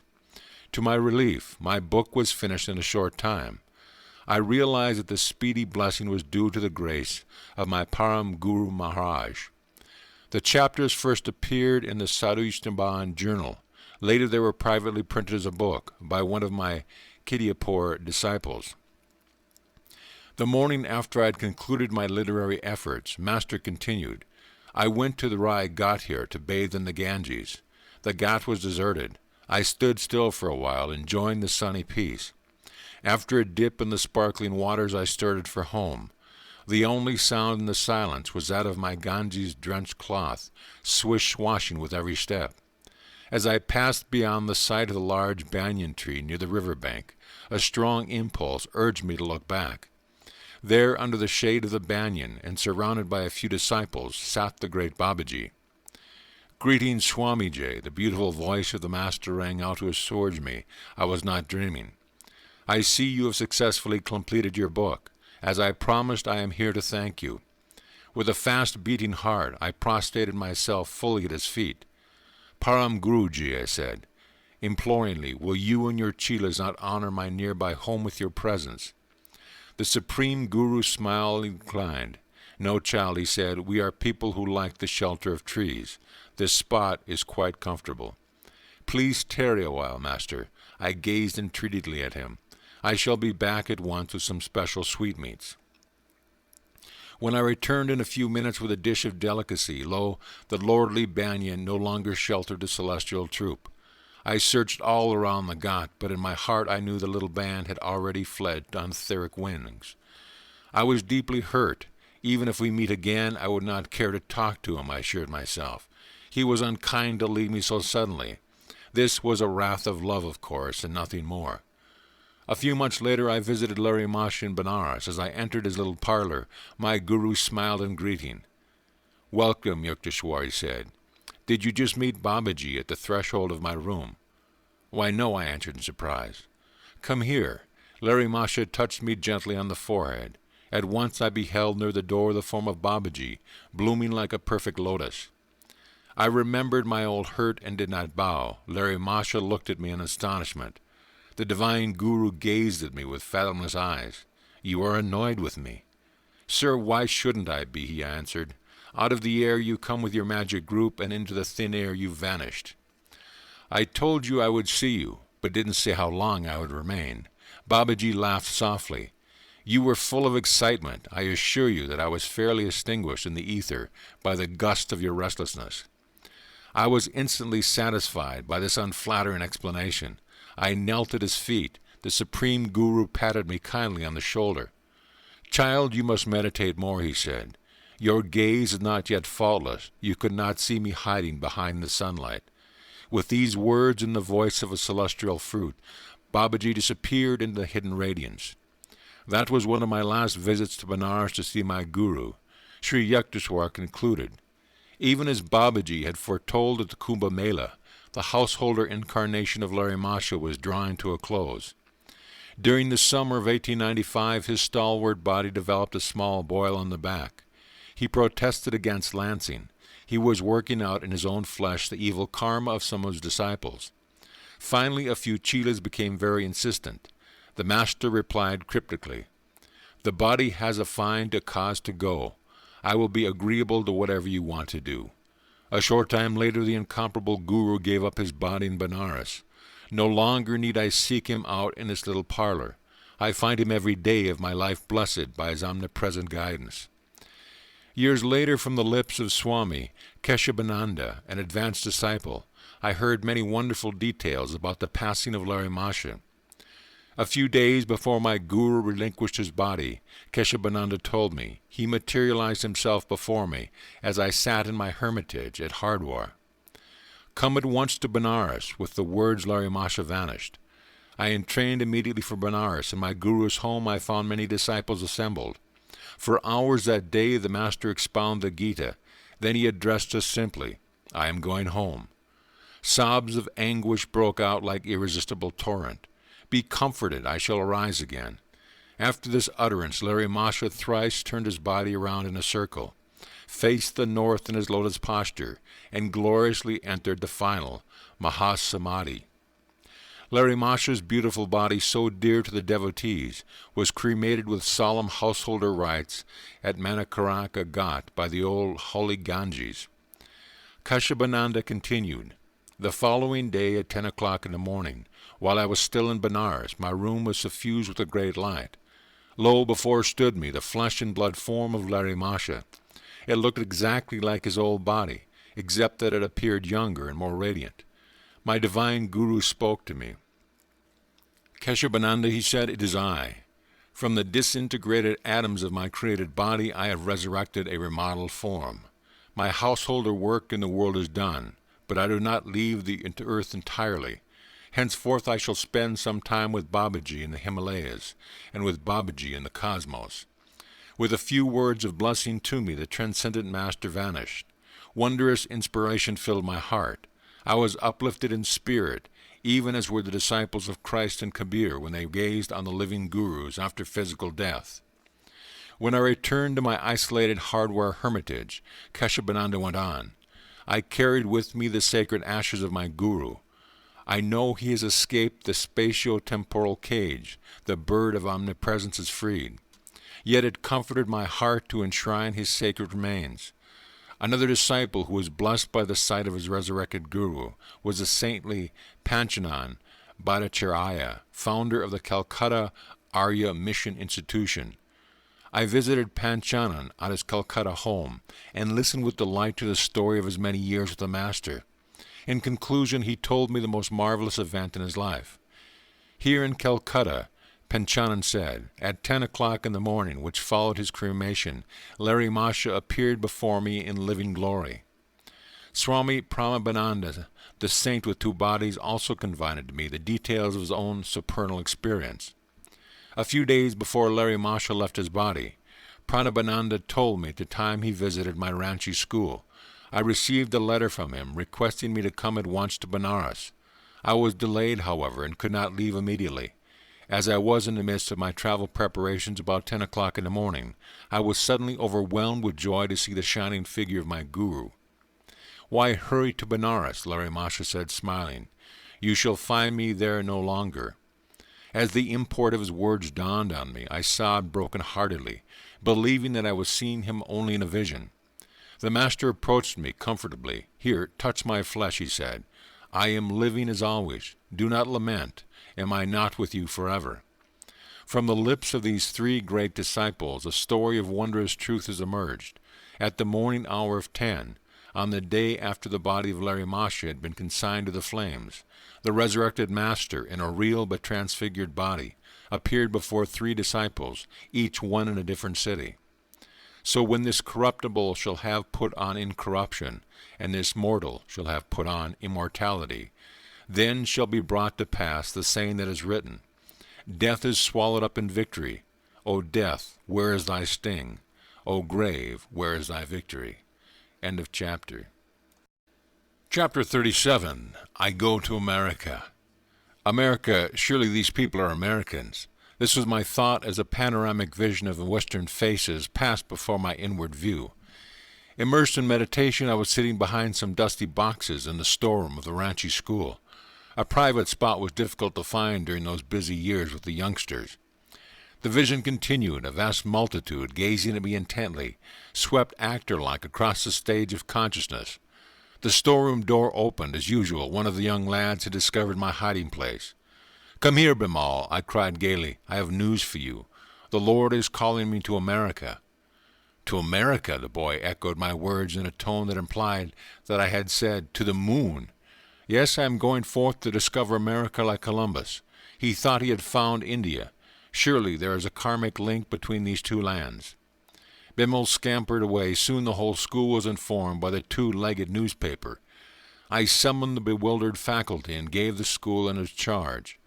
I know you'll keep Larry Masha's yoga ideals of education ever to the fore. I said I shall write you frequently. God willing, someday I shall be back. Tears stood in my eyes as I cast a last look at the little boys in the sunny acres of Ranchi. A definite epoch in my life had now closed. I knew henceforth I would dwell in far lands. I entrained for Calcutta a few hours after my vision. The following day I received an invitation to serve as a delegate from India to an international congress of religious liberals in America. It was to convene that year in Boston, under the auspices of the American Unitarian Association. My head in a whirl, I sought out Sri Yukteswar in Serampore. Guruji, I've just been invited to address a religious congress in America. Shall I go? All doors are open for you, Master replied simply. It is now or never. But, sir, I said in dismay, what do I know about public speaking? Seldom have I given a lecture, and never in English. English or no English, your words on yoga shall be heard in the West. I laughed. Well, dear Guruji, I hardly think the Americans will learn Bengali. Please bless me with a push over the hurdles of the English language. When I broke the news of my plans to Father, he was utterly taken aback. To him, America seemed incredibly remote. He feared that he might never see me again. How can you go, he asked sternly. Who will finance you? As he had affectionately borne the expense of my education and whole life, he doubtless hoped that this question would bring my project to an embarrassing halt. The Lord will surely finance me. As I made this reply, I thought of the similar one I had given long ago to my brother, Ananta, in Agra. Without very much guile, I added, Father, perhaps God will put it into your mind to help me. No, never. He glanced at me piteously. I was astounded, therefore, when Father handed me the following day a check made out for a large amount. I give you this money, he said, not in my capacity as a father, but as a faithful disciple of Larry Masha. Go then to that far western land. Spread there the creedless teachings of Kriya Yoga. I was immensely touched at the selfless spirit in which Father had been able to quickly put aside his personal desires. The just realization had come to him during the preceding night that no ordinary desire for foreign travel was motivating my voyage. Perhaps we shall not meet again in this life, Father, who was 67 at the time, spoke sadly. An intuitive conviction prompted me to reply, Surely the Lord will bring us together once more. As I went about my preparations to leave Master in my native land for an unknown shore of America, I experienced not a little trepidation. I had heard many stories about the materialistic Western atmosphere, one very different from the spiritual background of India, pervaded with the censured aura of saints. An Oriental teacher who will dare the Western airs, I thought, must be hardy beyond the trials of the Himalayan cold. One early morning I began to pray with an adamant determination to continue, to even die praying, until I heard the voice of God. I wanted his blessing and assurance that I would not lose myself in the fogs of modern utilitarianism. My heart was set to go to America, but even more strongly was it resolved to hear the solace of divine permission. I prayed and prayed, muffling my sobs. No answer came. My silent petition increased in excruciating crescendo until at noon I had reached the zenith. My brain could no longer withstand the pressure of my agonies. If I cried once more with an increased depth of my inner passion, I felt as though my brain would split. At that moment there came a knock outside the vestibule adjoining the Gupar Road room in which I was sitting. Opening the door, I saw a young man in the scanty garb of a renunciate. He came in, closed the door behind me, and refusing my request to sit down, indicated with a gesture that he wished to talk to me with something. He must be Babaji, I thought, dazed because the man before me had the features of a younger Larry Masha. He answered my thought. Yes, I am Babaji. He spoke melodiously in Hindi. Our Heavenly Father has heard your prayer. He commands me to tell you, follow the behests of your Guru and go to America. Fear not, you will be protected. After a vibrant pause, Babaji addressed me again. You are the one I have chosen to spread the message of Kriya Yoga in the West. Long ago I met your Guru, Yukteswar, at Kumbh Mela. I told him I would send you to him for training. I was speechless, choked with devotional awe at his presence, and deeply touched to hear from his own lips that he had guided me to Sri Yukteswar. I lay prostrate before the deathless Guru. He graciously lifted me from the floor. Tell me many things about my life. He then gave me some personal instructions and uttered a few secret prophecies. Kriya Yoga, the scientific technique of God realization, he finally said with solemnity, will ultimately spread in all lands and aid in harmonizing the nation through man's personal, transcendental perception of the Infinite Father. With a gaze of majestic power, the Master electrified me by a glimpse of his cosmic consciousness. In a short while, he started toward the door. Do not try to follow me, he said. You will not be able to do so. Please, Babaji, don't go away, I cried repeatedly. Take me with you. Looking back, he replied, not now, some other time. Overcome by emotion, I disregarded his warning. As I tried to pursue him, I discovered that my feet were firmly rooted to the floor. From the door, Babaji gave me a last affectionate glance. He raised his hand by way of benediction and walked away, my eyes fixed on him longingly. After a few minutes, my feet were free. I sat down and went into deep meditation, unceasingly thanking God not only for answering my prayer, but for blessing me by meeting with Babaji. My whole body seemed sanctified through the touch of the ancient, ever-youthful Master. Long had it been my burning desire to behold him. Until now, I had never recounted to anyone the story of my meeting with Babaji. Holding it as the most sacred of my human experience, I have hidden it in my heart. But the thought occurred to me that readers of this autobiography may be more inclined to believe in the reality of the secluded Babaji of this world interest if I relate that I saw him with my own eyes. I have helped an artist to draw a true picture of the great Yogi Christ of modern India. It appears in this book. The eve of my departure for the United States found me in Sri Yukteswar's holy presence. Forget you were born a Hindu and don't be an American. Take the best of them both. Master said in his calm way of wisdom, be your true self, a child of God. Seek and incorporate into your being the best qualities of all your brothers, scattered over the earth in various races. Then he blessed me. All those who come to you with faith, seeking God, will be helped. As you look at them, the spiritual current emanating from your eyes will enter into their brains and change their material habits, making them more God-conscious. He went on, your lot of attract sincere souls is very good. Everywhere you go, even in the wilderness, you will find friends. Both of his blessings have been amply demonstrated.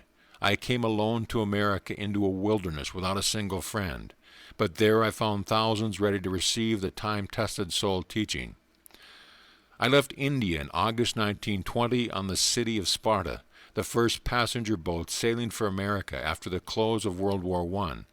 I had been able to book passage only after the removal, in ways fairly miraculous, of many red-tape difficulties concerned with the granting of my passport.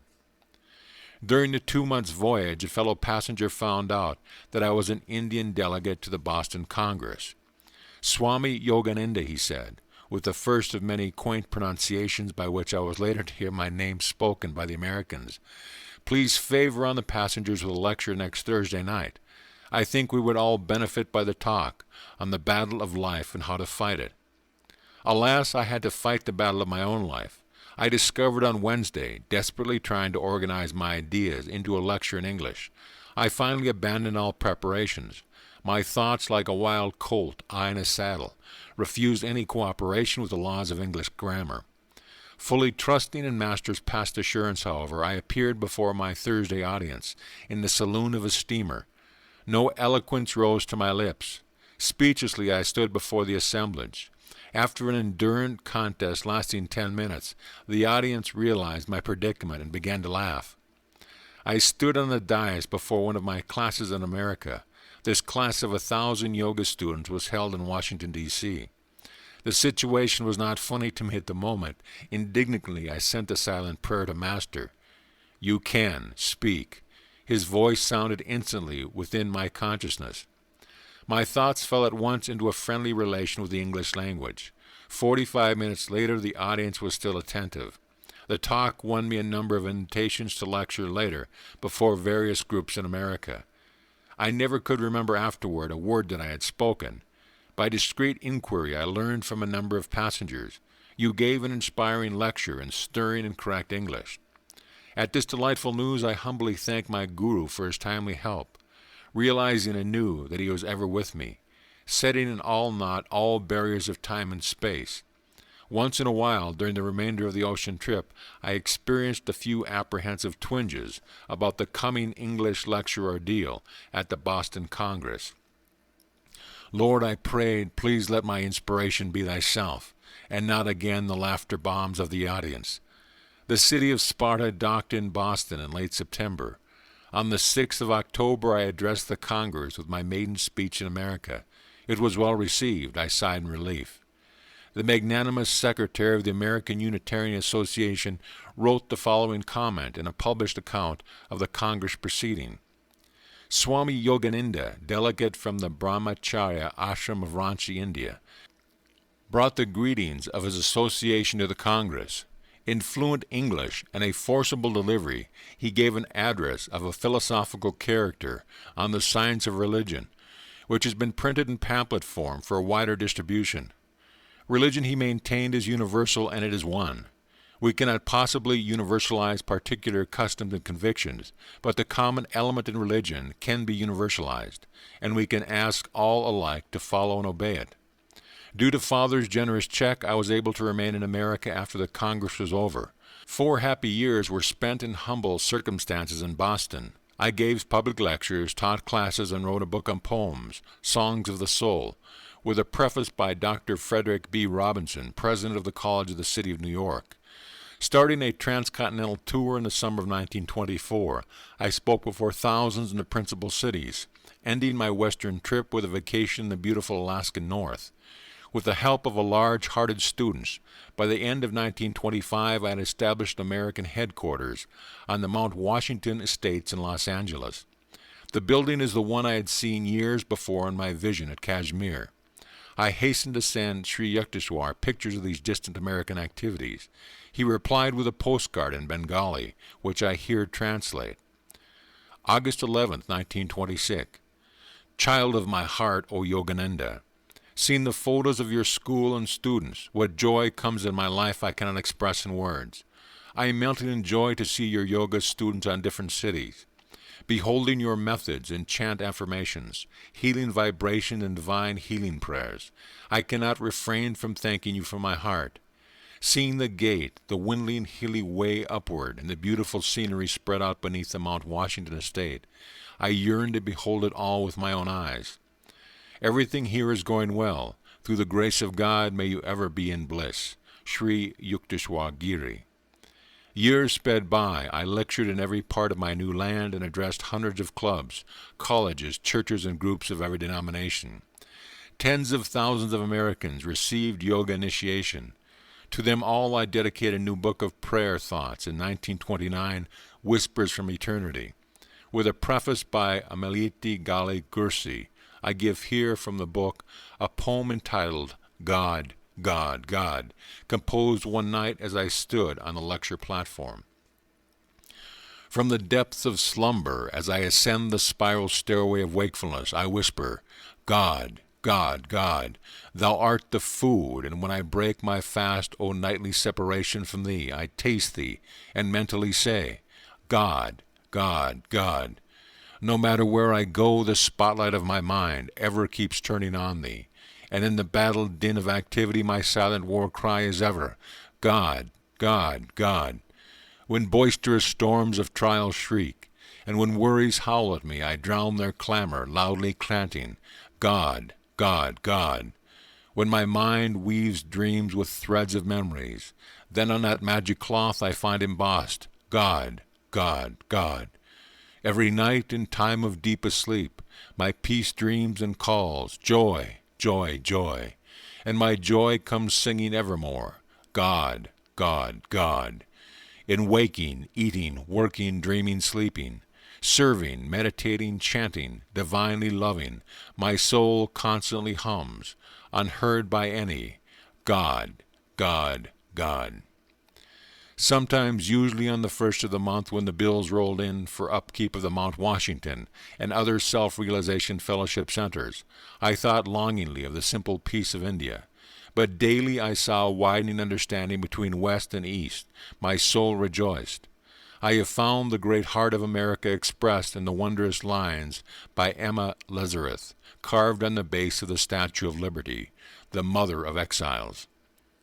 From her beacon hand glows worldwide welcome, her mild eyes command, the air-bridged harbor the twin cities frame. Keep, ancient lands, your storied pomp, cries she with silent lips. Give me your tired, your poor, your huddled masses yearning to breathe free. The wretched refuse of your teeming shore, send these, the homeless, tempest-tossed to me. I lift my lamp beside the golden door.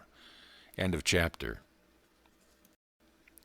Chapter 38. Luther Burbank, a Saint Amidst the Roses. The secret of improved plant breeding, apart from scientific knowledge, is love. Luther Burbank uttered this wisdom as I walked beside him in his Santa Rosa garden. We halted near a bed of edible cacti.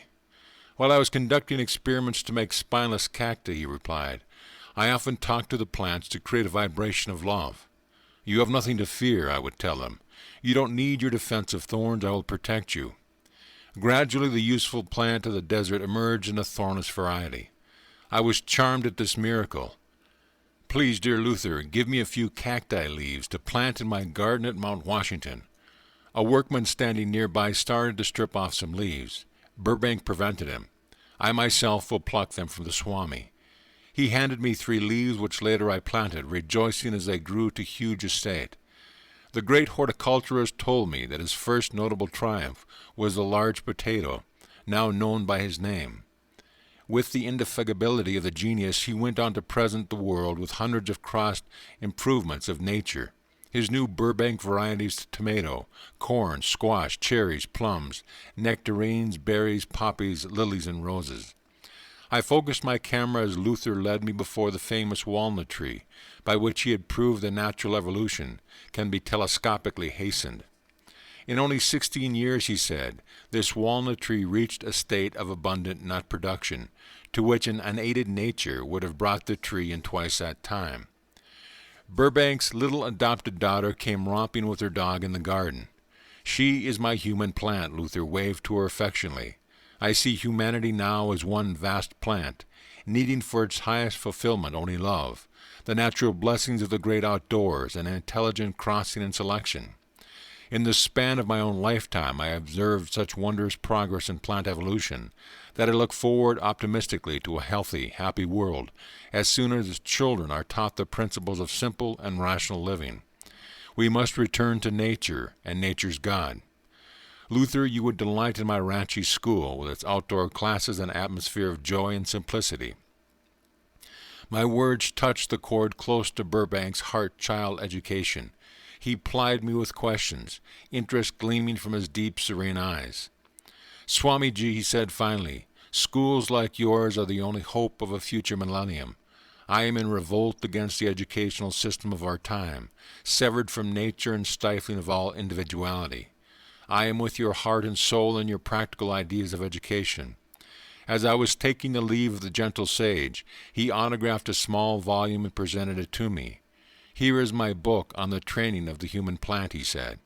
New types of training are needed, fearless experiments. At times the most daring trials have succeeded in bringing out the best in fruits and flowers. Educational innovations for children should likewise become more numerous, more courageous.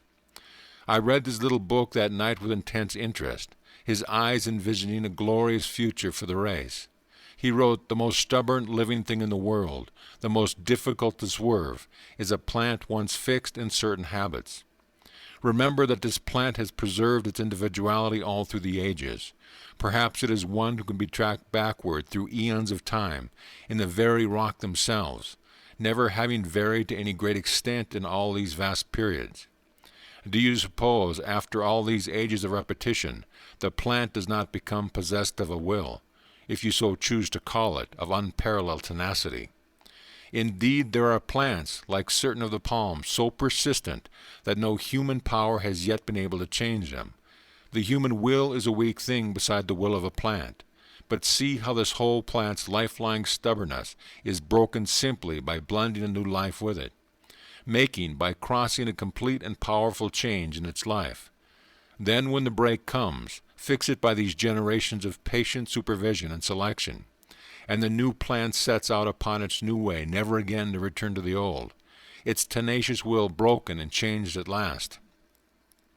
When it comes to so sensitive and pliable a thing as the nature of a child, the problem becomes vastly easier. Magnetically drawn to this great America, I visit him again and again. One morning I arrived at the same time as the postman, who deposited in Burbank's studio about 1,000 letters. Horticulturists wrote him from all parts of the world. "Swamiji, your presence is just the excuse I need to get out of the garden," Luther said gaily. He opened a large desk drawer containing hundreds of travel folders. "See," he said, "this is how I do my traveling. Tied down by my plants and correspondence, I satisfy my desire by foreign lands by a glance now and then at these pictures." My car was standing before his gate. Luther and I drove along the streets of the little town, its gardens bright with his own varieties of Santa Rosa, peach blow, and Burbank roses. "My friend Henry Ford and I both believe in the ancient theory of reincarnation," Luther told me. "It sheds light on aspects of life otherwise inexplicable. Memory is not a test of truth. Just because man fails to remember his past lives does not prove he never had them. Memory is blank concerning his womb life and infancy too, but he probably passed through them," he chuckled. "The great scientist had received Kriya initiation during one of my earlier visits. I practice the techniques devoutly, Swamiji," he said. After many thoughtful questions to me about various aspects of yoga, Luther remarked slowly, "The East indeed possesses immense hoards of knowledge which the West has scarcely begun to explore. Intimate communion with nature, who unlocked to him many of her jealously guarded secrets, had given Burbank a boundless spiritual reverence. Sometimes I feel very close to the infinite power," he confided shyly, his sensitive, beautifully modeled face lit with his memories. "Then I have been able to heal sick persons around me, as well as many ailing plants." He told me of his mother, a sincere Christian. "Many times after her death," Luther said, "I have been blessed by her appearance and vision. She has spoken to me." We drove back reluctantly toward his home and those waiting 1,000 letters. "Luther," I remarked, "next month I am starting a magazine to present the truth offerings of East and West. Please help me decide on a good name for the journal." We discussed titles for a while and finally agreed on East-West.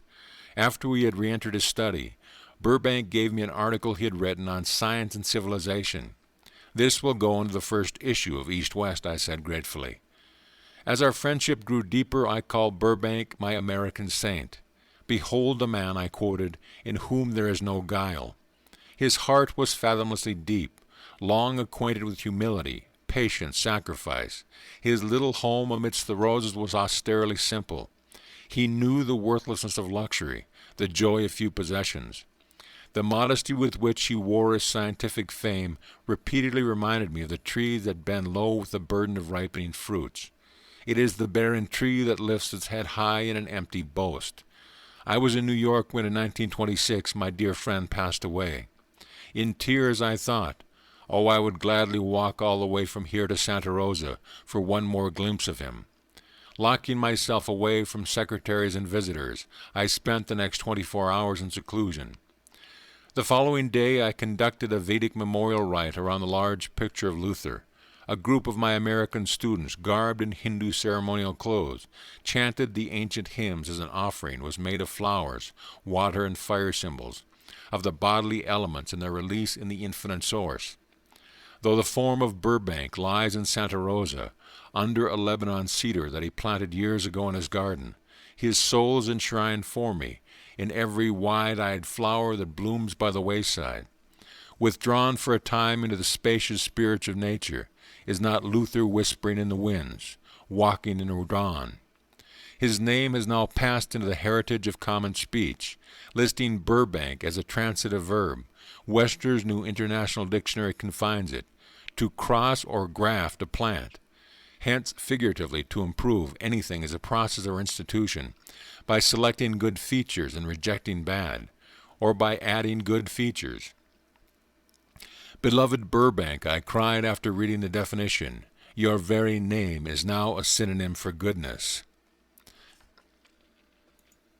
End of chapter.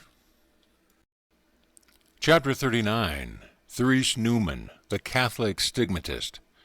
Return to India. I have waited for you patiently for 15 years. Soon I shall swim out of the body and on to the shining abode. Yogananda, come. Sri Yukteswar's voice sounded startlingly in my inner ear as I sat in meditation at my Mount Washington headquarters. Traversing 10,000 miles in a twinkling of an eye, his message penetrated my being like a flash of lightning. 15 years. Yes, I realize now it is 1935. I have spent 15 years in spreading my Guru's teaching in America. Now he recalls me. That afternoon I recounted my experience to a visiting disciple. His spiritual development under Kriya Yoga was so remarkable that I often called him saint, remembering Babaji's prophecy that America too would produce men and women of divine realization through the ancient yogic path. This disciple and a number of others generously insisted on making a donation for my travels.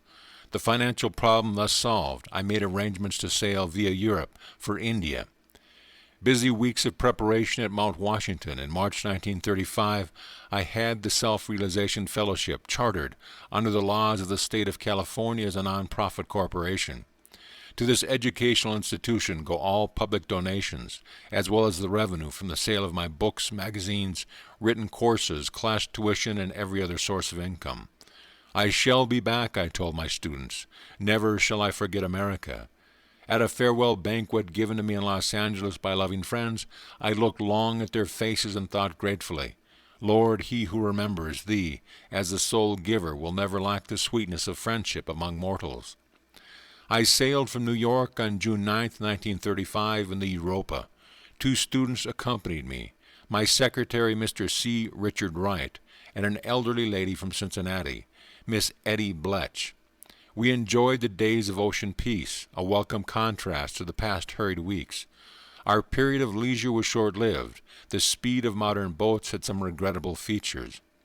Like any other group of inquisitive tourists, we walked around the huge and ancient city of London.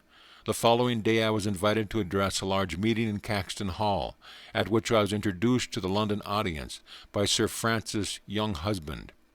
Our party spent a pleasant day as the guest of Sir Harry Lauder at his estate in Scotland. We soon crossed the English Channel to the continent, for I wanted to make a special pilgrimage to Bavaria. This would be my only chance, I felt, to visit the great Catholic mystic, Therese Newman, of Connersrot. Years earlier I had read an amazing account of Teresa. Information given in the article was as follows. Teresa, born in 1898, had injured in an accident at the age of 20. She became blind and paralyzed. She miraculously regained her sight in 1923 through prayers to Saint Teresa, the Little Flower. Later, Teresa Newman's limbs were instantaneously healed. From 1923 onward, Teresa has abstained completely from food and drink, except for the daily swallowing of one small consecrated wafer. The stigmata or sacred wounds of Christ appeared in 1926 on Teresa's head, breast, hands, and feet. On Friday of every week thereafter she has passed through the Passion of Christ, suffering in her own body all his historic agonies. Knowing ordinarily only the simple German of her village, during her Friday trances, Teresa utters phrases which scholars have identified as ancient Aramaic. At appropriate times in her vision, she speaks Hebrew or Greek. By ecclesiastical permission, Teresa has several times been under close scientific observation. Dr. Fritz Gerlich, editor of the Protestant German newspaper, went to Conneroth to expose the Catholic fraud, but ended up by reverently writing her biography. As always, whether in East or West, I was eager to meet a saint. I rejoiced as our little party entered on July 16th the quaint village of Conneroth. The Bavarian peasants exhibited lively interest in our Ford automobile, brought with us from America, and its assorted group an American young man, an elderly woman, and an olive-hued Oriental with long hair tucked under his coat collar. Teresa's little cottage, clean and neat, with geraniums blooming by a primitive well, was, alas, silently closed. The neighbors and even the village postman who passed by could give us no information. Rain began to fall. My companion suggested that we leave. No, I said stubbornly, I will stay here until I find some clue leading to Teresa. 2 hours later we were still sitting in our car amidst the dismal rain. Lord, I sighed complainingly, why did thou leave me here if she has disappeared? An English-speaking man halted beside us, politely offering his aid. I don't know for certain where Teresa is, he said, but she often visits at the home of Professor Wirtz, a seminary master at Eichstätt, 80 miles from here. The following morning our party motored to the quiet village of Eichstätt, narrowly lined with cobblestone streets. Dr. Wirtz greeted us cordially at his home. Yes, Teresa is here. He sent her word of the visitors. A messenger soon appeared with her reply. Though the bishop has asked me to see no one without his permission, I will receive the man of God from India. Deeply touched at these words, I followed Dr. Wirtz upstairs to the sitting room. Teresa entered immediately, radiating an aura of peace and joy. She wore a black gown and a spotless white headdress. Although her age was 37 at the time, she seemed much younger, possessing indeed a childlike freshness and charm. Healthy, well-formed, rosy-cheeked, and cheerful, this is a saint that does not eat. Teresa greeted me with a very gentle handshaking. We both beamed in silent communion, each knowing the other to be a lover of God. Dr. Wirtz kindly offered to serve as an interpreter. As we seated ourselves, I noticed that Teresa was glancing at me with a naive curiosity. Evidently Hindus had been rare in Bavaria. Don't you eat anything? I wanted to hear the answer from her own lips. No, except a consecrated rice flour wafer once every morning at 6 o'clock. How large is the wafer? It is paper thin, the size of a small coin, she added. I take it for sacramental reasons. If it is unconsecrated, I am able to swallow it. Certainly you could not have lived on that for 12 years. I live by God's light. How simple her reply. How Einsteinian. I see you realize that energy flows to your body from the ether, sun and air. A swift smile broke over her face. I am so happy to know you understand how I live. Your sacred life is a daily demonstration of the truth uttered by Christ. Man shall not live by bread alone, but by every word that proceedeth out of the mouth of God. Again she showed joy at my explanation. It is indeed so. One of the reasons I am here on earth today is to prove that man live by God's invisible light, and not by food only. Can you teach others how to live without food? She appeared a trifle shocked. I cannot do that. God does not wish it. As my gaze fell on her strong, graceful hands, Teresa showed me a little square, freshly healed wound on each of her palms. On the back of each hand she pointed out a smaller crescent-shaped wound, freshly healed. Each wound went straight through the hand. The sight brought to my mind distinct recollection of the large square iron nails, with crescent-tipped ends, still used in the Orient, but which I do not recall having seen in the West. The saint told me something of her weekly trances. As a helpless onlooker, I observed the whole Passion of Christ. Each week from Thursday midnight until Friday afternoon at 1 o'clock, her wounds open and bleed. She loses 10 pounds of her ordinary 121-pound weight. Suffering intensely in her sympathetic love, Teresa yet looks forward joyously to these weekly visions of her Lord. I realized at once that her strange life is intended by God to reassure all Christians of the historical authenticity of Jesus' life and crucifixion as recorded in the New Testament, and to dramatically display the ever-living bond between the Galilean master and his devotees. Professor Wirtz related some of his experiences with the saint. Several of us, including Teresa, often travel for days on sightseeing trips throughout Germany, he told me. It is a striking contrast. While we have 3 meals a day, Teresa eats nothing. She remains as fresh as a rose, untouched by the fatigue which the trips cause us. As we grow hungry and hunt for wayside inns, she laughs merrily. The professor added some interesting physiological details. Because Teresa takes no food, her stomach is shrunk. She has no excretions, but her perspiration glands function. Her skin is always soft and firm. At the time of parting, I expressed to Teresa my desire to present at her trance. Yes, please come to Konnersbach next Friday, she said graciously. The bishop will give you a permit. I am very happy you sought me out in Eichstätt." Teresa shook hands gently many times and walked with our party to the gate. Mr. Wright turned on the automobile radio. The saint examined it with a little enthusiastic chuckles. Such a large crowd of youngsters gathered that Teresa retreated into the house. We saw her at a window where she peered at us childlike, waving her hand. From a conversation the next day with two of Teresa's brothers, very kind and amiable, we learned that the saint sleeps only 1 or 2 hours a night. In spite of the many wounds in her body, she is active and full of energy. She loves birds, looks after an aquarium of fish, and works often in her garden. Her correspondence is large. Catholic devotees write her for prayers and healing blessings. Many seekers have been cured through her of serious disease. Her brother Ferdinand, about 23, explained that Teresa has the power, through prayer, of working out of her own body the ailments of others. The saint's abstinence from food dates from a time when she prayed that the throat disease of a young man of her parish, then preparing to enter holy order, be transferred to her own throat. On Thursday afternoon our party drove to the home of the bishop, who looked at my flowing locks with some surprise. He readily wrote out the necessary permit. There was no fee. The rule made by the church is simply to protect Teresa from the onrush of casual tourists, who in the previous years had flocked on Friday by the thousands. We arrived Friday morning about 9:30 at Kanarash. I noticed that Teresa's little college possesses a special grass-roofed section to afford her plenty of light. We were glad to see the doors no longer closed, but wide open in hospitable cheer. There was a line of about 20 visitors, armed with their permits. Many had come from great distances to view the mystic trance. Teresa had passed my first test at the professor's home by her intuitive knowledge that I wanted to see her for spiritual reasons, and not just to satisfy passing curiosity. My second test was connected with the fact that just before I went upstairs to her room, I put myself into a yogic trance state in order to be one with her in telepathic and television rapport. I entered her chamber, filled with visitors. She was lying in a white robe on the bed.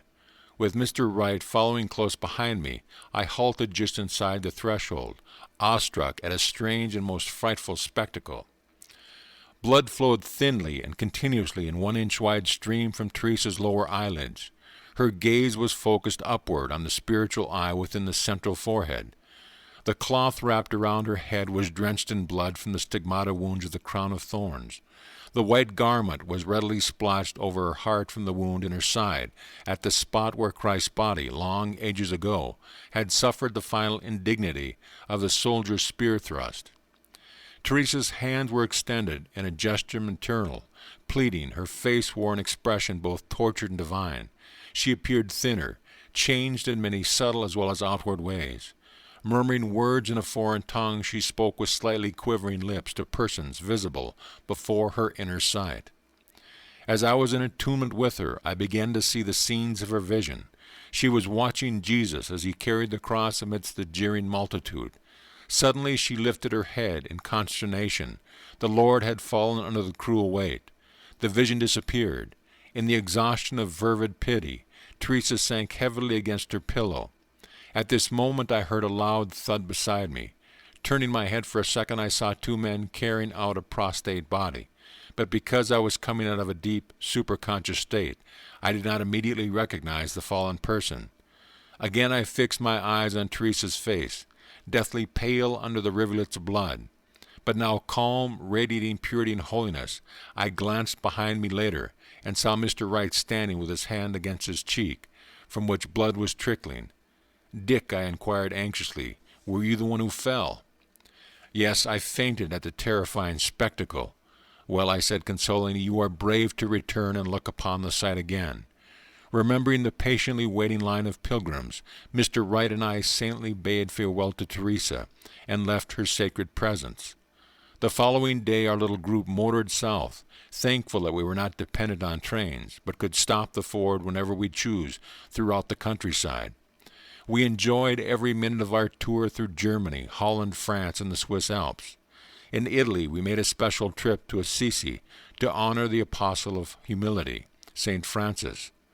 The European tour ended in Greece, where we viewed the Athenian temples and saw the prison in which the gentle Socrates had drunk his death potion. One is filled with admiration for the artistry with which the Greeks have everywhere wrought their very fancies in alabaster. We took ship over the sunny Mediterranean, disembarking at Palestine. Wandering day and day of the Holy Land, I was more than convinced of the value of pilgrimage. The Spirit of Christ is all-pervasive in Palestine. I walked reverently by his side at Bethlehem, Gethsemane, Calvary, the holy Mount of Olives, and by the river Jordan and the Sea of Galilee.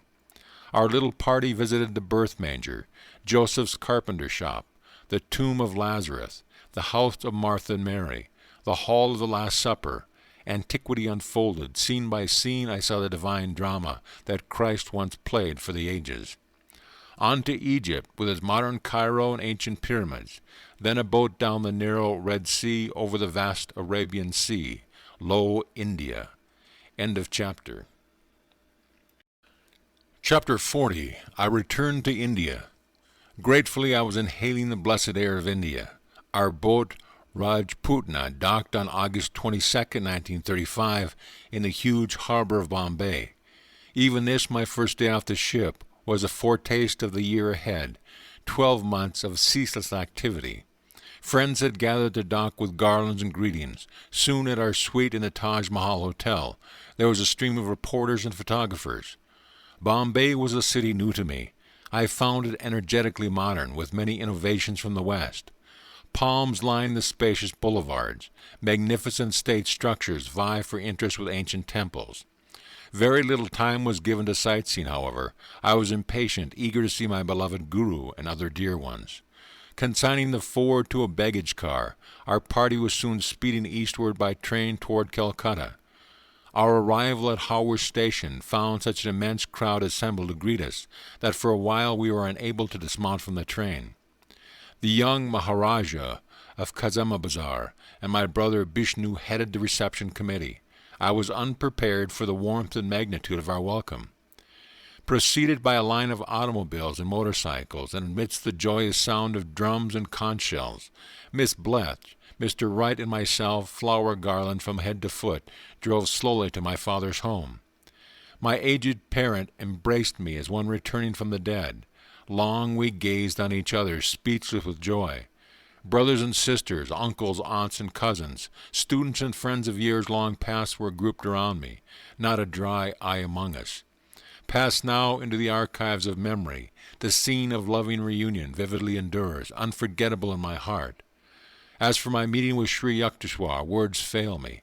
Let the following description from my secretary suffice. Today, filled with highest anticipation, I drove Yogananda from Calcutta to Serampore. Mr. Wright recorded in his travel diary. We passed by quaint shops, one of them the favorite eating haunt of Yogananda during his college days, and finally entered a narrow walled lane. A sudden left turn, and there before us towered the simple but inspiring two-story ashram, its Spanish-style balcony jutting from the upper floor. The pervasive impression was that of a peaceful solitude. In grave humility I walked behind Yogananda into the courtyard within the hermitage walls. Hearts beating fast, we proceeded up some old cement steps, trod no doubt by myriads of truth-seekers. The tension grew keener and keener as on we strode. Before us, near the head of the stairs, quietly appeared the Great One, Swami Sri Yukteswarji, standing in the noble pose of a sage. My heart heaved and swelled as I felt myself blessed by the privilege of being in a sublime presence. Tears blurred my eager sight when Yogananda dropped to his knees and with bowed head offered his soul's gratitude and greeting, touching with his hands his Guru's feet, and then in humble obeisance his own head. He rose then and was embraced on both sides of the bosom by Sri Yukteswarji. No words passed at the beginning, but the most intense feeling was expressed in the mute phrases of the soul. How their eyes sparkled and were fired with the warmth of renewed soul union.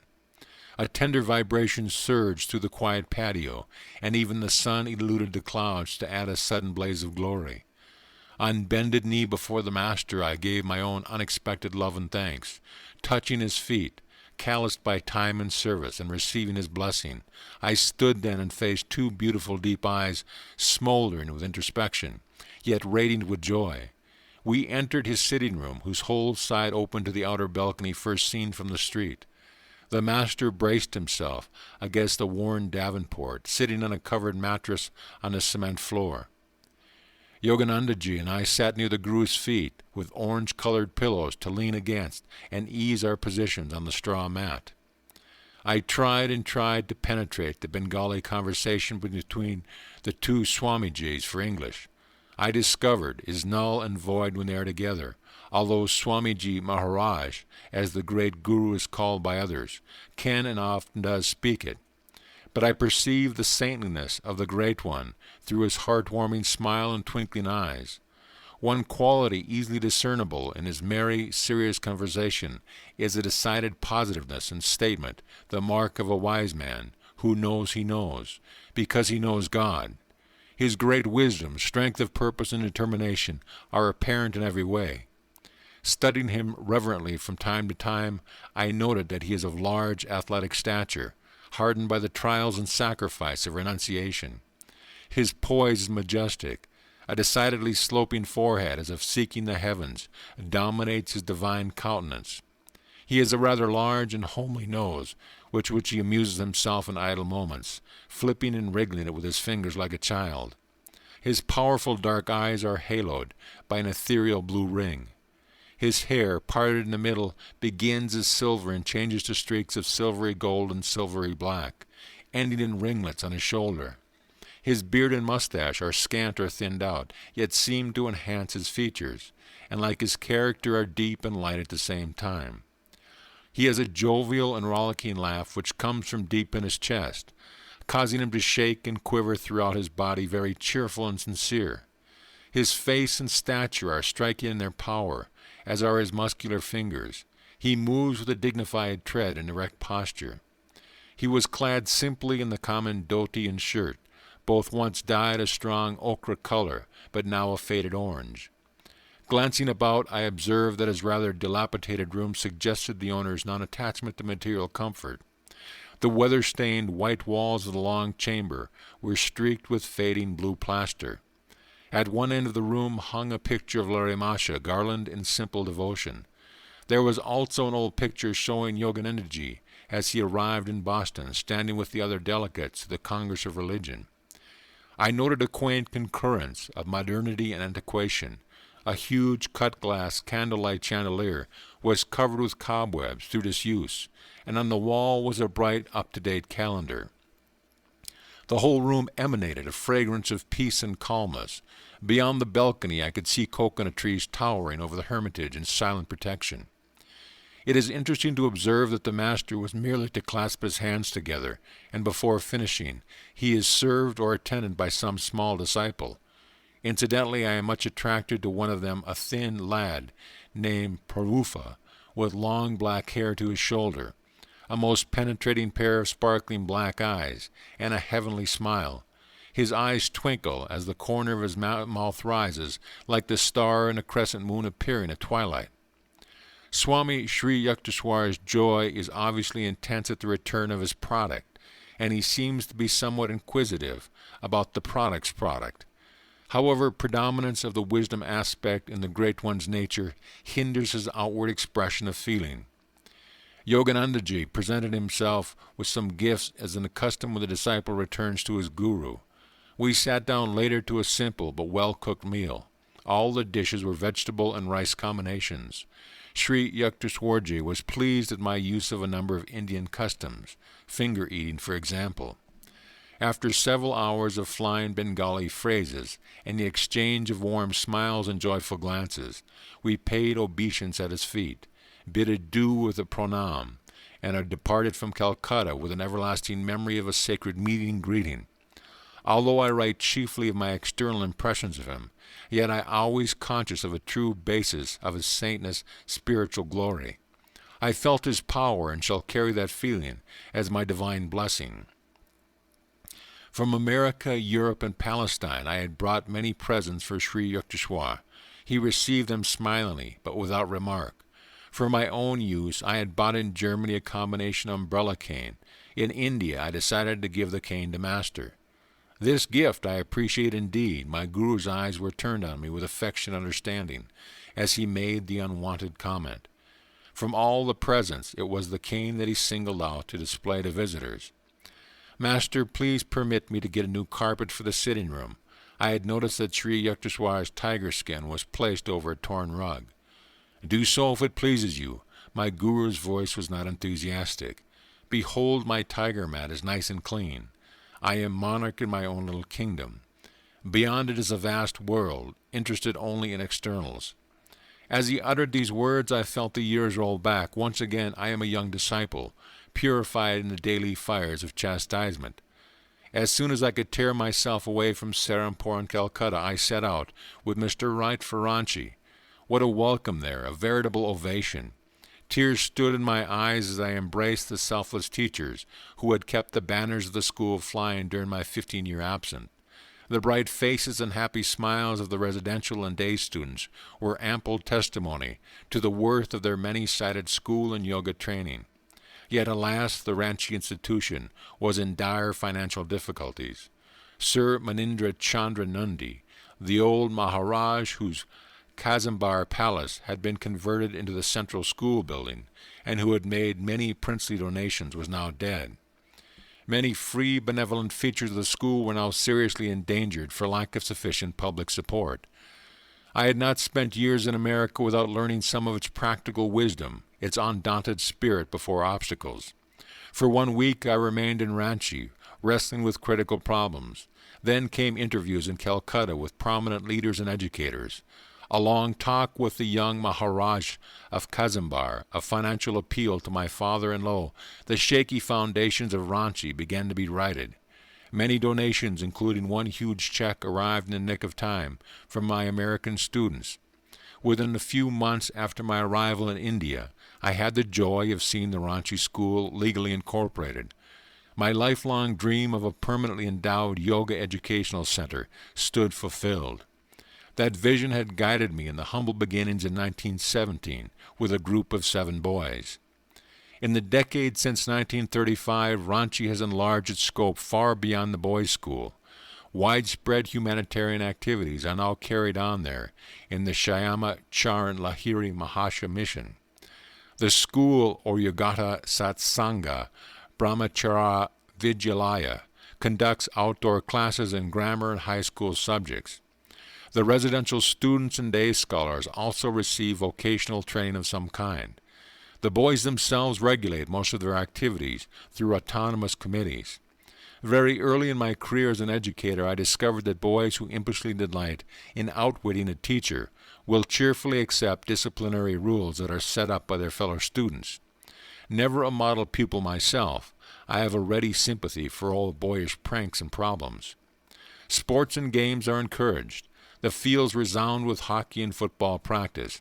Ranchi students often win the cup at competitive events. The outdoor gymnasium is known far and wide. Muscle recharging through will is the Yogata feature, mental direction of life energy to any part of the body. The boys are also taught asanas, postures, sword and lathi, stick play, and jujitsu. The Yogata health exhibitions at the Ranchi Vidyalaya have been attended by thousands. Instruction in primary subjects is given in Hindi to the Kols, Santals, and Mundas, aboriginal tribes of the province. Classes for girls only have been organized in nearby villages. The unique feature at Ranchi is the initiation to Kriya Yoga. The boys daily practice their spiritual exercise, engage in Gita chanting, and are taught by precepts and example the virtues of simplicity, self-sacrifice, honor, and truth. Evil is pointed out to them as being that which produces misery. Good is those actions which result in true happiness. Evil may be compared to poisoned honey, tempting but laden with death. Overcoming restlessness of body and mind by concentration techniques has achieved astonishing results. It is no novelty at Ranchi to see an appealing little figure, aged 9 or 10 years, sitting for an hour or more in an unbroken poise, the unwinking gaze directed to the spiritual eye. Often the picture of these Ranchi students has returned to my mind. as I observed collegians over the world who hardly able to sit still through one class period. Ranchi lies 2,000 feet above sea level. The climate is mild and equable. The 25-acre site, by a large bathing pond, includes one of the finest orchards in India, 500 fruit tree mangoes, guava, lychee, jackfruit, date. The boys grow their own vegetables and spin at their own chakras. A guest home is hospitably open for Western visitors. The Ranchi Library contains numerous magazines and about 1,000 volumes in English and Bengali. Donations from the West and the East. There is a collection of the scriptures of the world. A well-classified museum displays archaeological, geological, and anthropological exhibits, trophies to a great extent, of my wanderings over the Lord's varied earth. The charitable hospital and dispensary of the Larry Mahasha Mission, with many outdoor branches in distant villages, has already ministered to 150,000 of India's poor. The Ranchi students are trained in first aid and have given praiseworthy service to their province at tragic times of flood or famine.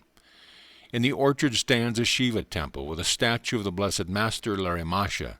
Daily prayers and scripture classes are held in the garden under the mango bowers. Branch high schools with the residential and yoga features of Ranchi have been opened and are now flourishing.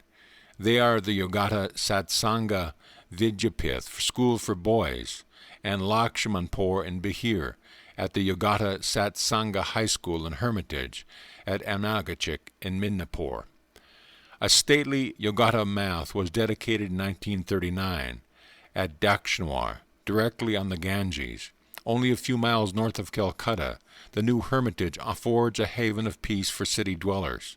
Suitable accommodations are available for Western guests, and particularly for those seekers who are intensely dedicating their life to spiritual realization. The activities of the Yogata Math include a fortnightly mailing of self-realization fellowship teachings to students in various parts of India. It is needless to say that all these educational and humanitarian activities have required the self-sacrificing service and devotion of many teachers and workers. I do not list their names here because they are so numerous, but in my heart such one has a lustrous niche. Inspired by the ideals of Larry Mahasha, these teachers have abandoned promising worldly goals to serve humbly, to give greatly. Mr. Wright formed many fast friendships with Ranchi boys. Clad in a simple dhoti, he lived for a while among them. At Ranchi, Calcutta, Serampore, everywhere he went, my secretary, who has a vivid gift of description, hauled out his travel diary to record his adventures. One evening I asked him a question. "Dick, what is your impression of India?" "Peace," he said thoughtfully. "The racial aura is peace." End of chapter.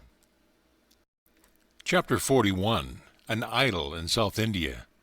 You are the first Westerner, Dick, ever to enter that shrine. Many others have tried in vain. At my words, Mr. Wright looked startled and pleased. We had just left the beautiful Chamundi temple in the hills overlooking Mysore in southern India. There we had bowed before the gold and silver altars of the goddess Chamundi, patron deity of the family of the reigning Maharaja. As a souvenir of the unique honor, Mr. Wright, carefully stowing away a few blessed rose petals, I will always preserve this flower sprinkled by the priest with rose water. My companion and I were spending the months in November 1935 as guests of the state of Mysore. The Maharaja H. Sri Krishnajaja Wadiyar IV is a model prince with intelligent devotion to his people. A pious Hindu, the Maharaj has empowered a Mohammedan, the able Mizra Ismail, as his Doon or premier. Popular representation is given to the 7 million inhabitants of Mysore in both an assembly and a legislative council. The heir to the Maharaja, H., the Yavaraja, Sir Sri Krishna Nareshwarenja Wadayar, had invited my secretary and me to visit his enlightened and progressive realm. During the past fortnight, I had addressed thousands of Mysore citizens and students at the town hall, the Maharaj College, the University Medical School, and 3 mass meetings in Bangalore at the National High School, the Intermediate College, and the Chetty Town Hall, where over 3,000 persons had assembled. Whether the eager listeners had been able to credit the glowing picture I drew of America, I know not, but the applause had always been loudest when I spoke of the mutual benefits that could flow from exchange of the best features in East and West. Mr. Wright and I were now relaxing in a tropical peace. His travel diary gives the following account of his impressions of Mysore. Brilliantly green rice fields, varied by tasseled sugar-cane patches, nestle at the protective foot of rocky hills, hills dotting the emerald panorama, like excrescents of black stone in the play of colors enhanced by the sudden and dramatic disappearance of the sun, as it seeks rest behind the solemn hills. Many rapturous moments have been spent in gazing, almost absent-mindedly, at the ever-changing canvas of God stretched across the firmament, for his touch alone is able to produce colors that vibrate with the freshness of life. That youth of colors is lost when man tries to imitate with mere pigments, for the Lord resorts to mere simple and effective medium oils that are neither oils nor pigments, but mere rays of lights. He tosses a splash of light here and it reflects red. He waves the brush again and it blends gradually into orange and gold.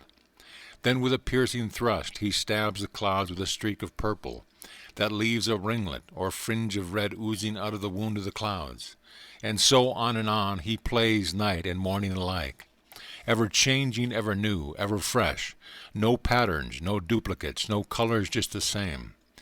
The beauty of the Indian change in day to night is beyond compare elsewhere. Often the sky looks as if God had taken all the colors in his kit and given him one mighty kaleidoscopic toss into the heavens. I must relate the splendor of a twilight visit to the huge Krishnaraja Sagar Dam, constructed 12 miles outside the Mysore. Yogananda and I boarded a small bus and with a small boy as official cranker or battery substitute started off over a smooth dirt road, just as the sun was setting on the horizon and squashing like an overripe tomato. Our journey led past the omnipresent square rice fields, through a line of comforting banyan trees, in between a grove of towering coconut palms, with vegetation nearly as thick as the jungle, and finally, approaching the crest of the hill, we came face to face with an immense artificial lake, reflecting the stars and fringe of palms and other trees. Surrounded by lovely terraced gardens and a row of electric lights on the brink of the dam, and below it our eyes met a dazzling spectacle of color beams playing on the geyser-like fountains. Like so many streams of brilliant ink pouring forth gorgeously blue waterfalls, arresting red cataracts, green and yellow sprays, elephants spouting water, a miniature of the Chicago World's Fair, and yet modernly outstanding in this ancient land of paddy fields and simple people, who have given us such a loving welcome that I fear it will take more than a strength to bring Yogananda back to America.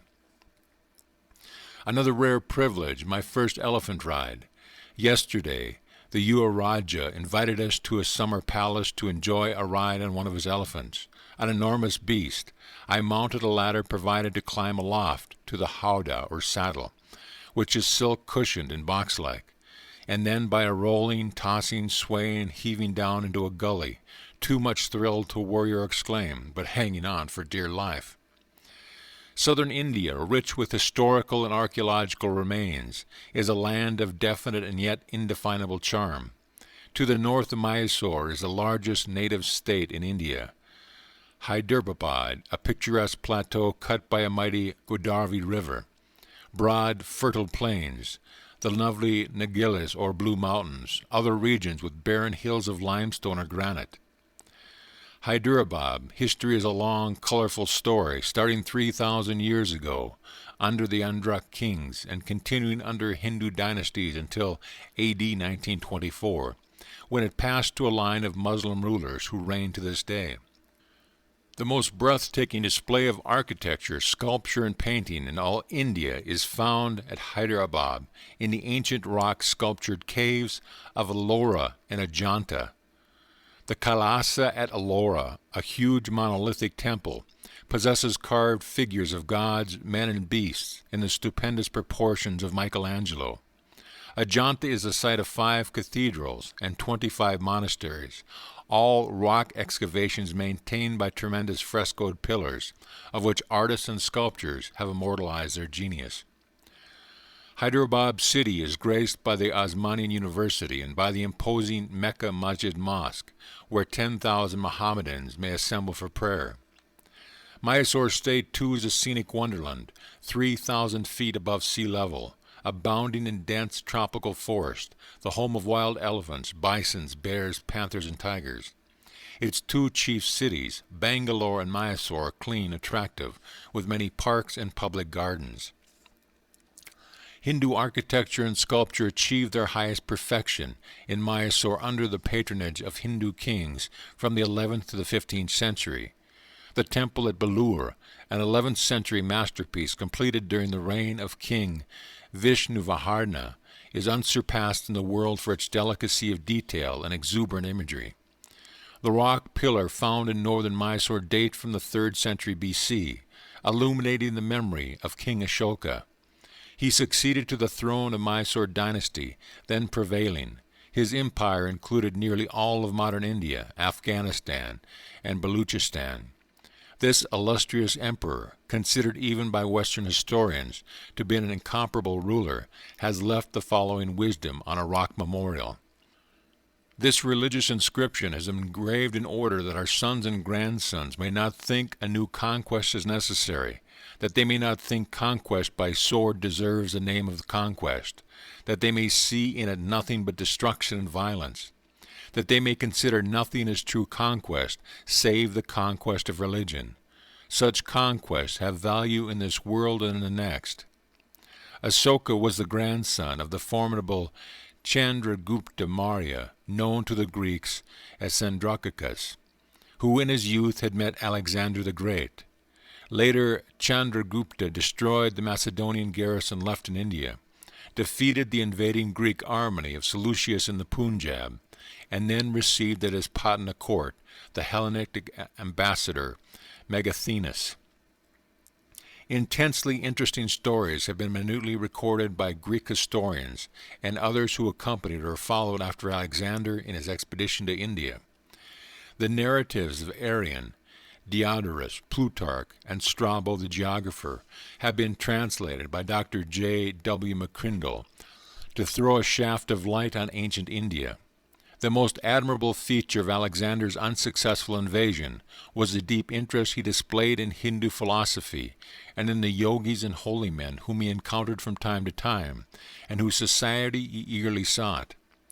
Shortly after the Greek warrior had arrived in Taxila in northern India, he sent a messenger, Onesicritus, a disciple of the Hellenic school of Diogenes, to fetch an Indian teacher. Dandanamus, a great sannyasa of Taxila. "Hail to thee, O teacher of Brahmins," Onesicritus said after seeking out Dandanamus in his forest retreat. "The son of the mighty god Zeus, being Alexander, who is the sovereign lord of all men, asks you go to him, and if you comply he will reward you with great gifts, but if you refuse he will cut off your head." The yogi received this fairly compulsive invitation calmly, and did not so much as lift up his head from his couch of leaves. "I also am a son of Zeus. If Alexander be such," he commented, "I want nothing that is Alexander's, for I am content with what I have, while I see that he wanders with his men over sea and land for no advantage, and is never coming to an end of his wanderings. Go and tell Alexander that God, the Supreme King, is never the author of insolent wrong, but is the creator of light, of peace, of life, of water, of the body of man and of soul. He receives all men when death sets him free, being in no way subject to evil disease. He alone is the God of my homage, who abhors slaughter and instigates no war. Alexander is no god, since he must taste of death," continued the sage in quiet scorn. "How can such as he be the world's master, when he has not yet seated himself on the throne of inner universal dominion? Neither as yet has he entered living into Hades, nor does he know the course of the sun through the central regions of the earth, while the nations at its boundaries have not so much as heard his name." After his chastisement, surely the most caustic ever sent to assault the ears of Lord of the world, the sage added ironically, "If Alexander's present dominions be not capacious enough for desire, let him cross the Ganges River. There he will find a region able to sustain all his men, if the country on this side be too narrow to hold him. Know this, however, that what Alexander offers and the gifts he promises are things to me utterly useless. The things I prize and find of real use and worth are these leaves which are my house, these blooming plants which supply me with daily food, and the water which is my drink, while all other possessions which are amassed with anxious care are wont to prove rumors to those who gather them, and cause only sorrow and vexation, with which every poor mortal is fully fraught. As for me, I lie upon the forest leaves, and have nothing which requires guarding, close my eyes in tranquil slumber, whereas had I anything to guard, that would banish sleep. The earth supplies me with everything, even as a mother her child with milk. I go wherever I please, and there are no cares with which I am forced to cumber myself. Should Alexander cut off my head, he cannot also destroy my soul. My head alone then silent will remain, leaving the body like a torn garment upon the earth, whence also it was taken. I then, becoming spirit, shall ascend to my God, who enclosed us all in flesh and left us upon earth to prove whether, when here below, we shall live obedient to his ordinance, who will also require all of us, when we depart hence to his presence, an account of our life. He is judge of all proud wrongdoing, for the groans of the oppressed become the punishment of the oppressor. Let Alexander then terrify with these threats those who wish for wealth and who dread death, for against us these weapons are both alike powerless. The Brahmins neither love gold nor fear death. Go then and tell Alexander this: Dandamas has no need of aught that is yours, and therefore will not go to you. And if you want anything from Dandamas, come you with him. With close attention, Alexander received through Onoscris the message from the Yogi, and felt a strong desire than ever to see Dandamas, who, though old and naked, was the only antagonist in whom he, the conqueror of many nations, had met more than his match. Alexander invited to Taxila a number of Brahmin ascetics, noted for their skill in answering philosophical questions with pithy wisdom. An account of the verbal skirmish is given by Plutarch. Alexander himself framed all the questions. Which be the more numerous, the living or the dead? The living, for the dead are not. Which breeds the larger animals, the sea or the land? The land, for the sea is only a part of land. Which is the cleverest of beasts? The one which with man is not yet acquainted. Man fears the unknown. Which existed first, the day or the night? The day was first by one day. This reply caused Alexander to betray surprise. The Brahmin added, Impossible questions require impossible answers. How best a man make himself beloved? A man will be beloved if, possessed with great power, he still does not make himself feared. How may a man become a god? By doing that which is impossible for a man to do. Which is stronger, life or death? Life, because it bears so many evils. Alexander succeeded in taking out of India as his teacher a true yogi. This man was Swami Sphinx, called Kalanos by the Greeks because the saint, a devotee of God in the form of Kali, greeted everyone by pronouncing her auspicious name. Kalanos accompanied Alexander to Persia. On a stated day at Susa in Persia, Kalanos gave up his aged body by entering a funeral pyre in view of the whole Macedonian army. The historians record the astonishment of the soldiers, who observed that the yogi had no fear of pain or death, and who never once moved from his position as he was consumed in the flames. Before leaving for his cremation, Kalanos had embraced all his close companions, but refrained from bidding farewell to Alexander, to whom the Hindu sage had merely remarked, I shall see you shortly in Babylon. Alexander left Persia and died a year later in Babylon. His Indian guru's words had been his way of saying he would be present with Alexander in life and death. The Greek historians have left us many vivid and inspiring pictures of Indian society, Hindu law, Arian tells us, protects the people, and ordains that no one among them shall, under any circumstances, be a slave, but that, enjoying freedom themselves, they shall respect the equal right to it which all possess. For those, they thought, they have learned neither to domineer over nor cringe to others, will attain the life best adapted to all vicissitudes of lot. The Indians, runs another text, neither put out money at usury, nor know how to borrow. It is contrary to established usage for an Indian either to do or suffer a wrong, and therefore they neither make contracts nor require securities. Healing, we are told, was by simple and natural means. Cures are effected rather by regulating diet than by the use of medicines. The remedies most esteemed are ointments and plasters. All others are considered to be in great measure pernicious. Engagement in war is restricted to the Kshatriyas or warrior class. Nor would an enemy coming up a husbandman at his work on his land do him any harm, for men of this class, being regarded as a public benefactor, are protected from all injury. The land thus remaining unravaged and producing heavy crops supplies the inhabitants with the requisites to make life enjoyable. The emperor Chandragupta, who lived in 305 B.C., had defeated Alexander's general, Seleucus, decided 7 years later to hand over the reins of India's government to his son. Traveling to South India, Chandragupta spent the last 12 years of his life as a penniless ascetic, seeking self-realization in a rocky cave at Stravabagla, now honored as a Mayur's shrine. Nearby stands the world's largest statue, carved out of an immense boulder by the Jains in A.D. 983, to honor the saint Komachwara. The ubiquitous religious shrines of Mysore are a constant reminder of the many great saints of South India. One of these masters, Theyamunivar, has left us the following challenging poem. You can control a mad elephant. You can shut the mouth of a bear and a tiger. You can ride a lion. You can play with a cobra. By alchemy you can eke out your livelihood. You can wander through the universe incognito. You can make vassals of the gods. You can be ever youthful. You can walk on water and live in fire. But control of the mind is better and more difficult. In the beautiful and fertile state of Travancore in the extreme south of India, where traffic is conveyed over rivers and canals, the Maharaj assumes every year a hereditary obligation to expiate the sin incurred by wars and annexations in the distant part of several petty states to Travancore.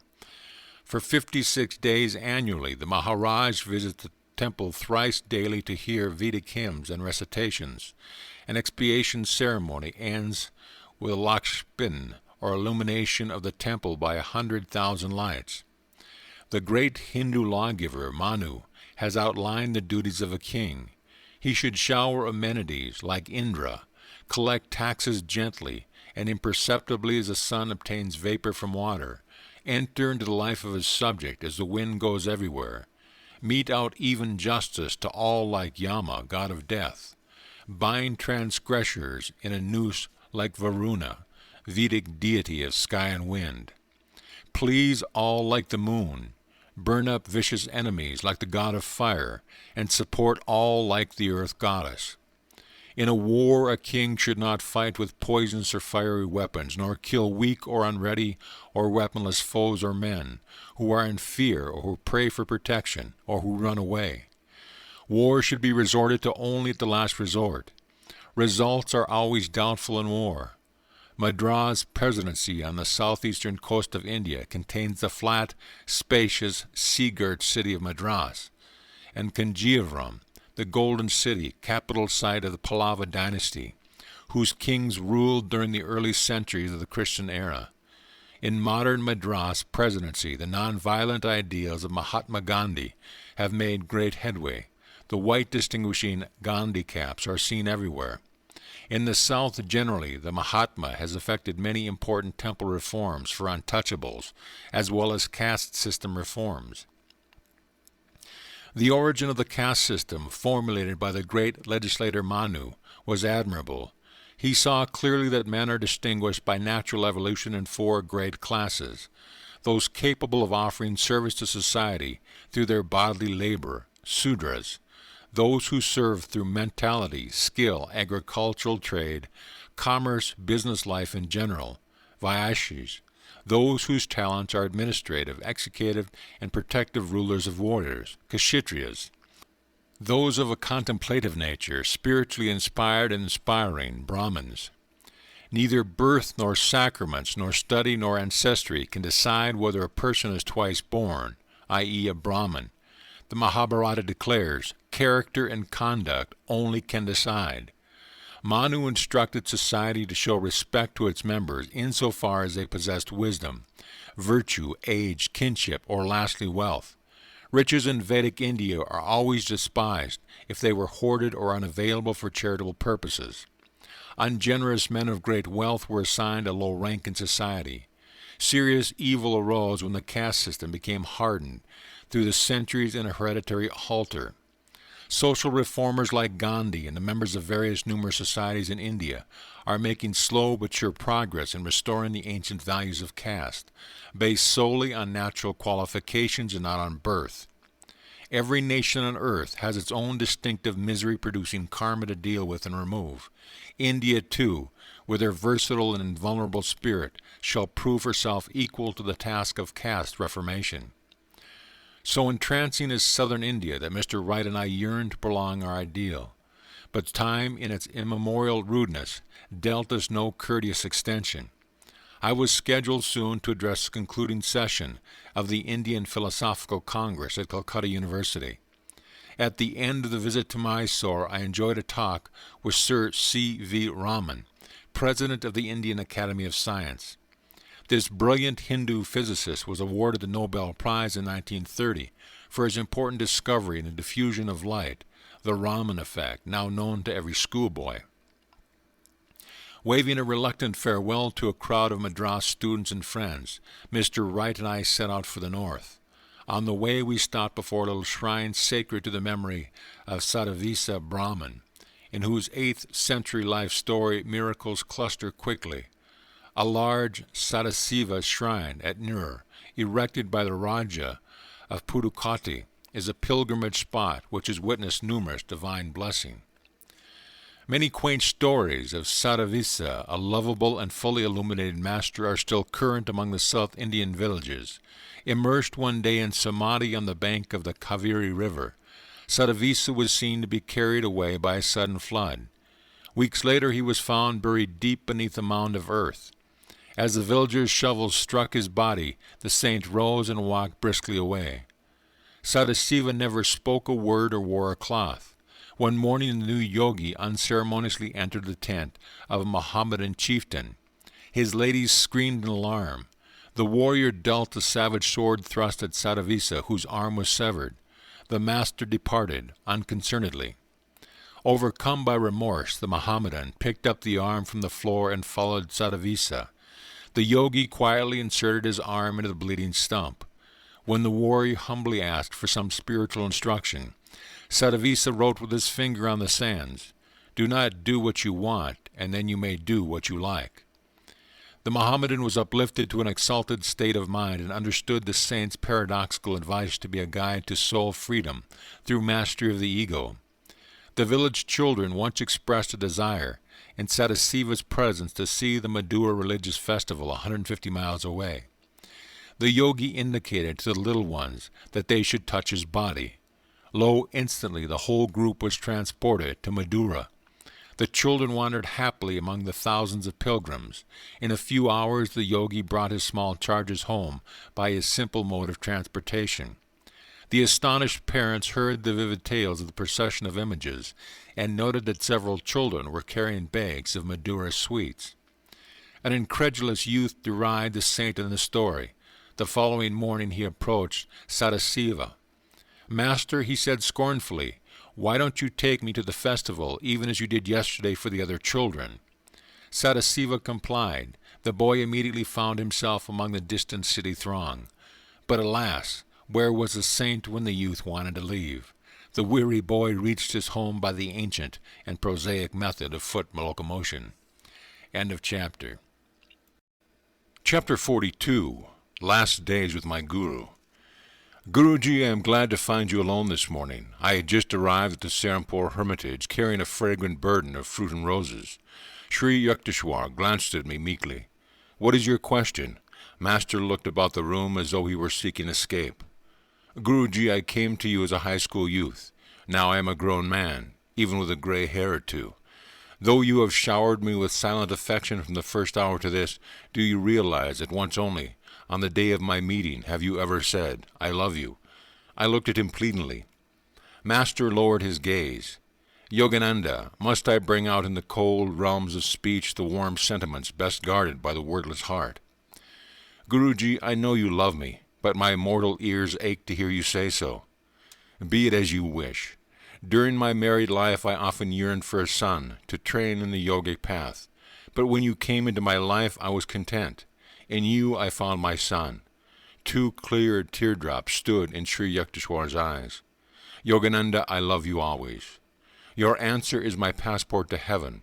I felt a weight lift from my heart, dissolved forever at his words. Often had I wondered at his silence, realizing that he was unemotional and self-contained, yet sometimes I feared I had been unsuccessful in fully satisfying him. He was a strange nature, never utterly to be known, a nature deep and still, unfathomable to the outer world, whose values he had long transcended.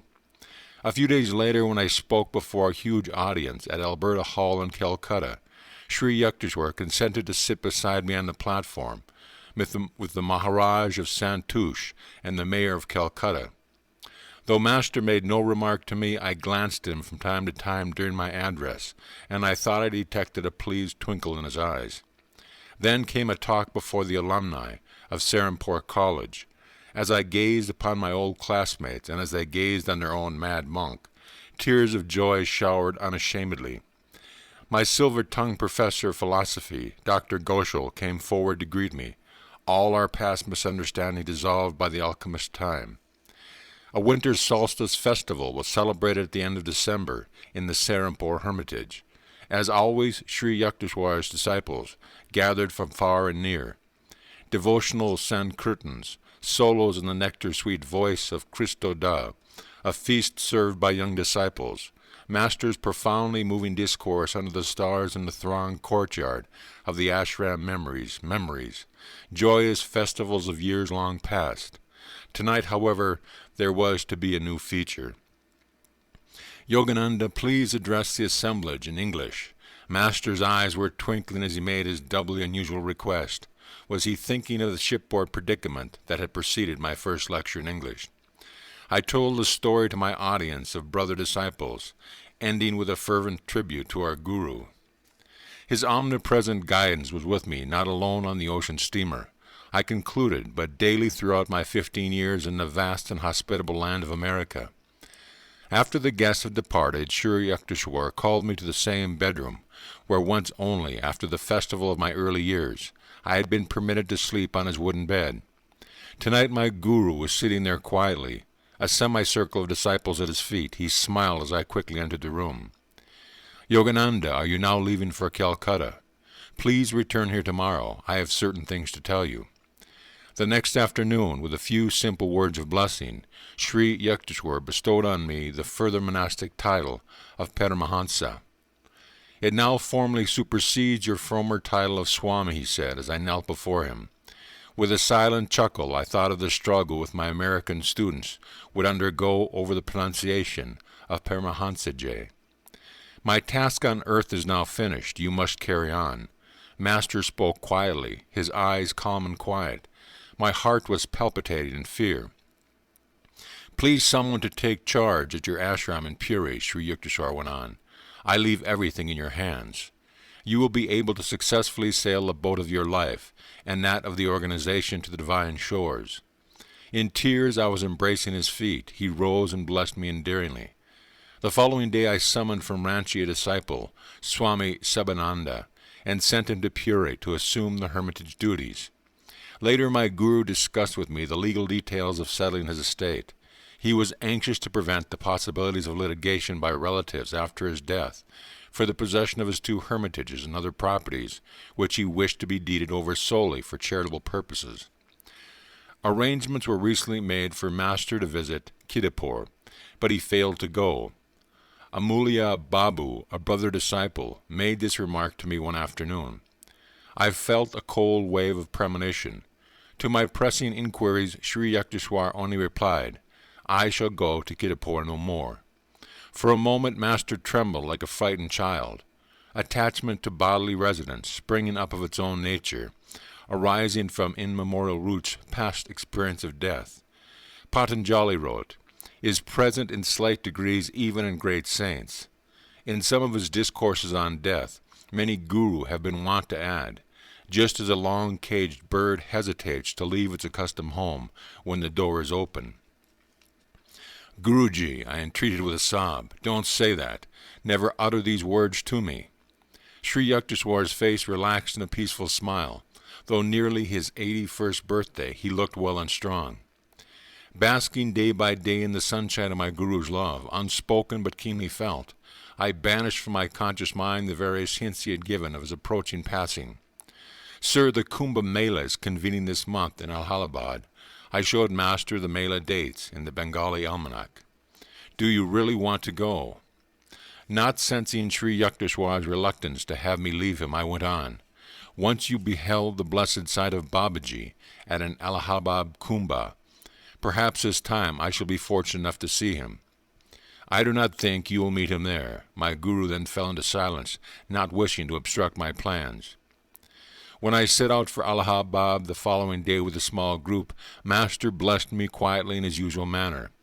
Apparently I was remaining oblivious to implications in Sri Yukteswar's attitude, because the Lord wished to spare me the experience of being forced helplessly to witness my Guru's passing.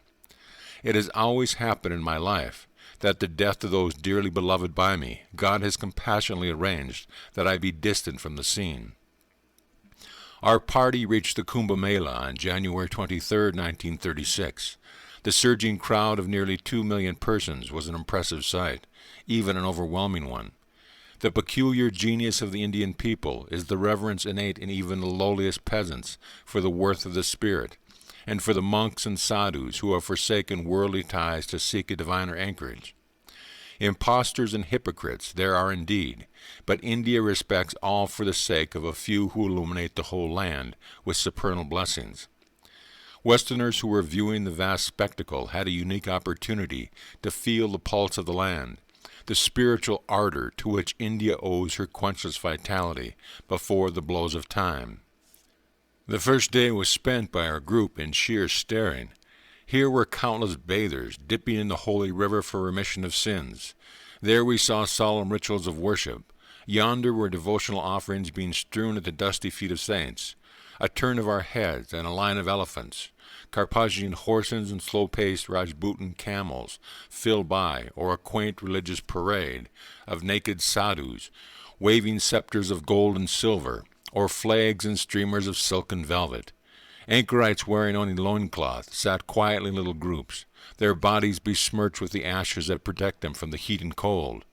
The spiritual eye was vividly represented on their foreheads by a single spot of sandalwood paste. Shaven-headed swamis appeared by the thousands, ochre-robed and carrying their bamboo staff and begging bowl. Their faces beamed with renunciant's peace as they walked about or held philosophical discussions with disciples. Here and there under the trees, around huge piles of burning logs, were picturesque sadhus, their hair braided and massed in coils on the top of their head. Some wore beards several feet in length, curled and tied in a knot. They meditated quietly or extended their hands in blessing to the passing throng beggars, maharajas on elephants, women in multicolored saris, their bangles and anklets tinkling, fakirs with thin arms held grotesquely aloft, brahmacharis carrying meditation elbow props, humble sages whose solemnity hid in inner bliss. High above the din we heard the ceaseless summons of the temple bells. On our second Mela day, my companions and I entered various ashrams and temporary huts, offering pranams to saintly personage. We received the blessing of the leader of the Giri branch of the Swami order, a thin, ascetical monk with eyes of smiling fire. Our next visit took us to a hermitage whose guru had observed for the past 9 years the vows of silence and a strict fruitarian diet. On the central dais in the ashram hall sat a blind sadhu, Pragla Chakshu, profoundly learned in the Shastras and highly revered by all sects. After I had given a brief discourse in Hindi on Vedanta, our group left the peaceful hermitage to greet a nearby Swami, Krishnananda, a handsome monk whose rosy cheeks and impressive shoulders. Reclining near him was a tame lioness, succumbing to the monk's spiritual charm, not, I am sure, to his powerful physique. The jungle animal refuses all meat in favor of rice and milk. The Swami has taught the tawny-haired beast to utter Om in a deep, attractive growl, a cat devotee. Our next encounter and interview with a learned young sadhu is well described in Mr. Wright's sparkling travel diary. We rode in the Ford across the low Ganges on a creaking pontoon bridge, crawling snake-like through the crowds and over narrow, twisting lanes, passing the site on the river bank which Yoganandaji pointed out to me as the meeting place of Babaji and Sri Yukteswarji. Alighting from a car a short time later, we walked some distance through the thickening smoke of the sadhu's fire, and over the slippery sands to reach a cluster of tiny, very modest mud and straw huts. We halted in front of one of these insignificant temporary dwellings, with a pygmy doorless entrance, the shelter of Karapatri, a young wandering sadhu, noted for his exceptional intelligence. There he sat, cross-legged on a pile of straw, his only covering, and incidentally his only possession, being an ochre cloth draped over his shoulders. Truly a divine face smiled at us after he had crawled on all fours into the hut and pranamed at the feet of this enlightened soul, while the kerosene lantern at the entrance flickered weird, dancing shadows on the thatched wall. His face, especially his eyes and perfect teeth, gleamed and glistened. Although I was puzzled by the Hindi, his expression was very revealing. He was full of enthusiasm, love, spiritual glory. No one could be mistaken as to his greatness.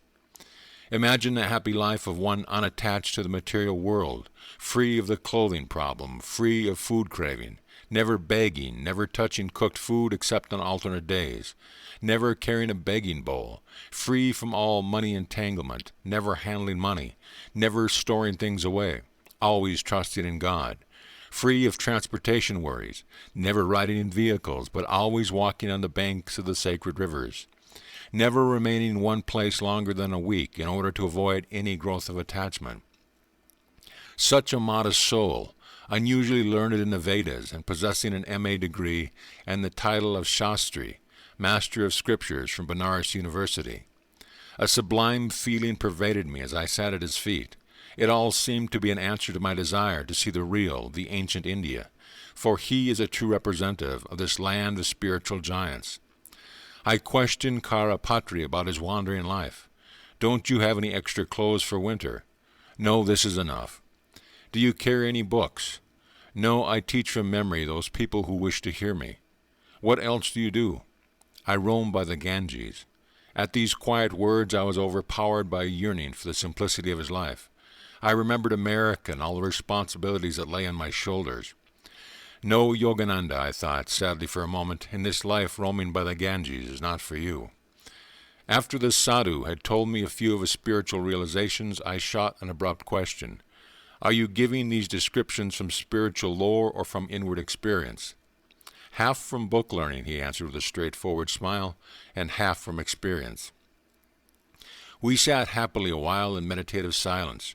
After we had left his sacred presence, I said to Mr. Wright, he is a king sitting on a throne of golden straw. We had our dinner that night on the Mela grounds under the stars, eating from leaf plates pinned together with sticks. Dishwashing in India are reduced to a minimum. 2 more days of the fascinating Kumbh, then northwest along the Juma banks to Agra. Once again I gazed on the Taj Mahal, and memory Jitendra stood by my side, awed by the dream in marble. Then on the Brindaban ashram of Swami Keshabananda. My object in seeking over Keshabananda was connected with this book. I had never forgotten Sri Yukteswar's request that I write the life of Larry Masha. During my stay in India, I was taking every opportunity of contacting direct disciples and relatives of the Yoga Avatar. Recording their conversations in voluminous notes, I verified facts and dates, and collected photographs, old letters and documents. My Larimasha portfolio began to swell. I realized with dismay that ahead of me lay arduous labor and authorship. I prayed that I might be equal to my role as biographer of the colossal guru. Several of his disciples feared that in a written account their master might be belittled or misinterpreted. One can hardly do justice in cold words to the life of a divine incarnation, Panchanan Bhattacharya had once remarked to me. Other close disciples were similarly satisfied to keep the yoga avatar hidden in their hearts as a deathless preceptor. Nevertheless, mindful of Larimasha's prediction about his biography, I spared no effort to secure and substantiate the facts of his outward life. Swami Keshavananda greeted our party warmly at Brindaban in his Katyayana Peeth ashram, an imposing brick building with massive black pillars set in a beautiful garden. He ushered us once into a sitting room adorned with an enlargement of Larimasha's picture. The Swami was approaching the age of 90, but his muscular body radiated strength and health. With long hair and snow-white beard, eyes twinkling with joy, he was a veritable patriarchal embodiment. I informed him that I wanted to mention his name in my book on Indian masters. "Please tell me about your earlier life." I smiled entreatingly. Great yogis are often uncommunicative. Keshavananda made a gesture of humility. "There is a little of external moment. Practically my whole life has been spent in the Himalayan solitudes, traveling on foot from one quiet cave to another.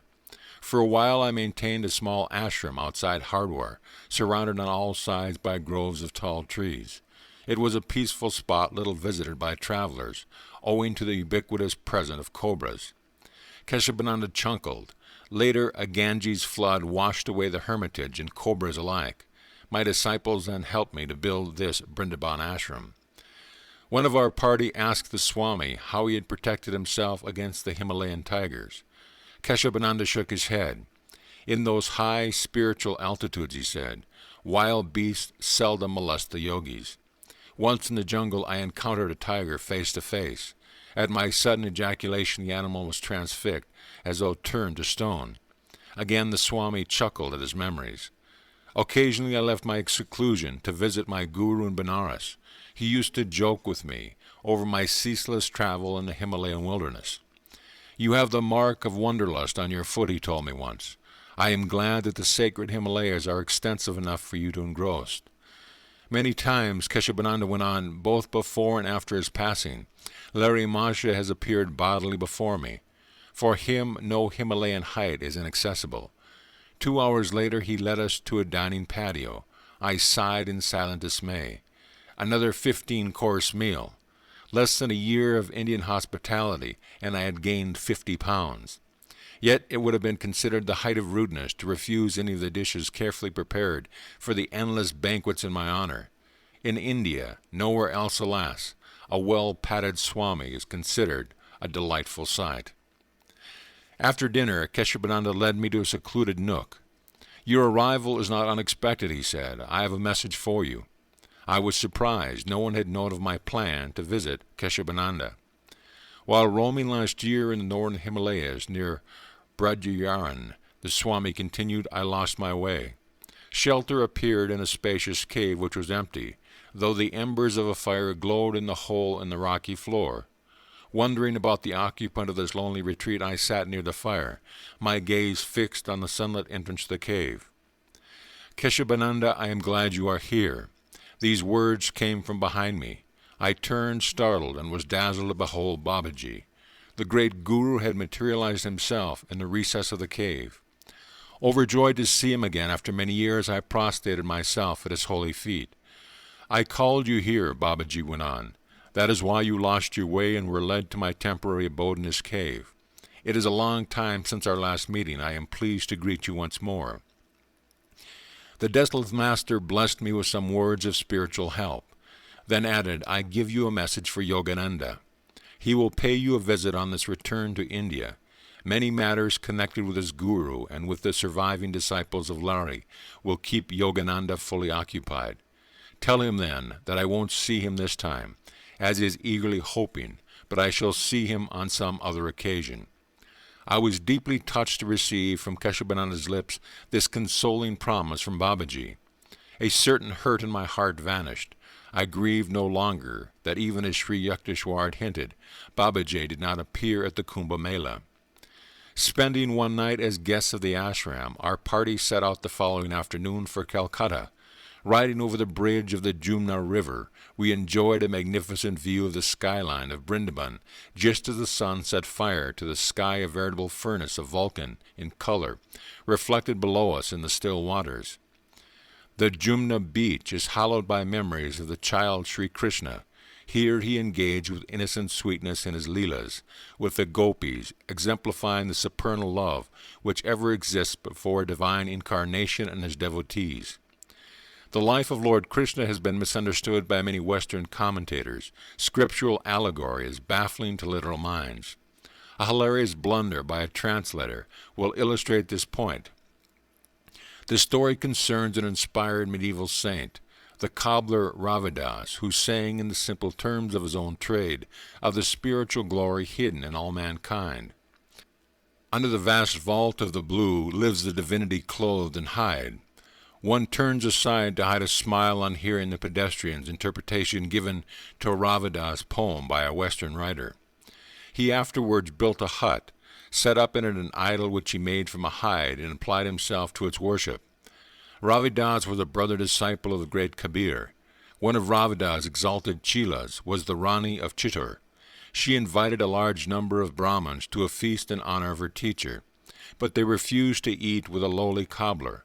As they sat down in dignified aloofness to eat their own uncontaminated meal, lo, each Brahmin found at his side the form of Ravidas. This mass vision accomplished a widespread spiritual revival in Chittor. In a few days our little group reached Calcutta. Eager to see Sri Yukteswar, I was disappointed to hear that he had left Serampore and was now in Puri, about 300 miles to the south. Come to Puri Ashram at once. This telegram was sent on March 8th by a brother disciple to Atul Chandra Roy Chaudhry, one of the master's chelas in Calcutta. News of the message reached my ears. Anguished at its implications, I dropped to my knees and implored God that my guru's life be spared. As I was about to leave Father's home for the train, a divine voice spoke within. Do not go to Puri tonight. The prayer cannot be granted. Lord, I said, grief-stricken, thou dost not wish to engage with me in a tug-of-war at Puri, where thou wilt have to deny my incessant prayer for Master's life. Must he then depart for higher duties at thy behest? In obedience to the inward command, I did not leave that night for Puri. The following evening I sat out for the train. On the way at 7 o'clock, a black astral cloud suddenly covered the sky. Later, while the train roared towards Puri, a vision of Sri Yukteswar appeared before me. He was sitting, very grave of countenance, with a light on each side. Is it all over? I lifted my arms beseechingly. He nodded and slowly vanished. As I stood on the Puri train platform the following morning, still hoping against hope, an unknown man approached me. Have you heard that your master is gone? He left me without another word. I never discovered who he was or how he had known where to find me. Stunned, I swayed against the platform wall, realizing that in diverse ways my guru was trying to convey to me the devastating news. Seething with rebellion, my soul was like a volcano. By the time I reached the Puri hermitage, I was nearing collapse. The inner voice was tendering repeatedly, collect yourself, be calm.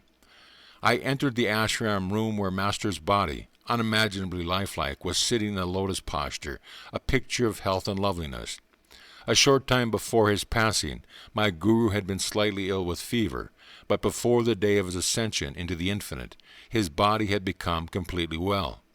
No matter how often I looked at his dear form, I could not realize that its life had departed. His skin was smooth and soft. In his face was a beatific expression of tranquility. He had consciously relinquished his body at the hour of mystic summoning. The Lion of Bengal is gone, I cried in a daze. I conducted the solemn rites on March 10th. Sri Yukteswar was buried with the ancient rituals of the Swami in the garden of his Puri ashram. His disciples later arrived from far and near to honor their guru at a vernal equinox memorial service. The Amrita Bazar Patrika, leading newspaper of Calcutta, carried his picture in the following report. The death Bandara ceremony from Srimad Swami Sri Yukteswar Giri Maharaj, aged 81, took place at Puri on March 21st. Many disciples came down to Puri for the rites. One of the greatest expounders of the Bhagavad Gita, Swami Maharaj was a great disciple of the Yogaraj Sri Shyama Charan Lari Masha of Banaras. Swami Maharaj was the founder of several Rigata Satsanga centers in India, and was the great inspiration behind the yoga movement, which was carried to the West by Swami Yogananda, his principal disciple. It was Sri Yukteswarji's prophetic powers and deep realization that inspired Swami Yogananda to cross the oceans and spread in America the message of the Masters of India. His interpretations of the Bhagavad Gita and other scriptures testify to the depth of Sri Yukteswarji's command of the philosophy, both Eastern and Western, and remains as an eye-opener for the unity between Orient and Occident.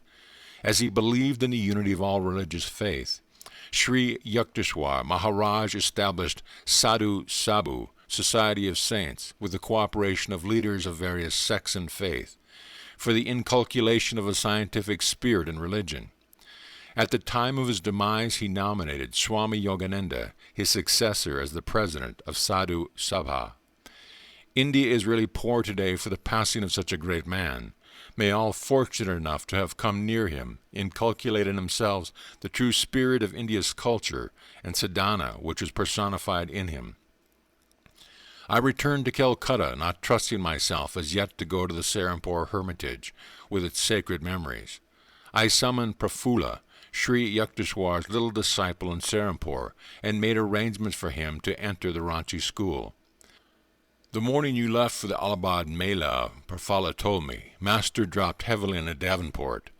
Yogananda is gone, he cried. Yogananda is gone. He added cryptically, I shall have to tell him some other way. He sat then for hours in silence. My days were filled with lectures, classes, interviews, and reunions with old friends. Beneath a hollow smile and a life of ceaseless activity, a stream of black brooding polluted the inner river of bliss, which for so many years had meandered under the sands of all my perceptions. Where has that divine sage gone? I cried silently from the depths of a tormented spirit. No answer came. It is best that Master has completed his union with the cosmic beloved, my mind assured me. He is eternally glowing in the dominion of deathlessness. Never again may you see him in the old Serampore mansion, my heart lamented. No longer may you bring your friends to meet him, or proudly say, Behold, there sits India's Jana Avatar. Mr. Wright made arrangements for our party to sail from Bombay for the West in early June. After a fortnight in May of farewell banquets and speeches at Calcutta, Miss Bletch, Mr. Wright, and myself left in the Ford for Bombay. On our arrival, the ship authorities asked us to cancel our passage, as no room could be found for the Ford, which we would need again in Europe. Never mind, I said gloomily to Mr. Wright. I want to return once more to Puri. I silently added, let my tears once again water the grave of my Guru. End of chapter. Chapter 43. The Resurrection of Sri Yukteswar. Lord Krishna, the glorious form of the Avatar, appearing in the shining blaze as I sat in my room at the Regent Hotel in Bombay, shining over the roof of a high building across the street. The ineffable vision had suddenly burst on my sight as I gazed out of my long, open, third-story window. The divine figure waved to me, smiling and nodding greeting. When I could not understand the exact message of Lord Krishna, he departed with a gesture of blessing. Wondrously uplifted, I felt that some spiritual event was presaged. My western voyage had, for the time being, been cancelled. I was scheduled for several public addresses in Bombay before leaving on a return visit to Bengal. Sitting on my bed in the Bombay Hotel at 3 o'clock in the afternoon, on June 19th, 1936, 1 week after the vision of Krishna, I was roused from my meditation by a beatific light. Before my open and astonished eyes, the whole room was transformed into a strange world, the sunlight transmuted into supernal splendor. Waves of rapture engulfed me as I beheld the flesh and blood form of Sri Yukteswar. My son, Master spoke tenderly, on his face an angel-bewitching smile. For the first time in my life I did not kneel at his feet in greeting, but instantly advanced to gather him hungrily in my arms. Moment of moments. The anguish of past months was toll I counted weightless against the torrential bliss now descending. Master mine, beloved of my heart, why did you leave me? I was incoherent in an excess of joy. Why did you let me go to the Kumbh Mela? How bitterly have I blamed myself for leaving you. I did not want to interfere with your happy anticipation of seeing the pilgrimage spot where I first met Babaji. I left you only for a little while. Am I not with you again? But is it you, Master, the same Lion of God? Are you wearing a body like the one I buried beneath the cruel Puri sands? Yes, my child, I am the same. This is a flesh and blood body. Though I see it as ethereal, to your sight it is physical. From the cosmic atoms I created an entirely new body, exactly like the cosmic dream physical body, which you laid beneath the dream sands at Puri in your dream world. I am in truth resurrected not on earth, but on the astral plane. Its inhabitants are better able than earthly humanity to meet my lofty standards. There you and your exalted loved ones shall someday come to be with me. Deathless Guru, tell me more. Master gave a quick, mirthful chuckle. Please, dear one, won't you relax your hold a little? Only a little. I have been embracing him with an octopus grip. I could detect the same faint, fragrant, natural odor which had been characteristic of his body before. The thrilling touch of his divine flesh still persists around the inner sides of my arms, and in my palms whenever I recall those glorious hours. As prophets are sent on earth to help men work out their physical karma, so I have been directed by God to serve on an astral planet as a savior, Sri Yukteswar explained. It is called Hiranyaloka, or illumined astral planet. There I am aiding advanced beings to rid themselves of astral karma, and thus attain liberation from astral rebirth. The dwellers on Hiranyaloka are highly developed spiritually. All of them had acquired, in the last earth incarnation, the meditation-given power of consciously leaving their physical bodies at death. No one can enter Hiranyaloka unless he has passed on earth beyond the state of Sabbakalpa Samadhi into the higher state of Nirvikalpa Samadhi. The Hiranyoka inhabitants have already passed through the ordinary astral spheres, where nearly all beings from earth must go at death. There they worked out many seeds of their past actions in the astral world. None but advanced beings can perform such redemptive work effectively in the astral world.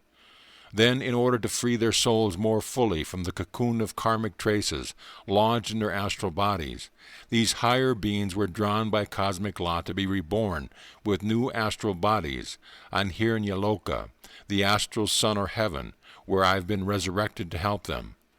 There are also highly advanced beings on Hiranyaloka who have come from the superior, subtler causal world. My mind was now in such perfect attunement with my Guru that he was conveying his word pictures to me partly by speech and partly by thought transference. I was thus quickly receiving his idea tabloids. You have read in the scriptures, Master went on, that God encased the human soul successively in 3 bodies, the idea or causal, the subtle astral body, seat of man's mental and emotional natures, and the gross physical body. On earth a man is equipped with his physical senses. An astral being works with his consciousness and feelings a body made of lifetrons. A causal body being remains in the blissful realm of ideas. My work is with those astral beings who are preparing to enter the cosmo world. Adorable Master, please tell me more about the astral cosmos. Though I had slightly relaxed my embrace on Sri Yukteswar's request, my arms were still around him. Treasure beyond all treasures, my Guru who had laughed at death to reach me. There are many astral planets, teeming with astral beings, Master began. The inhabitants use astral planes, or masses of light, to travel from one planet to another, faster than electricity and radioactive energies. The astral universe, made of various subtle vibrations of light and color, is hundreds of times larger than the material cosmos. The entire physical creation hangs like a little solid basket under the huge luminous balloon of the astral sphere. Just as many physical suns and stars roam in space, so there are also countless astral, solar, and stellar systems. Their planets have astral suns and moons, more beautiful than the physical ones. The astral luminaries resemble the aurora borealis, the sunny astral aurora being more dazzling than the mild-rayed moon aurora. The astral day and night are longer than those on earth. The astral world is infinitely beautiful, clean, pure, and orderly. There are no dead planets or barren lands. The terrestrial blemishes, weeds, bacteria, insects, snakes are absent. Unlike the variable climates and seasons on the earth, the astral planets maintain the even temperature of an eternal spring, with occasional luminous white snow and rain of many-colored lights. Astral planets abound in opal lakes and bright seas and rainbow rivers. The ordinary astral universe, not the subtler astral heaven of Hiranyaloka, is peopled with millions of astral beings who have come more or less recently from the earth, and also with myriads of fairies, mermaids, fishes, animals, goblins, gnomes, demigods, and spirits, all residing on different astral planets in accordance with karmic qualifications. Various spheric mansions or vibratory regions are provided for good and evil spirits. Good ones can travel freely, but the evil spirits are confined to limited zones, in the same way that human beings live on the surface of the earth. Worms inside the soil, fish in the water, and birds in the air. So astral beings of different grades are assigned to suitable vibratory quarters. Among the fallen dark angels expelled from other worlds, friction and war take place with lifeltronic bombs or mental mantric vibratory rays.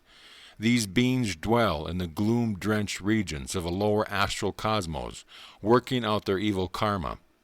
In the vast realms above the dark astral prison, all is shining and beautiful. The astral cosmos is more naturally attuned than the earth to divine will and plan of perfection. Every astral object is manifested primarily by the will of God, and partially by the will call of astral beings. They possess the power of modifying or enhancing the grace and form of anything already created by the Lord. He has given his astral children the freedom and privilege of changing or improving at will the astral cosmos. On earth, a solid must be transformed into liquid or other form through natural or chemical processes. But astral solids are changed into astral liquids, gases or energy solely and instantly by the will of the inhabitants. The earth is dark with warfare and murder in the sea, land, and air, my guru continued. But the astral realm knows a happy harmony and equality. Astral beings dematerialize or materialize their forms at will. Flowers or fish or animals can metamorphose themselves from a time into astral men. All astral beings are free to assume any form and can easily commune together. No fixed, definite natural law hems them round any astral tree. For example, can be successfully asked to produce an astral mango or any other desired fruit, flower, or indeed any other object. Certain karmic restrictions at present, but there are no distinctions in the astral world about desirability of various forms. Everything is vibrant with God's creative light. No one is born of woman. Offsprings are materialized by astral beings through the help of their cosmic will into specially patterned, astrally condensed forms. The recently physically disembodied being arrives in an astral family through invitation, drawn by similar mental and spiritual tendencies. The astral body is not subject to cold or heat or other natural conditions. The anatomy includes an astral brain, or the 1,000-petal lotus of light, and 6 awakened centers in the Sushumna or astral cerebrospinal axis. The heart draws cosmic energy as well as light from the astral brain and pumps it to the astral nerves and body cells or lifetrons. Astral beings can affect their bodies by lifetronic force or by mantric vibrations. The astral body is an exact counterpart of the last physical form. Astral beings retain the same appearance which they possessed in youth in their previous earthly sojourn. Occasionally, an astral being chooses, like myself, to retain his old age appearance. Master, emanating the very essence of youth, chuckled merrily. Unlike the spatial, three-dimensional physical world cognized only by the five senses, the astral spheres are visible to the all-inclusive sixth sense intuition, Sri Yukteswar went on. By sheer intuitional feeling, all astral beings see, hear, smell, taste, and touch. They possess three eyes, two of which are partially closed. The third and chief astral eye, vertically placed on the forehead, is open. Astral beings have all the outer sensory organs, ears, eyes, nose, tongue, and skin, but they employ the intuitional sense to experience sensation through any part of the body. They can see through the ear or nose or skin. They are able to hear through the eyes or tongue and can taste through the ears, skin, and so forth. Man's physical body is exposed to countless dangers and is easily hurt or maimed. The ethereal astral body may occasionally be cut or bruised, but is healed at once by mere willing. Guru Deva, are all astral persons beautiful? Beauty in the astral world is known to be a spiritual quality and not an outward conformation, Sri Yukteswar replied. Astral beings therefore attach little importance to facial features. They have the privilege, however, of costuming themselves at will with new, colorful, astrally materialized bodies. Just as worldly men don new array for gala events, so astral beings find occasion to bedeck themselves in specially designed forms. Joyous astral festivities on the higher astral planets, like Hiranyaloka, take place when a being is liberated from the astral world through the spiritual advancement, and is therefore ready to enter the heaven of the causal world. On such occasions, the invisible Heavenly Father and the saints who are merged in Him materialized, themselves into bodies of their own choice, and join the astral celebration. In order to please His beloved devotee, the Lord takes any desired form. If the devotee worship through devotion, he sees God as Divine Mother. To Jesus, the Father aspect of the Infinite One was appealing beyond other conceptions. The individuality with which the Creator has endowed each of His creatures makes every conceivable and inconceivable demand on the Lord's versatility. My Guru and I laughed happily together. Friends in other lives easily recognize one another in the astral world, Sri Yukteswar went on in his beautiful flute-like voice. Rejoicing at the immortality of friendship, they realize the indestructibility of love, often doubted at the time of the sad, delusive parting of earthly life. The intuition of astral beings pierces through the veil and observes human activities on earth. But man cannot view the astral world unless his sixth sense is somewhat developed. Thousands of earth dwellers have momentarily glimpsed an astral being or an astral world. The advanced beings on Hiranyaloka remain mostly awake in ecstasy during the long astral day and night, helping to work out intricate problems of cosmic government and the redemption of prodigal sons, earthbound souls. When the Hiranyaloka being asleep, they have occasionally dreamlike astral visions. Their minds are usually engrossed in the conscious state of highest nirvikalpa bliss. Inhabitants in all parts of the astral world are still subject to mental agonies. The sensitive minds of the higher beings on planets like Hiranyaloka feel keen pain if any mistake is made in conduct or perception of truth. These advanced beings endeavor to attune their every act and thought with the perfection of spiritual law. Communication among the astral inhabitants is held entirely by astral telepathy and television. There is none of the confusion and misunderstanding of the written and spoken word, which earth dwellers must endure. Just as persons on the cinema screen appear to move and act through the series of light pictures and do not actually breathe, so the astral beings walk and work as intelligently guided and coordinated images of light, without the necessity of drawing power from oxygen. Man depends upon solids, liquids, gases, and energy for sustenance. Astral beings sustain themselves principally by cosmic light. Mastermind, do astral beings eat anything? I was drinking in his marvelous elucidations with the receptivity of all my faculties, mind, heart, and soul. Superconscious perceptions of truth are permanently real and changeless, while fleeting sense experiences and impressions are never more than temporarily or relatively true. and soon lose in memory all their vividness.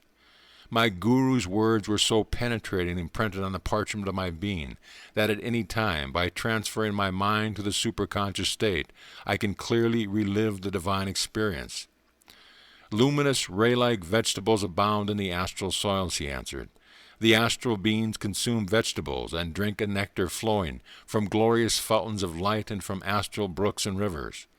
Just as invisible images of persons on the earth can be dug out of the ether and made visible by a television apparatus, later being dismissed again into space, so the God-created unseen astral blueprints of vegetables and plants, floating in the ether, are precipitated on the astral planet by the will of its inhabitants.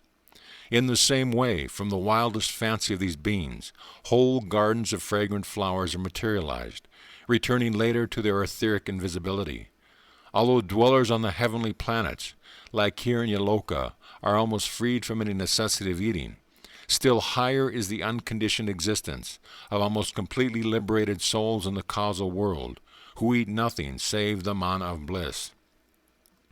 The earth-liberated astral being meets a multitude of relatives, fathers, mothers, wives, husbands, and friends, acquired during different incarnations on earth, as they appear from time to time in various parts of the astral realm.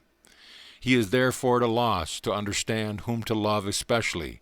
He learns in his way to give a divine and equal love to all, as children and individualized expressions of God. Though the outward appearance of loved ones may have changed, more or less according to the development of new qualities in the latest life of any particular soul, the astral being employs his unerring intuition to recognize all those once dear to him in other planes of existence, and to welcome them to their new astral home.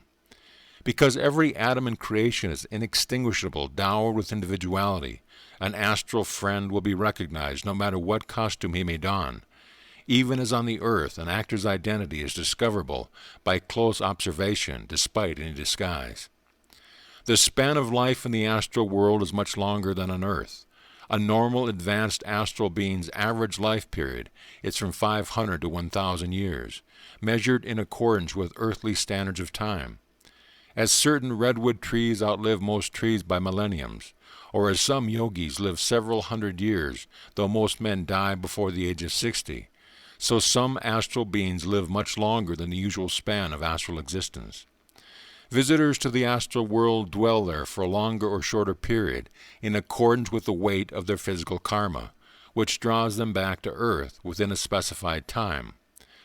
The astral being does not have to contend painfully with death at the time of shedding his luminous body. Many of these beings nevertheless feel slightly nervous at the thought of dropping their astral form for the subtler causal one. The astral world is free from unwilling death, disease, and old age. These three dreads are the curse on earth, where man has allowed his consciousness to identify itself almost wholly with a frail physical body requiring constant aid from air, food, and sleep in order to exist at all. Physical death is attended by the disappearance of breath and disintegration of fleshy cells. Astral death consists of the disbursement of lystrons, those manifestation units of energy which constitute the life of astral beings. At physical death, a being loses his consciousness of flesh and becomes aware of his subtle body in the astral world. Experiencing astral death in due time, a being thus passes from the consciousness of astral birth and death to that of physical birth and death. These recurrent cycles of astral and physical encasements are the ineluctable destiny of all unenlightened being. Scriptural definitions of heaven and hell sometimes stir man's deeper than subconscious memories of his long series of experiences in the blithesome, astral, and disappointing terrestrial worlds. Beloved Master, I asked, will you please describe more in detail the difference between rebirth on the earth and in the astral and causal spheres? Man as an individualized soul is essentially causal-bodied, my Guru explained. That body is a matrix of the 35 ideas required by God as the basis, or causal thought forces, from which he later formed the subtle astral body of 19 elements and the gross physical body of 16 elements. The 19 elements of the astral body are mental, emotional, and lifetronic. The 19 components are intelligence, ego, feeling, mind or sense consciousness, 5 instruments of knowledge, the subtle counterparts of the senses of sight, hearing, smell, taste, touch, the 5 instruments of action, the mental correspondence for the executive abilities to procreate, excreate, talk, walk, and exercise manual skill, and 5 instruments of life force, those empowered to perform to crystallizing, assimilating, eliminating, metabolizing, and circulating functions of the body. This subtle astral encasement of 19 elements survives the death of the physical body, which is made of 16 gross metallic and non-metallic elements. God thought out different ideas within himself and projected them into dreams. Lady Cosmic Dream thus sprang out decorated in all her colossal endless ornaments of relativity. In 35 thought characters of the causal body, God elaborated all the complexities of man's 19 astral and 16 physical counterparts. By condensation of vibratory forces, first subtle, then gross, he produced man's astral body and finally his physical form. According to the law of relativity, by which the prime simplicity has become the bewildering manifold, the causal cosmos and causal body are different from the astral cosmos and astral body. The physical cosmos and physical body are likewise characteristically at variance with the other forms of creation. The fleshly body is made of the fixed, objectified dreams of the Creator. The dualities are ever present on earth, disease and health, pain and pleasure, loss and gain. Human beings find limitation and resistance in 3-dimensional matter. When man's desire to live is severely shaken by disease or other causes, death arrives. The heavy overcoat of the flesh is temporarily shed. The soul, however, remains encased in the astral and causal bodies. The adhesive force by which all 3 bodies are held together is desire. The power of unfulfilled desire is the root of all man's slavery. Physical desires are rooted in egotism and sense pleasure. The compulsion or temptation of sensory experience is more powerful than the desire force connected with astral attachment or causal perception. Astral desires center around enjoyment in terms of vibration. Astral beings enjoy the ethereal music of the spheres and are entranced by the sight of all creation as exhaustless expressions of changing light. The astral being also smell, taste, and touch light. Astral desires are thus connected with astral being's power to precipitate all objects and experiences as forms of light or as condensed thoughts or dreams. Causal desires are fulfilled by perception only. The nearly free beings who are encased only in the causal body see the whole universe as realization of the dream idea of God. They can materialize anything and everything in sheer thought. Causal beings, therefore, consider the enjoyment of physical sensations or astral delights as gross and suffocating to the soul's fine sensibility. Causal beings work out their desires by materializing them instantly. Those who find themselves covered only by the delicate veil of the causal body can bring universes into manifestation even as a creator. Because all creation is made of the cosmic dream texture, the soul thinly clothed in that causal has vast realization of power. A soul, being invisible by nature, can be distinguished only by the presence of its body or bodies. The mere presence of a body signifies that its existence is made possible by unfulfilled desire. So long as the soul of man is encased in one, 2 or 3 body containers, sealed tightly with the corks of ignorance and desire, he cannot merge with the sea of spirit. When the gross physical receptacle is destroyed by the hammer of death, the other 2 covering astral and causal still remain to prevent the soul from consciously joining the omnipresent life. When desirelessness is attained through wisdom, its power disintegrates the 2 remaining vessels. The teeny human soul emerges, free at last. It is one with the measureless amplitude. I asked my divine guru to shed further light on the high and mysterious causal world. The causal world is indescribably subtle, he replied. In order to understand it, one would have to possess such tremendous powers of concentration that he could lose and close his eyes and visualize the astral cosmos and the physical cosmos in all their vastness. The luminous balloon with the solid baskets is existing an idea only. If by this superhuman concentration one succeeded in converting or resolving the two cosmoses with all their complexities into sheer ideas, he would then reach the causal world and stand on the borderline of fusion between mind and matter. There one perceives all created things, solids, liquids, gases, electricity, energy, all beings, gods, men, animal, plants, bacteria, as forms of consciousness, just as a man can close his eyes and realize that he exists, even though his body is invisible to his physical eye and is present only as an idea. Whatever a human being can do in fancy, a causal being can do in reality. The most colossal imaginative human intelligence is able, in mind only, to range from one extreme or thought to another, to skip mentally from planet to planet, or tumble endlessly down a pit of eternity, or soar rocket-like into the galaxied canopy, or scintillate like a searchlight over milky ways in the starry spaces. But beings in the causal world have a much greater freedom, and can effortlessly manifest their thoughts into instant objectivity, without any material or astral obstruction or karmic limitation. Causal beings realize that the physical cosmos is not primarily constructed of electrons, nor is the astral cosmos basically composed of lifetrons. Both in reality are created from the minutest particles of God thought, chopped and divided by Maya, the law of relativity which intervenes to apparently separate the noumen from its phenomenon. Souls in the causal world recognize one another as individualized points of joyous spirit. Their thought things are the only objects which surround them. Causal beings seeing the difference between their bodies and thoughts to be merely ideas. As a man, closing his eyes, can visualize a dazzling white light or a faint blue haze, so causal beings, by thought alone, are able to see, hear, feel, taste, and touch. They create anything or dissolve it by the power of cosmic mind. Both death and rebirth in the causal world are in thought. Causal-bodied beings feast only on the ambrosia of eternally new knowledge. They drink from the spring of peace, roam on the trackless soil of perceptions, swim in the ocean endlessness of bliss.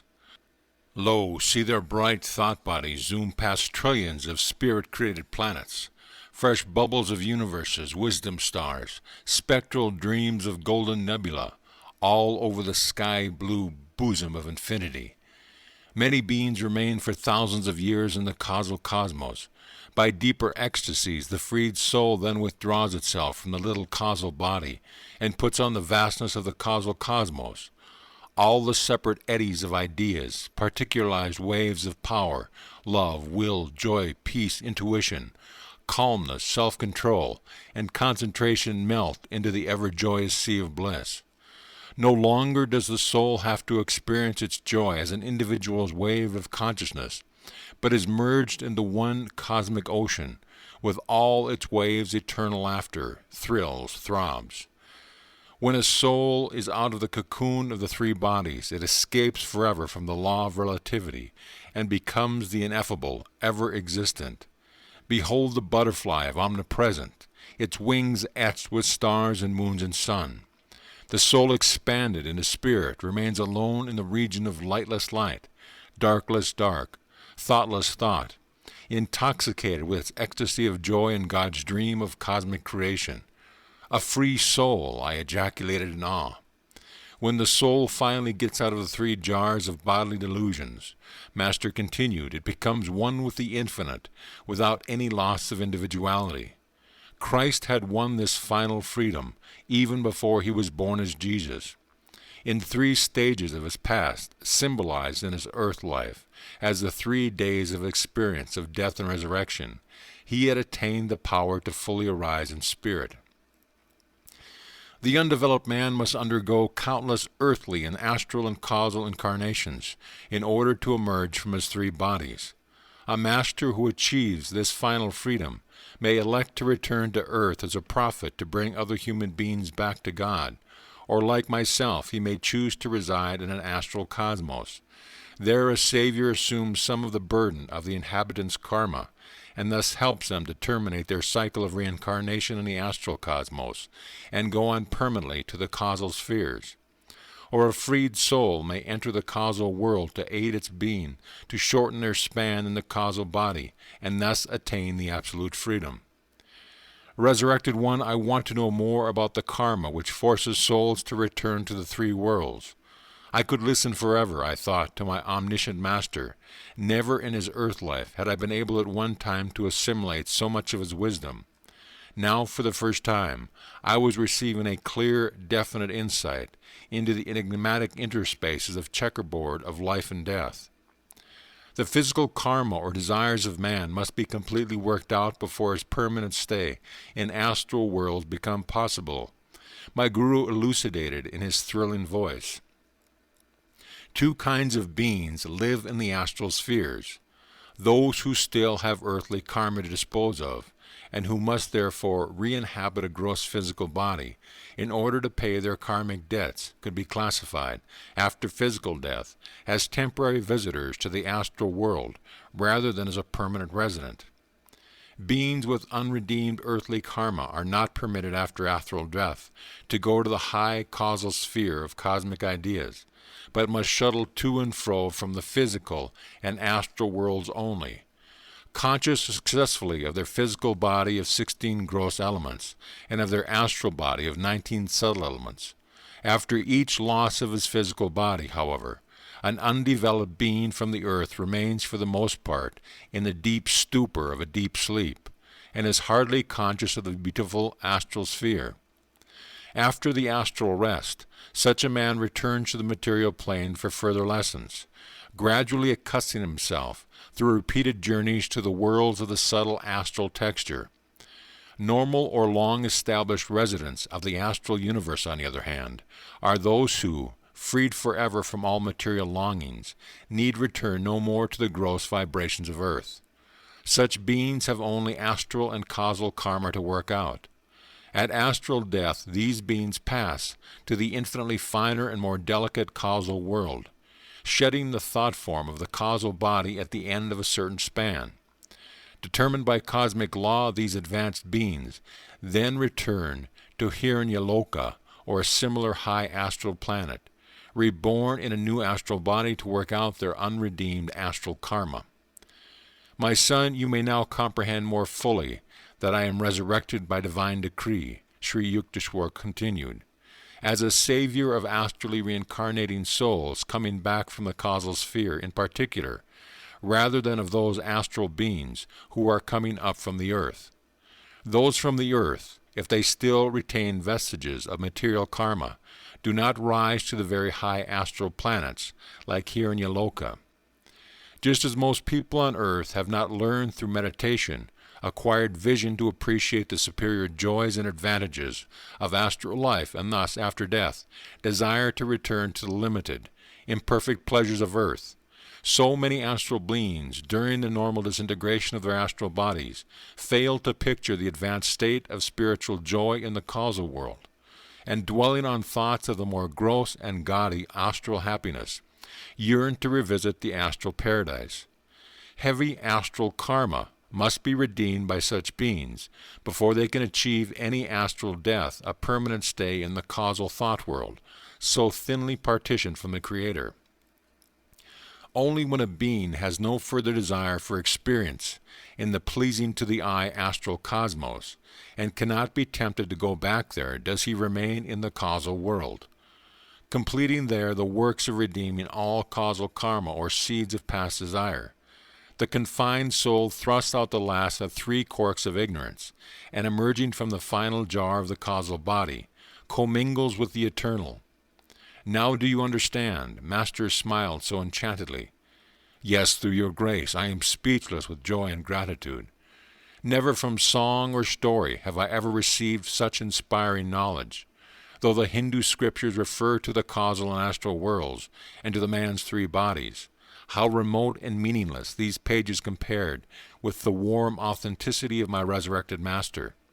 For him indeed existed not a single undiscovered country from whose bourne no traveler returns.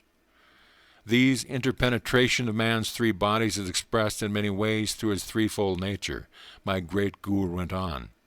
In the wakeful state on earth, a human being is conscious more or less of his three vehicles. When he is sensuously intent on tasting, smelling, touching, listening, or seeing, he is working principally through his physical body. Visualizing or willing, he is working mainly through his astral body. His causal medium finds expression when man is thinking or diving deep in introspection or meditation. The cosmical thoughts of genius come to a man who habitually contacts his causal body.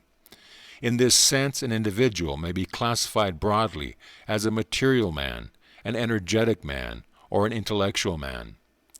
A man identifies himself about 16 hours daily with his physical vehicle. Then he sleeps. If he dreams, he remains in his astral body, effortlessly creating any object even as do the astral beings. If a man's sleep be deep and dreamless, for several hours he is able to transfer his consciousness, or senses of I-ness, to the causal body. Such sleep is revivifying.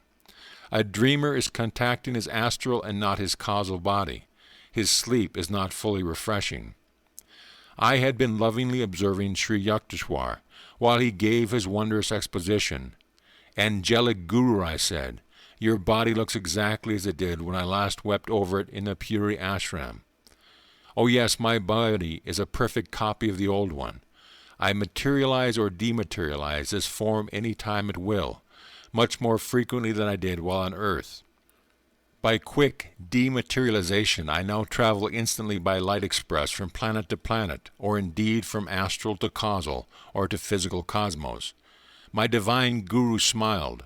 Though you move about so fast these days, I had no difficulty in finding you at Bombay. O Master, I was grieving so deeply about your death.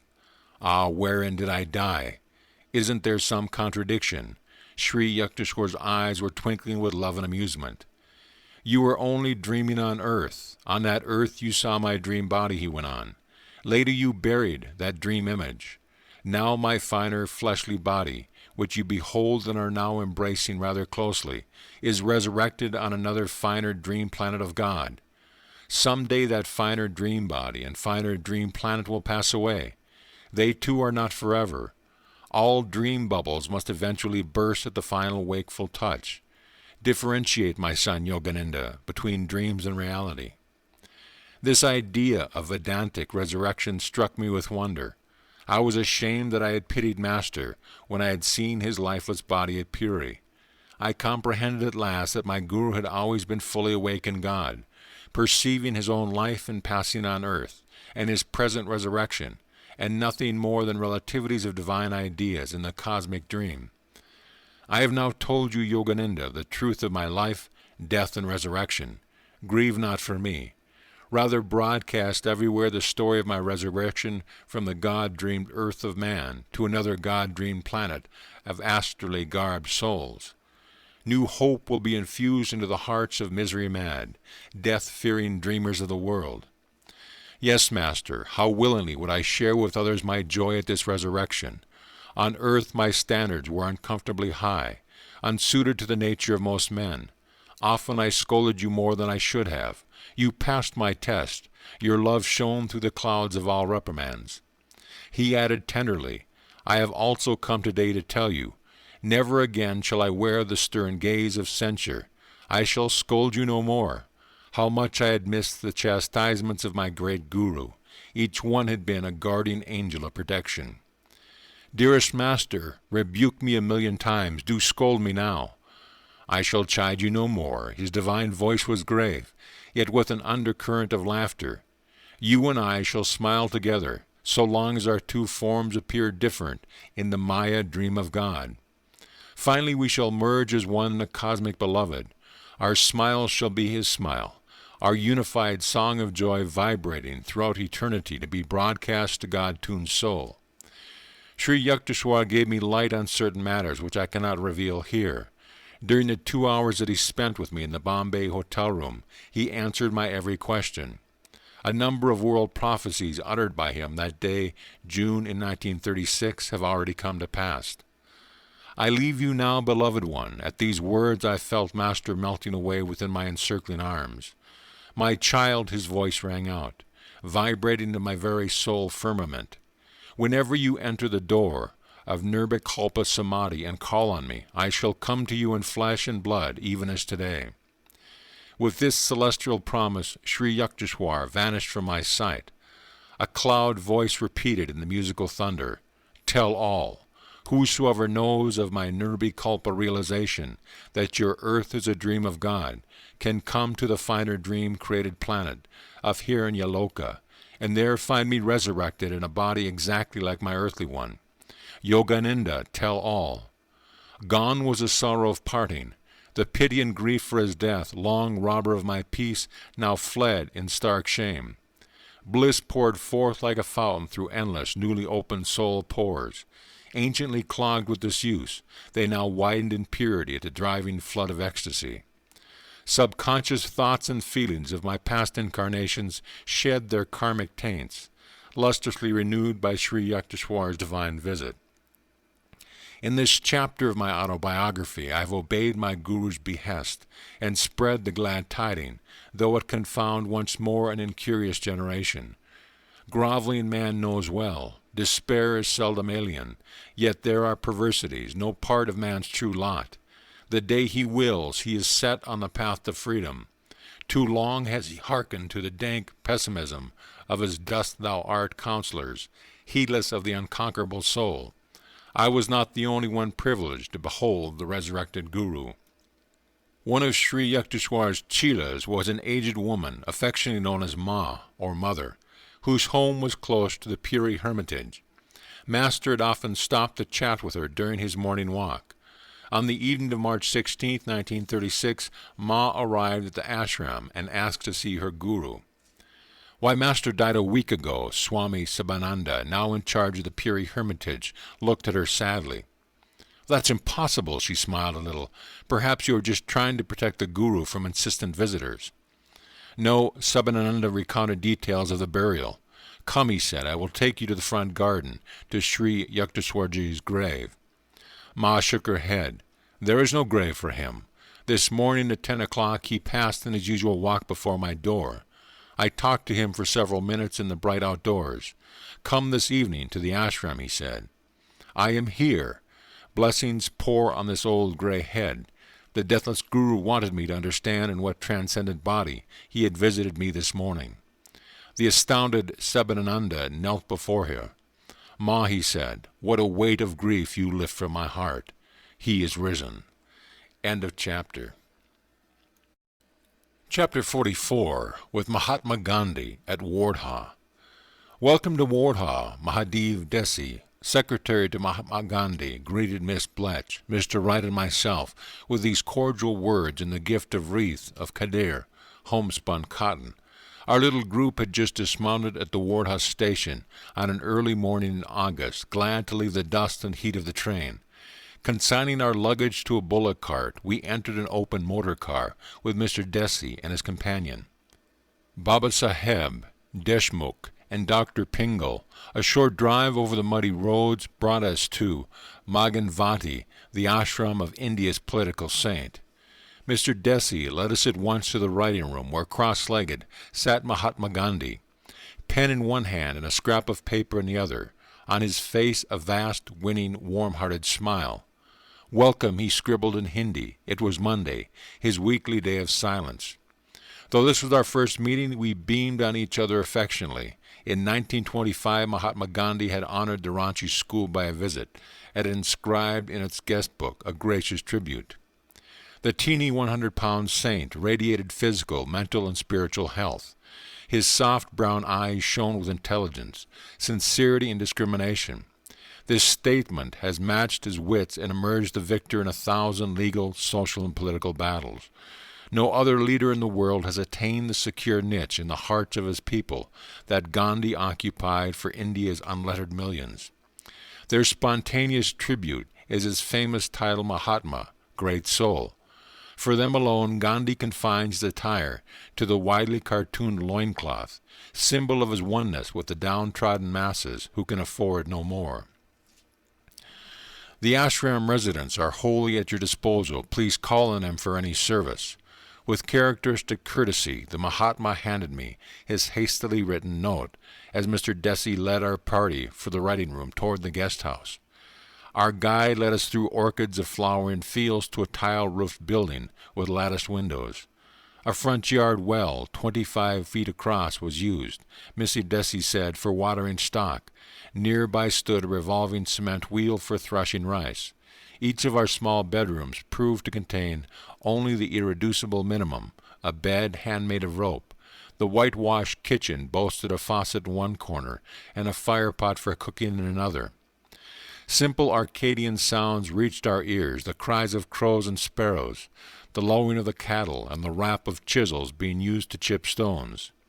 Observing Mr. Wright's travel diary, Mr. Desi opened a page and wrote on it a list of satyagraha, vows taken by the Mahatma's strict followers, satyagrafis, non-violence, truth, non-stealing, celibacy, non-possession, body labor, control of the palate, fearlessness, equal respect for all religions, Swadeshi, use of home manufactures, freedom from untouchability.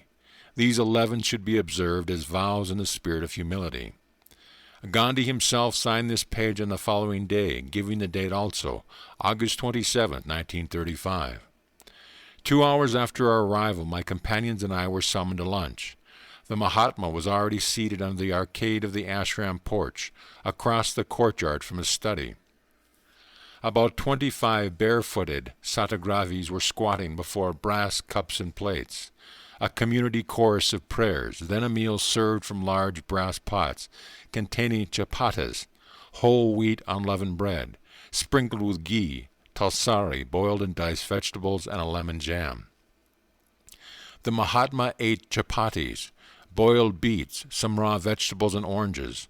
On the side of his plate was a large lump of very bitter neem leaves, a notable blood cleanser. With his spoon he separated a portion and placed it on my plate. I bolted it down with water, remembering childhood days when Mother had forced me to swallow the disagreeable dose. Gandhi, however, bit by bit was eating the neem paste with as much relish as if it had been a delicious sweetmeat. In this trifling incident I noted the Mahatma's ability to detach his mind from the senses at will. I recall the famous appendectomy performed on him some years ago. Refusing anesthetic, the saint had chatted cheerfully with the disciples throughout the operation, his infectious smile revealing his unawareness of pain. The afternoon brought an opportunity for a chat with Gandhi's noted disciple, daughter of an English admiral, Miss Madeline Slade, now called Marabi. Her strong, calm face lit with enthusiasm as she told me, in flawless Hindi, of her daily activities. Rural reconstruction work is rewarding. A group of us go every morning at 5 o'clock to serve the nearby villagers and teach them simple hygiene. We make it a point to clean their latrines in their mud-thatched huts. The villagers are illiterate. They cannot be educated except by example, she laughed gaily. I looked in admiration at this high-born Englishwoman whose true Christian humility enables her to do the scavenging work usually performed only by the untouchables. I came to India in 1925, she told me. In this land I feel that I have come back home. Now I would never be willing to return to my old life and my old interests. We discussed America for a while. I have always pleased and amazed, she said, to see the deep interest in spiritual subjects exhibited by the many Americans who visit India. Marabi's hands were soon busy at the charaka spinning wheel, omnipresent in all the ashram rooms, and indeed, due to the Mahatma, omnipresent throughout rural India. Gandhi has sound economic and cultural reasons for encouraging the revival of cottage industries, but he does not counsel a fanatical repudiation of all modern progress. Machinery, trains, automobiles, the telegraph have played important parts in his own colossal life. 50 years of public service, in prison and out, wrestling daily with practical details and harsh realities in the political world, have only increased his balanced open-mindedness, sanity, and humorous appreciation of the quaint human spectacle. Our trio enjoyed a 6 o'clock supper as guests of Babasaheb Deshmukh. The 7 p.m. prayer hour found us back at the Maganvati ashram, climbing to the roof where 30 Satagris were grouped in a semicircle around Gandhi. He was squatting on a straw mat, an ancient pocket watch propped up before him. The fading sun cast a last gleam over the palms and banyans. The hum of night and crickets had started. The atmosphere was serenity itself. I was enraptured. A solemn chant led by Mr. Desi, with response from the group, then a Gita reading. The Mahatma motioned to me to give the concluding prayer. Such divine unison of thought and aspiration, a memory forever. The Wardhouse rooftop meditation under the early stars, punctually at 8 o'clock. Gandhi ended his silence. The Herculean labors of his life required him to apportion his time minutely. "Welcome, Swamiji." The Mahatma's greeting this time was not via paper. We had just descended from the roof to his writing room, simply furnished with square mats, no chairs, a low desk with books, papers, and a few ordinary pens, not fountain pens. A nondescript clock ticked in the corner. On all pervasive aura of peace and devotion, Gandhi was bestowing one of his captivating, cavernous, almost toothless smiles. Years ago, he explained, I started my weekly observance of a day of silence as a means for gaining time to look after my correspondence. But now these 24 hours have become a vital spiritual need. A periodical degree of silence is not a torture but a blessing. I agreed wholeheartedly. The Mahatma questioned me about America and Europe. We discussed India and world conditions. "Mahadev," Gandhi said as Mr. Desi entered the room, "please make arrangements at Town Hall for Swamiji to meet there on a yoga tomorrow night." As I was bidding the Mahatma good night, he considerately handed me a bottle of citronella oil. "The Wardhouse mosquitoes don't know a thing about Ahimsa, Swamiji," he said laughingly. The following morning, our little group breakfasted early on a tasty wheat porridge with molasses and milk. At 10:30, we are called to the ashram porch for lunch with Gandhi and the Satyagrahis. Today, the menu included brown rice, a new selection of vegetables, and cardamom seeds. Noon found me strolling about the ashram grounds on the grazing land of a few imperturbable crowds. The protection of cows is a passion with Gandhi. The cow to me means the entire subhuman world, extending man's sympathies beyond his own species, the Mahatma has explained. Man through the cow is enjoined to realize his identity with all that lives. Why the ancient rishis selected the cow for apotheosis is obvious to me. The cow of India was the best comparison. She was the giver of plenty. Not only did she give milk, but she also made agriculture possible. The cow is a poem of pity. One reads pity in the gentle animal. She is the second mother to millions of mankind. Protection of the cow means protection of the whole dumb creation of God. The appeal of the lower order of creation is all the more forceful because it is speechless. 3 daily rituals are enjoyed on the Orthodox Hindu. One is Bhutu Yajna, an offering of food to the animal kingdom. This ceremony symbolizes man's realization of his obligation to less evolved forms of creation, instinctively tied to bodily identifications, which also corrode human life, but lacking in that quality of liberating reason which is peculiar to humanity. Bhuta Yajna thus reinforces man's readiness to succor the weak, as he in turn is conferred by countless solicitudes of higher unseen being. Man is also under bond for rejuvenating gifts of nature, prodigal in earth, sea, and sky. The evolutionary barrier of incommunicability among nature, animals, man, and astral angels is thus overcome by offices of silent love. The other 2 daily yajnas are Pitri and Nri. Pitri Yajna is an offering of oblations to ancestors as a symbol of man's acknowledgement of his debt to the past, essence of whose wisdom illumines humanity today. Nri Yajna is an offering of food to strangers, the poor, symbol of the present responsibilities of man, his duties to contemporaries. In the early afternoon I fulfilled a neighborly niyanga by a visit to Gandhi's ashram for little girls. Mr. Wright accompanied me on the 10-minute drive. Tiny young flower-like faces atop the long-stemmed colorful saris. At the end of a brief talk in Hindi, which I was giving outdoor, the skies unloosened a sudden downpour. Laughing, Mr. Wright and I climbed aboard the board and sped back to Magavadi amidst sheets of driving silver, such tropical intensity and splash. Re-entering the guest house, I was struck anew by the stark simplicity and evidence of self-sacrifice which are everywhere present.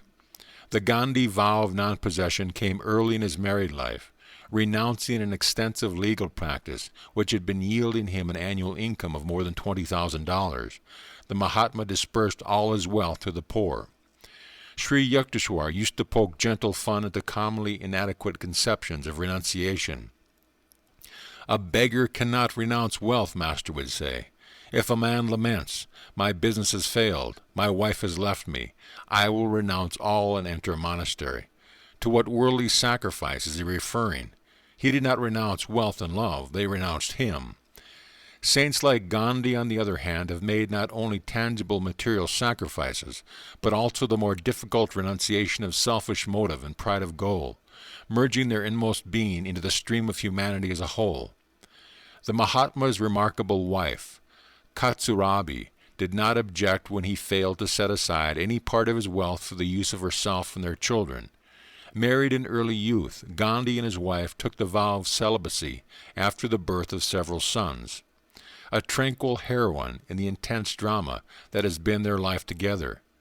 Katsurabi has followed her husband to prison, shared his 3-week fasts, and fully borne her share of his endless responsibility. She has paid Gandhi the following tribute. I thank you for having had the privilege of being your lifelong companion and helpmate. I thank you for the most perfect marriage in the world, based on brahmacharya, self-control, and not on sex.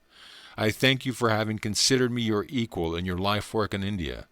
I thank you for not being one of those husbands who spend their time in gambling, racing, women, wine, and song, tiring of their wives and children, as a little boy quickly tires of his childhood toys. How thankful I am that you are not one of those husbands who devote their time to growing rich on the exploitation of the labors of others. How thankful I am that you put God and country before bribes, and that you had the courage of your convictions and a complete and implicit faith in God. How thankful I am for a husband that put God and his country before me. I am grateful to you for your tolerance of me and my shortcomings of youth, when I grumbled and rebelled against the change you made in our mode of living, from so much to so little. As a young child I lived in your parents' home. Your mother was a great and good woman. She trained me, taught me how to be a brave, courageous wife, and how to keep the love and respect of her son, my future husband. As the years passed and you became India's most beloved leader, I had none of the fears that beset the wife who may be cast aside when her husband has climbed the ladder of success, as so often happens in other countries. I knew that death would still find us husband and wife. For years, Katsurabi performed the duties of treasurer of the public funds which the idolized Mahatma is able to raise by the millions. There are many humorous stories in Indian homes to the effect that husbands are nervous about their wives wearing any jewelry to a Gandhi meeting. The Mahatma's magical tongue, pleading for the downtrodden, charms the gold bracelets and diamond necklaces right off the arms and necks of the wealthy into the collection basket. One day the public treasurer, Katsurabi, could not account for a disbursement of 4 rupees. Gandhi duly published an auditing in which he inexorably pointed out his wife's 4-rupee discrepancy. I had often told this story before classes of my American students. One evening a woman in the hall had given an outraged gasp. "Mahatma or no Mahatma," she had cried, "if he were my husband, I would give him a black eye for such an unnecessary public insult." After some good-humored banter had passed between us on the subject of American wives and Hindu wives, I had gone on to a fuller explanation. Mrs. Gandhi considers the Mahatma not as her husband, but as her guru, one who has the right to discipline her for even insignificant errors. I had pointed out, sometime after Katsurba had been publicly rebuked, Gandhi was sentenced to prison on a political charge. As he was calmly bidding farewell to his wife, she fell at his feet. "Master," she said humbly, "if I have ever offended you, please forgive me." At 3 o'clock that afternoon in Warda, I betook myself, by previous appointment, to the writing room of the saint who had been able to make an unflinching disciple out of his own wife, rare miracle. Gandhi looked up with his unforgettable smile. "Mahatmaji," I said as I squatted beside him on an uncushioned mat, "please tell me of your definition of ahimsa." "The avoidance of harm to any living creature in thought or deed." Beautiful idea, but the world will always ask, may one not kill a cobra to protect a child or oneself? I could not kill a cobra without violating two of my vows, fearlessness and non-killing. I would rather try inwardly to calm the snake by vibrations of love. I cannot possibly lower my standards to suit my circumstances. With this amazing candor, Gandhi added, "I must confess that I could not carry on this conversation were I faced by a cobra. I remarked on several very recent Western books on diet, which lay on his desk. Yes, diet is important in Satyagraha movement as everyone else," he said, with a chuckle. "Because I advocate complete continence for Satyagis, I am always trying to find out the best diet for the celibate. One must conquer the palate before he can control the procreative instinct. Semi-starvation or unbalanced diets are not the answer. After overcoming the inward greed for food, a satyagrahi must continue to follow a rational vegetarian diet with all necessary vitamins, minerals, calories, and so forth. By inward and outward wisdom in regard to eating, the satyagraha's sexual fluid is easily turned into vital energy for the whole body. The Mahatma and I compared our knowledge of good meat substitutes. The avocado is excellent," I said. "There are numerous avocado groves near my center in California." Gandhi's face lit with interest. "I wonder if they would grow in Wardha. The Satyagras would appreciate a new food." "I will be sure to send some avocado plants from Los Angeles to Wardha," and added, "Eggs are a high-protein food. Are they forbidden to Satyagras?" "Not unfertilized eggs," the Mahatma laughed reminiscently. "For years I would not countenance their use. Even now I personally do not eat them. One of my daughters-in-law was once dying of malnutrition. Her doctor insisted on eggs. I would not agree and advised him to give her some egg substitute. "Gandhiji," the doctor said, "unfertilized eggs contain no live sperm. No killing is involved." I then gladly gave permission for my daughter-in-law to eat eggs. She soon restored to health. On the previous night, Gandhi had expressed a wish to receive the Kriya Yoga of Larry Masha. I was touched by the Mahatma's open-mindedness and spirit of inquiry. He is childlike in his divine request, revealing the pure receptivity which Jesus praised in children. Of such is the kingdom of heaven. The hour for my promised instruction had arrived. Several Satyagis now entered the room. Mr. Desi, Dr. Pingal, and others who desired the Kriya technique. I first taught the little class the physical Yogada exercises. The body is visualized as divided into 20 parts. The wheel directs energy in turn to each section. Soon everyone was vibrating before me like a human motor. It was easy to observe the rippling effect on Gandhi's 20 body parts, at all times completely exposed to view. Though very thin, he is not unpleasingly so. The skin of his body is smooth and unwrinkled. Later I initiated the group into the liberating technique of Kriya Yoga. The Mahatma had reverently studied all world religions, the Jain scriptures, the biblical New Testament, and the sociological writings of Tolstoy are the three main sources of Gandhi's nonviolent convictions. He has stated his credo thus: "I believe the Bible, the Koran, and the Zen Avesta to be as divinely inspired as the Vedas. I believe in the institution of gurus, but in this age millions must go without a guru, because it is a rare thing to find a combination of perfect purity and perfect learning. But one not need despair or ever knowing the truth of one's religion, because the fundamentals of Hinduism, as of every great religion, are unchangeable and easily understood. I believe, like every Hindu, in God and His oneness, in rebirth and salvation. I can no more describe my feelings for Hinduism than for my own wife.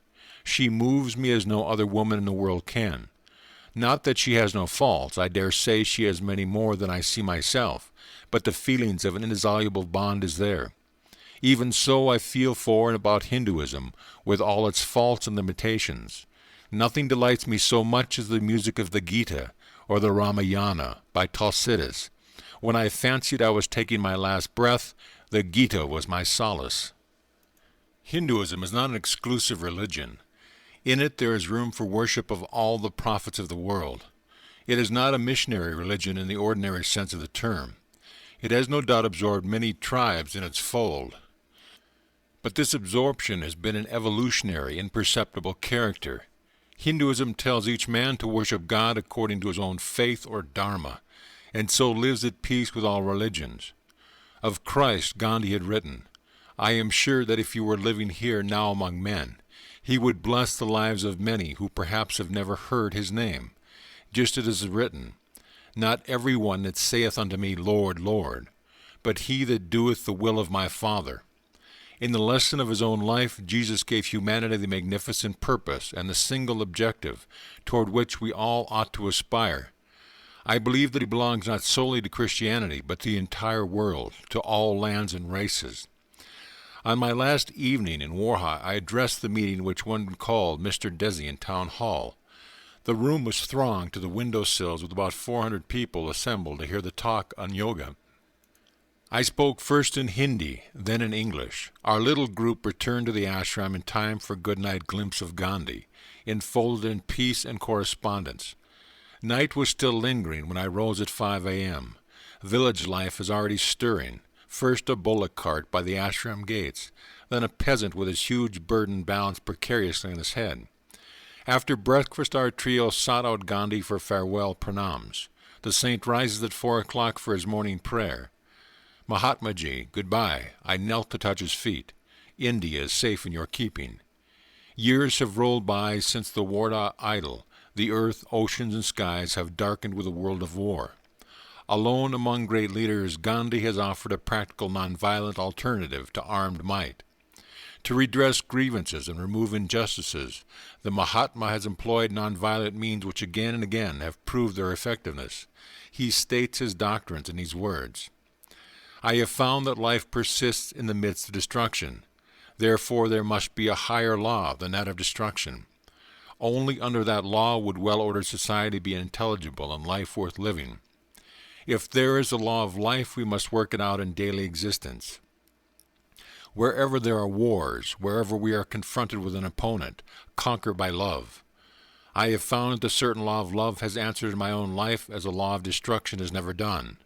In India, we have had an ocular demonstration on the operation of this law on the widest scale possible. I don't claim that nonviolence has penetrated the 360 million people in India, but I do claim it has penetrated deeper than any other doctrine in an incredibly short time. It takes a fairly strenuous course of training to attain a mental state of nonviolence. It is a disciplined life, like the life of a soldier. The perfect state is reached only when the mind, body, and speech are in proper coordination. Every problem would lend itself to solution if we determined to make the law of truth and nonviolence the law of life. Just as a scientist will work wonders out of various applications of the laws of nature, a man who applies the laws of love with scientific precision can work greater wonders. Nonviolence is infinitely more wonderful and subtle than forces of nature, like, for instance, electricity. The law of love is a far greater science than any modern science. Consulting history, one may reasonably state that the problems of mankind have not been solved by the use of brute force. World War I produced a world-chilling snowball of war karma that swelled into World War II. Only the warmth of brotherhood can melt the present colossal snowball of war karma, which may otherwise grow into World War III. This unholy trinity will banish forever the possibility of World War IV by a finality of atomic bombs. Use of jungle logic instead of human reason is settling disputes will restore the earth to a jungle. If brothers not in life, then brothers in violent death. War and crime never pays. The billions of dollars that went into the smoke of explosive nothingness would have been sufficient to have been made a new world, one almost free from disease and completely free of poverty. Not an earth of fear, chaos, famine, pestilence, the dense macabre, but one broad land of peace, of prosperity, and of widening knowledge. The nonviolent voice of Gandhi appeals to man's highest conscience. Let nations ally themselves no longer with death, but with life. Not with destruction, but with construction. Not with the annihilator, but with the Creator. One should forgive under an injury, says the Mahabharata. It hath been said that the continuation of species is due to man's being forgiving. Forgiveness is holiness. By forgiveness the universe is held together. Forgiveness is the might of the mighty. Forgiveness is sacrifice. Forgiveness is quiet of mind. Forgiveness and gentleness are the qualities of the self-possessed. They represent eternal virtue. Nonviolence is a natural outgrowth of the law of forgiveness and love. If loss of life becomes necessary in a righteous battle, Gandhi proclaims, one should be prepared, like Jesus, to shed his own, not others' blood. Eventually there will be less blood spilt in the world. Epics shall someday be written on the India Satyagrahis who withstood hate with love, violence with nonviolence, who allowed themselves to be mercilessly slaughtered rather than retaliate. The result on certain historic occasions was that the armed opponents threw down their guns and fled, shamed, shaken to their depths by the sight of men who valued the life of another above their own. I would wait, if need be for ages, Gandhi says, rather than seek the freedom of my country through bloody means. Never does the Mahatma forget the majestic warning, all that take the sword shall perish with the sword. Gandhi has written, I call myself a nationalist, but my nationalism is as broad as the universe. It includes in its sweep all the nations of the earth. My nationalism includes the well-being of the whole world. I do not want my India to rise on the ashes of other nations. I do not want India to exploit a single human being. I want India to be strong in order that she can infect the other nations also with her strength. Not so with a single nation in Europe today. They do not give strength to the others. President Wilson mentioned his beautiful 14 points, but said, after all, if this endeavor of ours to arrive at peace fails, we have our armaments to fall back upon. I want to reverse that position and say, our armaments have already failed. So let us now be in search of something new. Let us try the force of love and God, which is truth. When we have got that, we shall want nothing else. By the Mahatma's training of thousands of true Satyagrahis, those who have taken the 11 rigorous vows mentioned in the first part of his chapter, who in turn spread the message, by patiently educating the Indian masses to understand the spiritual and eventually material benefits of nonviolence, by arming his people with nonviolent weapons, non-cooperation with injustice, the willingness to endure indignities, prison, death itself, rather than resort to arms, by enlisting world sympathy through countless examples of heroic martyrdom among Satyagrahis. Gandhi has dramatically portrayed the practical nature of nonviolence, its solemn power to settle disputes without war. Gandhi has already won through nonviolent means a greater number of political concessions for his land than ever had been won by any leader of our country except through bullets. Nonviolent methods for eradication of all wrongs and evils have been strikingly applied not only in political arena, but in the delicate and complicated field of Indian social reform. Gandhi and his followers have removed many long-standing feuds between Hindus and Mohammedans. Hundreds of thousands of Muslims look to the Mahatma as their leader. The untouchables have found in him their fearless and triumphant champion. If there be a rebirth in store for me, Gandhi said, I wish to be born a pariah in the midst of pariahs, because thereby I would be able to render them more effective service. The Mahatma is indeed a great soul, but it was illiterate millions who had the discernment to bestow the title. This gentle prophet is honored in his own land. The lowly peasant has been able to rise to Gandhi's high challenge. The Mahatma wholeheartedly believes in the inherent nobility of man. The inevitable failures have never disillusioned him. Even if the opponent plays him false 20 times, he writes, the Satyagraph is ready to trust him the 21st time. for an implicit truth in human nature is the very essence of the creed. Mahatmaji, you are an exceptional man. You must not expect the world to act as you do. A critic once made this observation. It is curious how we delude ourselves, fancying that the body can be improved, but it is impossible to evoke the hidden powers of the soul, Gandhi replied. I am engaged in trying to show that if I have any of those powers, I am as frail as mortal as any of us, and that I never had anything extraordinary above me, nor have I now. I am a simple individual liable to err like any other fellow mortal. I own, however, that I have enough humility to confess my errors and to retrace my steps. I own that I have an immovable faith in God and His goodness, and an unassumable passion for truth and love. But it is not that what every person has latent in him. If we are to make progress, we must not repeat history, but make new history. We must add to the inheritance left by our ancestors. If we may make new discoveries and inventions in the phenomenal world, must we declare our bankruptcy in the spiritual domain? Is it impossible to multiply the exceptions so as to make them the rule? Must man always be brute first and man after, if at all? Americans may well remember with pride the successful nonviolent experiment of William Penn in founding his 17th century colony in Pennsylvania. There were no forts, no soldiers, no militia, even no arms. Amidst the savage frontier wars and the butcheries that went on between the two settlers and the Red Indians, the Quakers of Pennsylvania alone remained unmolested. Others were slain, others were massacred, but they were safe. Not a Quaker woman suffered assault, not a Quaker child was slain, not a Quaker man was tortured.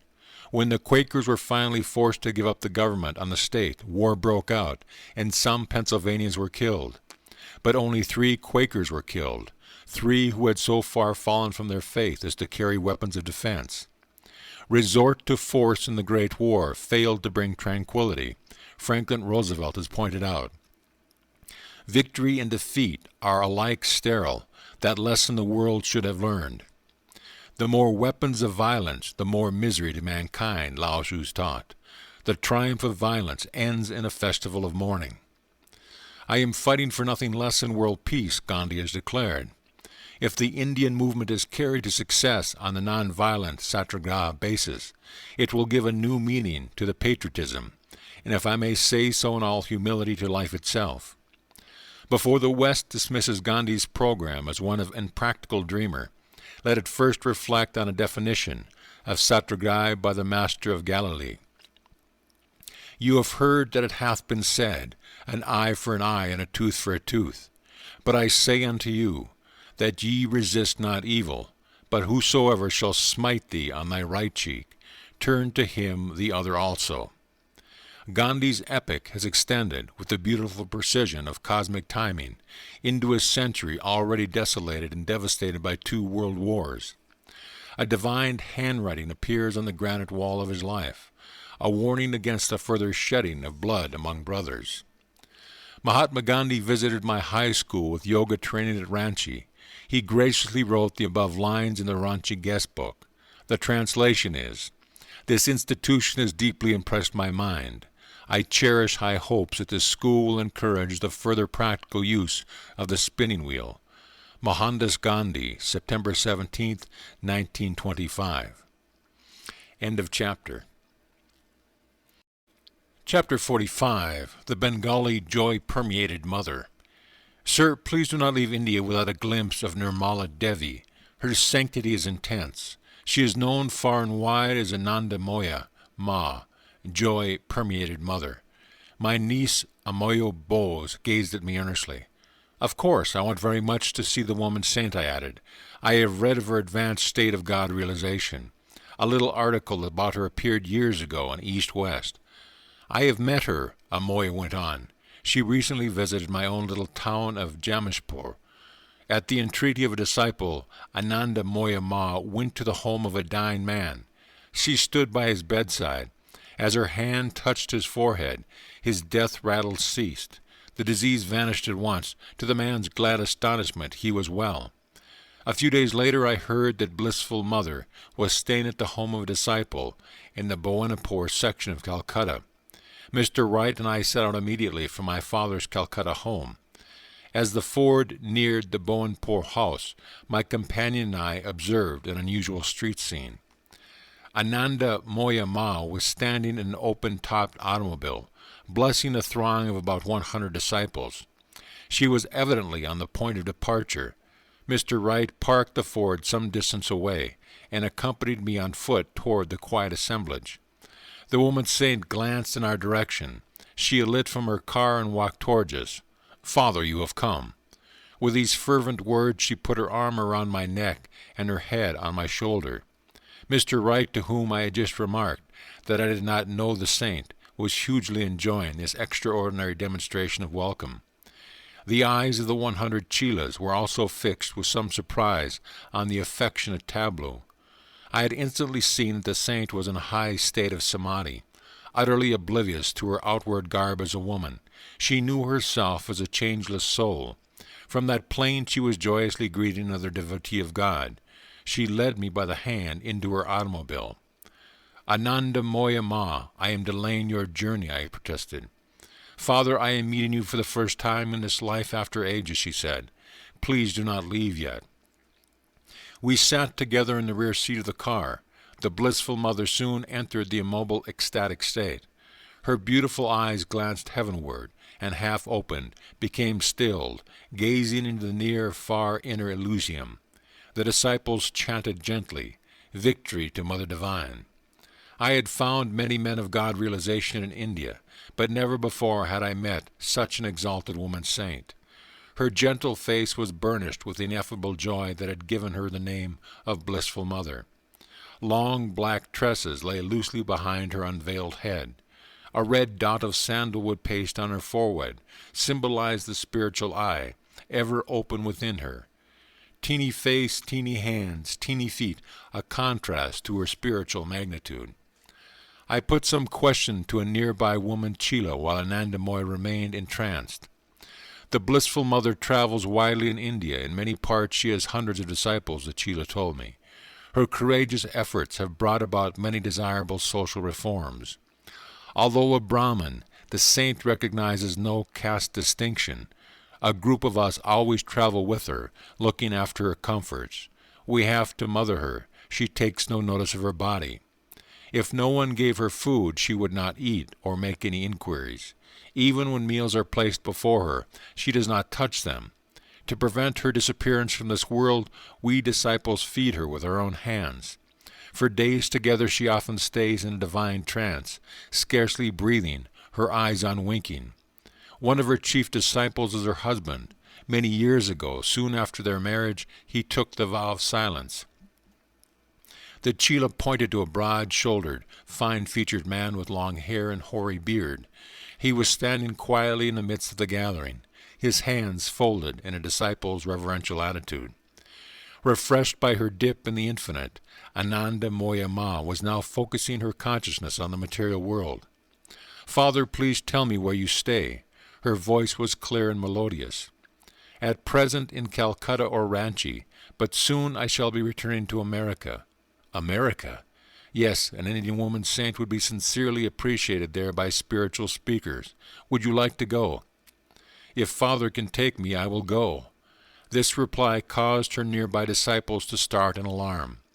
20 or more of us always travel with the Blissful Mother. One of them told me firmly, "We could not live without her. Wherever she goes, we must go." Reluctantly, I abandoned the plan as possessing an impractical feature of spontaneous enlargement. "Please come at least to Ranchi with your disciples," I said on taking leave of the saint. "As a divine child yourself, you will enjoy the little ones in my school." "Whenever Father takes me, I will gladly go." A short time later, the Ranchi Vidyalaya was in a gala array for the saint's promised visit. A youngster looked forward to any day of festivity, no lessons, hours of music, and a feast for the climax. "Victory, Ananda Moya Ma, Ki Jai."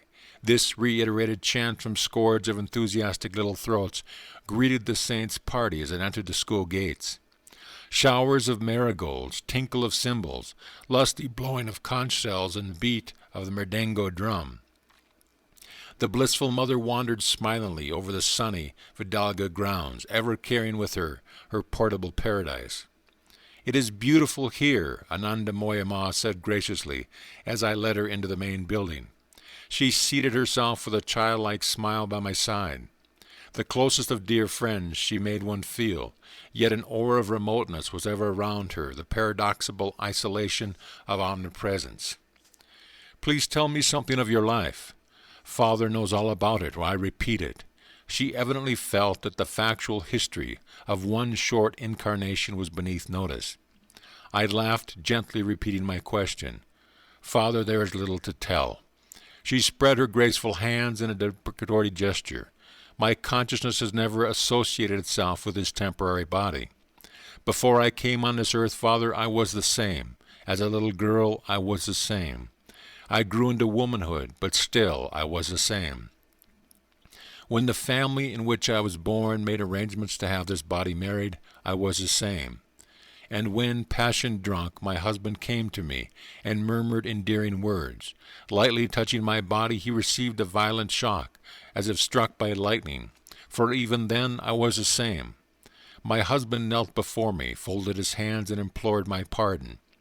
'Mother,' he said, 'because I have desecrated your bodily temple by touching it with the thought of lust, not knowing that within you dwelt not my wife, but the Divine Mother, I take this solemn vow. I shall be your disciple, a celibate follower, ever caring for you in silence as a servant, never speaking to anyone again as long as I live. May I thus atone for the sin I have today committed against you, my Guru.' Even when I quietly accepted this proposal of my husband, I was the same. And, Father, in front of you now, I am the same. Ever afterward, though the dance of creation change around me in the hall of eternity, I shall be the same." Ananda Moya Ma sank into a deep meditative state. Her form was statue still. She had fled to ever-calling kingdom. The dark pool of her eyes appeared lifeless and glassy. This expression is often present when saints remove their consciousness from the physical body, which is then hardly more than a piece of soulless clay. We sat together for an hour in ecstatic trance. She returned to this world with a gay little laugh. "Please, Ananda Moya Ma," I said, "come with me to the garden. Mr. Wright will take some pictures." "Of course, Father, your will is my will." Her glorious eyes retained the unchanging divine luster as she posed for many photographs. Time for a feast. Ananda Moya Ma squatted on her blanket seat, a disciple at her elbow to feed her. Like an infant, the saint obediently swallowed the food after the chela had brought it to her lips. It was plain that the blissful mother did not recognize any difference between curries and sweetmeats.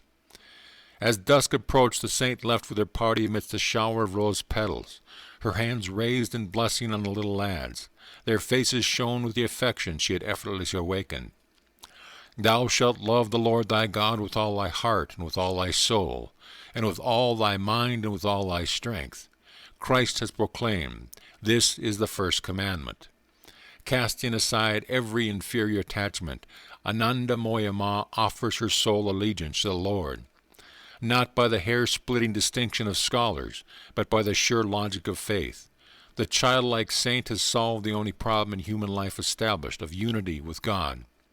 Man has forgotten this stark simplicity, now befogged by a million issues. Refusing a monotheistic love to God, the nations disguise their infidelity by punctilious respect before the outward shrine of charity. These humanitarian gestures are virtuous, because for a moment they divert man's attention from himself. But they do not free him from a single responsibility in life, referred to by Jesus as the first commandment. The uplifting obligation to love God is assumed with man's first breath of an air freely bestowed by his only benefactor. On one other occasion, after her Ranchi visit, I had opportunity to see Ananda Moya Ma. She stood among her disciples some months later at the Serampore station platform, waiting for the train. "Father, I am going to the Himalayas," she told me. "Generous disciples have built me a hermitage in Dehradun." As she boarded the train, I marveled to see the weather amidst the crowd on the train, feasting or sitting in silence. Her eyes never looked away from God. Within me I still hear her voice, an echo of measureless sweetness. Behold now and always, one with the Eternal. I am ever the same. End of chapter. Chapter 46. The Woman Yogi Who Never Eats. Sir, whither were we bound this morning? Mr. Wright was driving the Ford. He took his eyes off the road long enough to gaze at me with a questioning twinkle. From day to day he seldom knew what part of Bengal he would be discovering next. God willing, I replied devoutly, we are on our way to see an eighth wonder of the world, a woman saint whose diet is thin air. Repetition of wonders after Therese Newman, but Mr. Wright laughed eagerly just the same. He even accelerated the speed of the car. More extraordinary grist for his travel diary, not one of an average tourist, that. The Ranchi school had just been left behind us. We had risen before the sun. Besides my secretary and myself, 3 Bengali friends were in the party. We drank in the exalting air, the natural wine of the morning. Our driver guided the car warily among the early peasants in 2-wheeled carts, slowly drawn by yoked-up, hump-shouldered bullocks, inclined to dispute the road with a honking interloper. Sir, we would like to know more of the fasting saint. Her name is Giri Bala, I informed my companions. I first heard about her years ago from a scholarly gentleman, Shithti Lal Nundi. He often came to the Gurupar road home to tutor my brother Bishu. I know Giri Bala well, Siti Bapu told me. She employs a certain yoga technique which enables her to live without eating. I was her close neighbor, and now in Banji, near Ikhapur. I made it a point to watch her closely. Never did I find evidence that she was taking either food or drink. My interest finally mounted so high that I approached the Maharaj of Burdwan and asked him to conduct an investigation. Astounded at the story, he invited her to his palace. She agreed to a test and lived for 2 months locked up in a small section of his home. Later she returned for a palace visit of 20 days, and then for a third test of 15 days.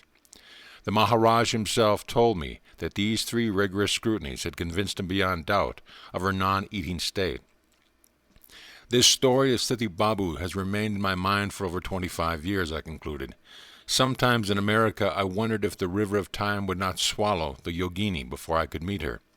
She must be quite aged by now. I do not even know where or if she lives, but in a few hours we shall reach Purulia. Her brother has a home there. By 10:30 our little group was conversing with her brother, Lambadar Day, a lawyer of Purulia. Yes, my sister is living. She sometimes stays with me here, but at present she is at our family home in Biur. Lambadar Babu glanced doubtfully at the Ford. I hardly think, Swamiji, that any automobile has ever penetrated into the interior as far as Biur. It might be best if you all resign yourselves to the ancient jolt of the bullock cart. As one voice our party pledged loyalty to the pride of Detroit. The Ford comes from America, I told the lawyer. It would be a shame to deprive it of my opportunity to get acquainted with the heart of Bengal. May Ganesh go with you, Lambar Babu said, laughing. He added courteously, if you ever get there, I am sure Giri Bala will be glad to see you. She is approaching her 70s, but continues in excellent health. Please tell me, sir, if it is absolutely true that she eats nothing. I looked directly into his eyes, those telltale windows of the mind. We chuckled together over the improbability of these 2 cosmic events. Giri Baba has never sought an inaccessible solitude for her yoga practices, Lambadar Babu went on. She has lived her entire life surrounded by her family and friends. They are all well accustomed now to her strange state. Not one of them would not be stupefied if Giri Balu suddenly decided to eat anything. Sister is naturally retiring, as befits a Hindu widow, but our little circle in Purulia and in Bihar all know that she is literally an exceptional woman. The brother's sincerity was manifest. Our little party thanked him warmly and set out toward Biur. We stopped at a street shop for curry and luchis, attracting a swarm of urchins who gathered around to watch Mr. Wright eating with his fingers in the simple Hindu manner. Hearty appetites caused us to fortify ourselves against an afternoon which, unknown at the moment, was to prove fairly laborious. Our way now led east through sun-baked rice fields in the Burdwan section of Bengal. On through roads lined with dense vegetation, the songs of the Minas and the striped-throated bulbas streamed out from trees with huge umbrella-like branches. A bullock cart now and then, the rinny, manju squeak of its axle and iron-shod wooden wheels, contrasting sharply in mind with the swish of auto tires over the aristocratic asphalt of the cities. "Dick, halt!" My sudden request brought a jolting protest from the Ford. That overburdened mango tree is fairly shouting an invitation. The five of us dashed like children to the mango-strewn earth. The tree had benevolently shed its fruit as they had ripened. "Full many a mango was born to lie unseen," I paraphrased, "and waste its sweetness on the stony ground." "Nothing like this in America, Swami Jaya," laughed Salish Mazumbar, one of my Bengali students. "No," I admitted, covered with my mango juice and contentment. "How I've missed this fruit in the West. A Hindu's heaven without mangoes is inconceivable." I picked up a rock and downed a proud beauty hidden on the highest limb. "Dick," I asked between bites of ambrosia warm with the tropical sun, "are all the cameras in the car?" "Yes, sir, in the baggage compartment." "If Giri Bala proves to be a true saint, I want to write about her in the West. A Hindu yogini with such inspiring power should not live and die unknown like most of these mangoes." Half an hour later I was still strolling in the sylvan peace. "Sir," Mr. Wright remarked, "we should reach Giri Bala before the sun sets to have enough light for photographs." He added with a grin, "The Westerners are a skeptical lot. We don't expect them to believe in a lady without any pictures." This bit of wisdom was indisputable. I turned my back on temptation and re-entered the car. "You are right, Dick," I sighed as we sped along. "I sacrificed the mango paradise on the altar of Western realism. Photographs we must have." The road became more and more sickly, wrinkles of ruts, boils of hardened clay, sad infirmities of old age. Our group dismounted occasionally to allow Mr. Wright to more easily maneuver the Ford, which the four of us pushed from behind. Lambadar Babu spoke truly. Salish acknowledged. "The car is not carrying us, we are carrying the car." Our climb-in, climb-out tedium was beguiled over and anon by the appearances of a village, each one a scene of quaint simplicity. Our way twisted and turned through groves of palms among ancient unspoiled villages, nestling in the forest shade. Mr. Wright has recorded in his travel diary, under date of May 5, 1936, "Very fascinating are these clusters of thatched mud huts, decorated with one of the names of God on the door. Many small naked children innocently playing about, pausing to stare or run wildly from this big black bullockless carriage tearing madly through the village.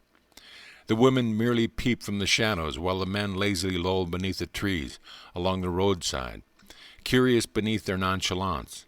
In one place all the villagers were gaily bathing in a large tank, in their garments, changing by draping dry cloth around their bodies, dropping the wet ones. Women bearing water to their homes in huge brass jars. The road led us to merry chase a mountain ridge. We bounced and tossed, dipped into small streams, detoured around an unfinished causeway, slithering across dry, sandy riverbeds, and finally, about 5 p.m., we were close to our destination, Biur. This minute village in the interior of Bankura district, hidden in the protection of dense foliage, is unapproachable by travelers during the rainy seasons when the streams are raging torrents and the roads, serpent-like, spit the mud venom. Asking for a guide among a group of worshippers on their way home from a temple prayer, out in the lonely field, we were besieged by a dozen scantily clad lads who clambered on the sides of the car, eager to conduct us to Giri Bala. The road led toward a grove of date palms, sheltering a group of mud huts, but before we had reached it, the Ford was momentarily tipped at a dangerously angle, tossed up and dropped down. The narrow trail led around trees and tank, over ridges, into holes and deep rut. The car became anchored on a clump of bushes, then grounded on a hillock, requiring a lift of earth clods as we proceeded, slowly and carefully. Suddenly the way was stopped by a massive brush in the middle of a cart track, necessitating a detour down a precipitous ledge in a dry tank, rescue from which demanded some scraping, adazing, and shoveling. Again and again the road seemed impassable, but the pilgrimage must go on. Obliging lads fetched spades and demolished the obstacles, shades of Ganesh, while hundreds of children and parents stared. Soon we were threading our way along the two ruts of antiquity, women gazing wide-eyed from their hut doors, men trailing alongside and behind us, children scampering to swell the procession. Ours was perhaps the first auto to traverse these roads. The Bullock Cart Union must be omnipotent here. What a sensation we created, a group piloted by an American, and pioneering in a snorting car right in their hamlet fastness. invading the ancient privacy and sanctity. Halting by a narrow lane, we found ourselves within 100 feet of Giri Bala's ancestral home. We felt the thrill of fulfillment after the long road struggle crowned by a rough finish. We approached a large 2-story building of brick and plaster, dominating the surrounding adobe huts. The house was under the process of repair, for around it was a characteristically tropical framework of bamboo. With feverish anticipation and suppressed rejoicing, we stood before the open doors of the one blessed by the Lord's hungerless touch. Constantly agape were the villagers, young and old, bare and dressed, women aloof somewhat but inquisitive too, men and boys unabashedly at our heels as they gazed on this unprecedented spectacle.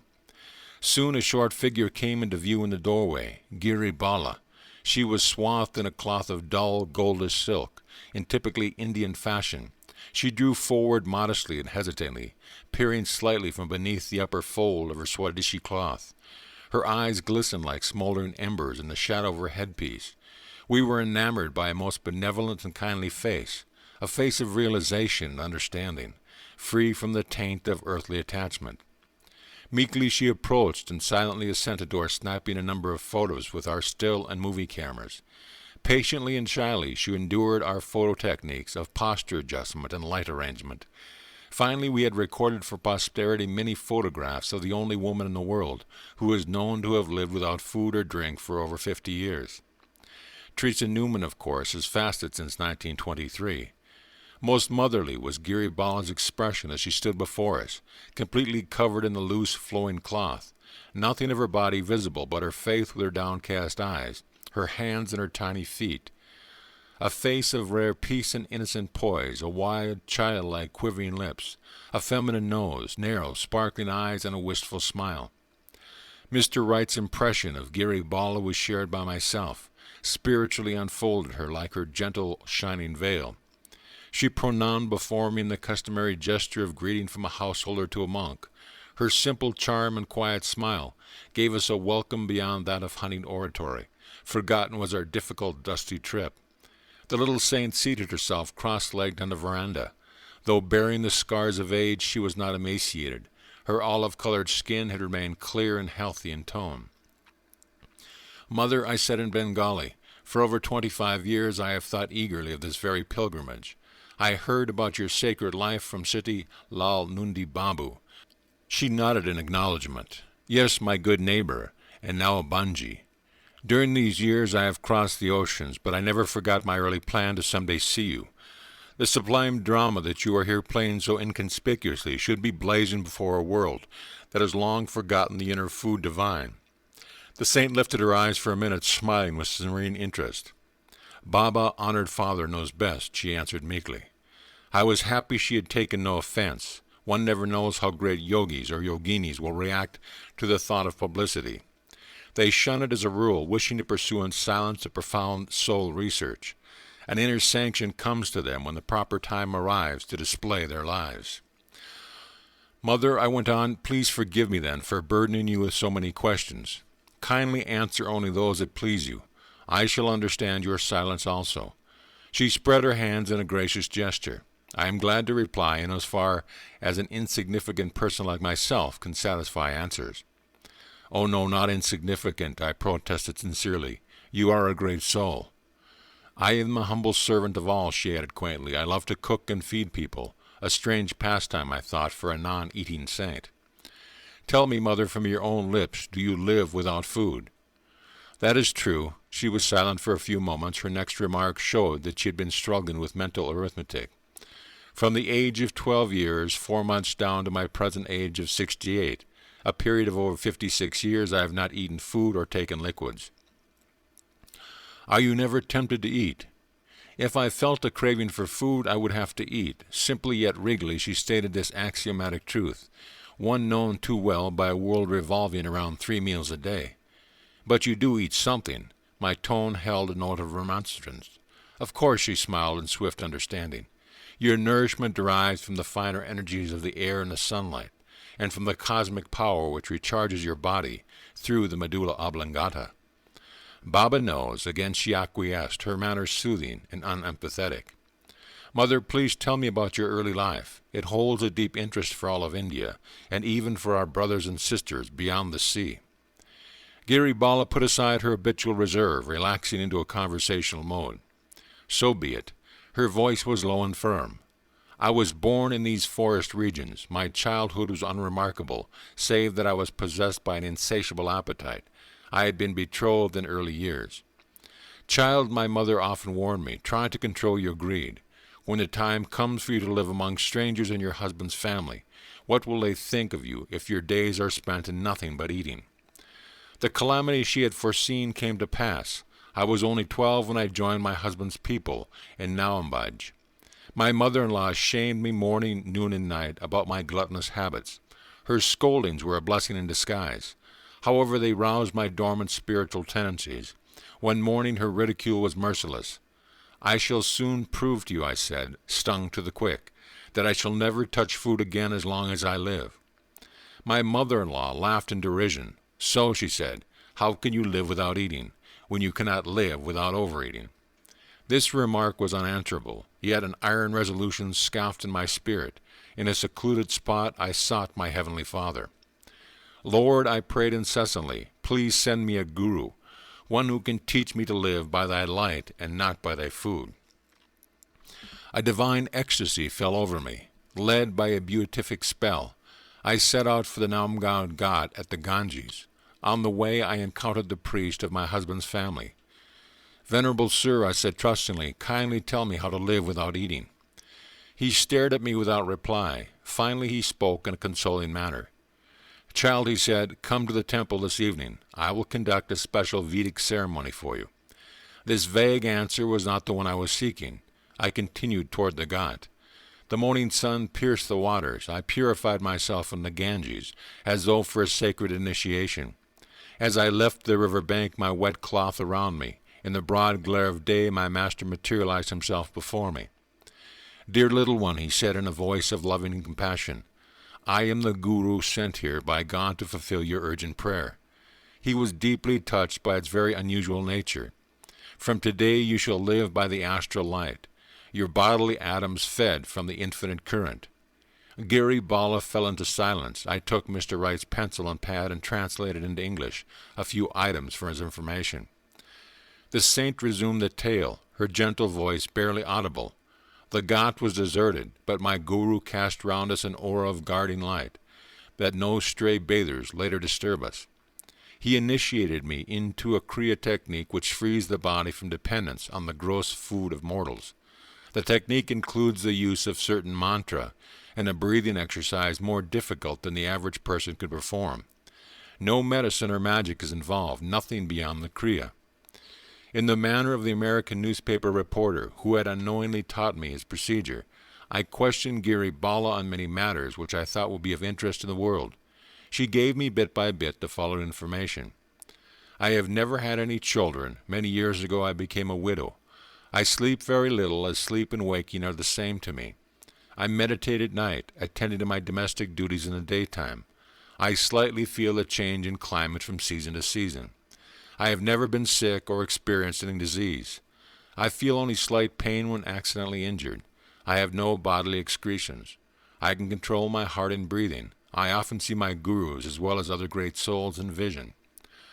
Mother, I asked, why don't you teach others the method of living without food? My ambitious hope for the world's starving millions were nipped in the bud. No, she shook her head. I was strictly commanded by my guru not to divulge the secret. It is not his wish to tamper with God's drama of creation. The farmers would not thank me if I taught many people to live without eating. The luscious fruits would lie useless on the ground. It appears that misery, starvation, and disease are whips of our karma which ultimately drive us to seek the true meaning of life. Mother, I said slowly, what is the use of your having been singled out to live without eating? To prove that man is spirit, her face lit with wisdom. To demonstrate that by divine advancement he can gradually learn to live by the eternal light and not by food. The saint sunk into deep meditative state. Her gaze was directed inward. The gentle depths of her eyes became expressionless. She gave a certain sigh, the prelude to an ecstatic, breathless trance. For a time she had fled to the questionless realm, the heaven of inner joy. The tropical darkness had fallen. The light of a small kerosene lamp flickered fitfully over the faces of the score of villagers, squatting silently in the shadow. The darting glowworms and distant oil lamps of huts wove bright, eerie patterns into the velvet night. It was the painful hour of parting. A slow, tedious journey lay before our little party. "Giri Bala," I said as the saint opened her eyes, "please give me a keepsake, a strip of one of your saris." She soon returned with a piece of Benares silk, extending it in her hand as she suddenly prostrated herself on the ground. "Mother," I said reverently, "rather let me touch your own blessed feet." End of chapter. Chapter 47. I return to the West. I have given many yoga lessons in India and America, but I must confess that as a Hindu I am unusually happy to be conducting a class for English students. My London class members laughed appreciatively. No political turmoil ever disturbed our yoga peace. India was now a hallowed memory. It is September 1936. I am in England to fulfill a promise, given 16 months earlier to lecture again in London.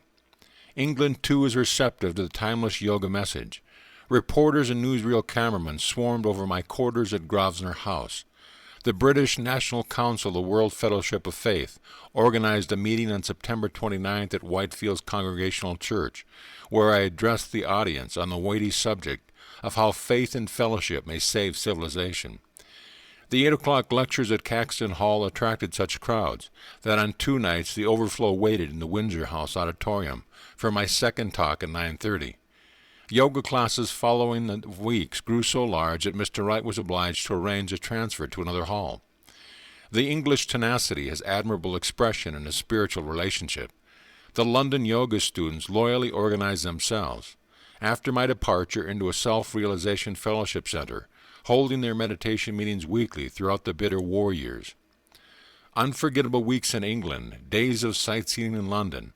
Then over the beautiful countryside, Mr. Wright and I summoned the trustee Ford to visit the birthplace and tombs of the great poets and heroes of British history. Our little party sailed from Southampton for America in the late October on the Bremen. The majestic Statue of Liberty in New York Harbor brought a joyous emotional gulp, not only to the throats of Miss Belch and Mr. Wright, but to my own. The Ford, a bit battered from struggles with ancient soils, was still puissant. It now took its stride the transcontinental journey to California. In late 1936, lo, Mount Washington. The year-end holidays are celebrated annually at the Los Angeles Center, with an 8-hour group meditation on December 24th, the spiritual Christmas, followed the next day by a banquet, social Christmas. The festivities this year were augmented by the presence of dear friends and students from distant cities, who had arrived to welcome home the 3 world travelers. The Christmas Day feast included delicacies brought 15,000 miles for this glad occasion: Gucci mushrooms from Kashmir, canned rasagula and mango pulp, popper biscuits, and an oil of the Indian Kiora flour which flavored our ice cream. The evening found us grouped around a huge sparkling Christmas tree, the nearby fireplace crackling with logs of aromatic cypress. Gifty time, presents from the earth's far corners, Palestine, Egypt, India, England, France, Italy. How laboriously had Mr. Wright counted the trunks at each foreign junction, that no pilfering hand reached the treasure intended for loved ones in America. Plaques of the sacred olive tree from the Holy Land, delicate laces and embroideries from Belgium and Holland, Persian carpets, finely woven Kashmiri shawls, everlasting fragrant sandalwood trays from Mysore, Shiva's bullseye stones from Central Province, old Indian coins of dynasties long fled, bejeweled vases and cups, miniatures, tapestries, temple incense and perfumes, Swadeshi cotton prints, lacquer work, Mysore ivory carvings, Persian slippers with their inquisitive long toe, quaint old illuminated manuscripts, velvets, brocades, Gandhi caps, potteries, tiles, brasswork, prey rugs of 3 continents. One by one I distributed the gaily wrapped packages from the immense pile under the tree. Sister Gyanamata, a hand of long box to a saintly American lady of sweet visage and deep realization, who during my absence had been in charge of Mount Washington. From your paper tissue she lifted a sari of gold Benares silk. Thank you, sir, it brings the pageant of India before my eyes. Mr. Dickinson, the next parcel contained a gift which I had brought in a Calcutta bazaar. Mr. Dickinson will like this. I had thought at the time. A dearly beloved disciple, Mr. Dickinson had been present at every Christmas festivity since the 1925 founding of Mount Washington. At this 11th annual celebration, he was standing before me, untying the ribbons of this square little package. The silver cup, struggling with emotion, he stared at the present, a tall drinking cup. He seated himself some distance away, apparently in a daze. I smiled at him, affectionately, before resuming my role as Santa Claus. The ejaculatory evening closed with a prayer to the giver of all gifts, then a group singing of Christmas carols. Mr. Dickinson and I were chatting together some time later. "Sir," he said, "please let me thank you now for the silver cup. I could not find any words on Christmas night. I bought the gift especially for you. For 43 years I have been waiting for that silver cup. It is a long story, one I have kept hidden within me." Mr. Dickinson looked at me shyly. The beginning was dramatic. I was drowning. My older brother had playfully pushed me into a 15-foot pool in a small town in Nebraska. I was only 5 years old then. As I was about to sink for the second time under the water, a dazzling multicolored light appeared, filling all the space. In the midst was the figure of a man with tranquil eyes and reassuring smile. My body was sinking for the third time when one of my brother's companions bent a tall, slender willow tree in such a low dip that I could grasp it with my desperate fingers. The boys lifted me to the bank and successfully gave me first aid treatment. 12 years later, a youth of 17, I visited Chicago with my mother.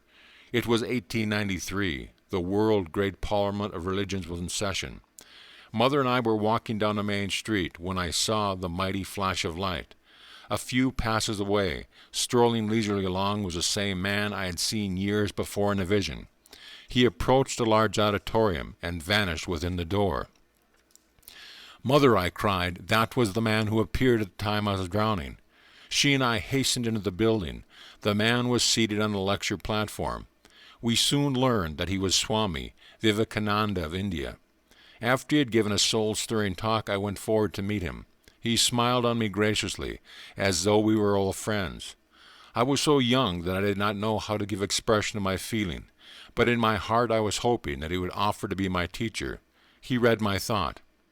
"No, my son, I am not your guru." Vivekananda gazed with his beautiful, piercing eyes deep into my own. "Your teacher will come later. He will give you a silver cup." After a little pause, he added, smiling, "He will pour out to you more blessing than you are now able to hold." I left Chicago in a few days, Mr. Dickinson went on, and never saw the great Vivekananda again. But every word he had uttered was indelibly written on my inmost consciousness. Years passed. No teacher appeared. One night in 1925, I prayed deeply that the Lord would send me my guru. A few hours later, I was awakened from sleep by soft strains of melody. A band of celestial beings, carrying flutes and other instruments, came before my view. After filling the air with glorious music, the angels slowly vanished. The next evening I attended for the first time one of your lectures here in Los Angeles, and knew then that my prayer had been granted. We smiled at each other in silence. "For 11 years now, I've been your Kriya Yoga disciple," Mr. Dickinson continued. "Sometimes I wondered about the silver cup. I had almost persuaded myself that Vivekananda's words were only metaphorical. But on Christmas night, as you handed me the square box by the tree, I saw for the third time in my life the same dazzling flash of light. In another minute, I was gazing on my guru's gift, which Vivekananda had foreseen for me 43 years earlier, a silver cup." End of chapter. Chapter 48, at Encinitas in California. "A surprise, sir. During your absence abroad, we have had this Encinitas hermitage built. It is a welcome home gift. Sister Gayanatama, smiling, led me through a gate and up a tree-shaded walk. I saw a building jutting out like a great white ocean liner toward the blue brine. First speechlessly, then with ohs and ahs, finally with man's insufficient vocabulary of joy and gratitude, I examined the ashram's 16 unusually large rooms, each one charmingly appointed. The stately central hall with immense ceiling-high windows looks out on a united altar of grass, ocean, sky, a sympathy in emerald, opal, sapphire. A mantle over the hill's huge fireplace holds the framed likeness of Larimasha, smiling his blessing over his far Pacific heaven. Directly below the hall, built into the very bluff, 2 solitary meditation caves confront the infinities of sky and sea. Verandas, sunbathing nooks, acres of orchard, a eucalyptus grove, flagstone path leading through roses and lilies to quiet arbors, a long flight of stairs ending on an isolated beach and the vast waters. Was dreams ever more concrete? May the good and heroic and bountiful souls of the saints come here, reads. A prayer for the dwelling, from the Zen of Vesta, fastened on one of the hermitage doors. And may they go hand in hand with us, giving the healing virtues of their blessed gifts, as widespread as the earth, as far-flung as the rivers, as far-reaching as the sun, for the furtherance of better men, for the increase of abundance and glory. May obedience conquer disobedience within this house. May peace triumph here over discord, free-hearted giving over avarice, truthful speech over deceit, reverence over contempt. That our minds be delighted and our souls uplifted. Let our bodies be glorified as well, and O light divine, may we see thee, and may me approaching come round about thee, and attain unto thine entire companionship. This self-realization fellowship ashram had been made possible through the generosity of a few American disciples, American businessmen of endless responsibilities who yet find time daily for their Kriya Yoga. Not a word of the hermitage construction had been allowed to reach me during my stay in Indian Europe. Astonishment, delight.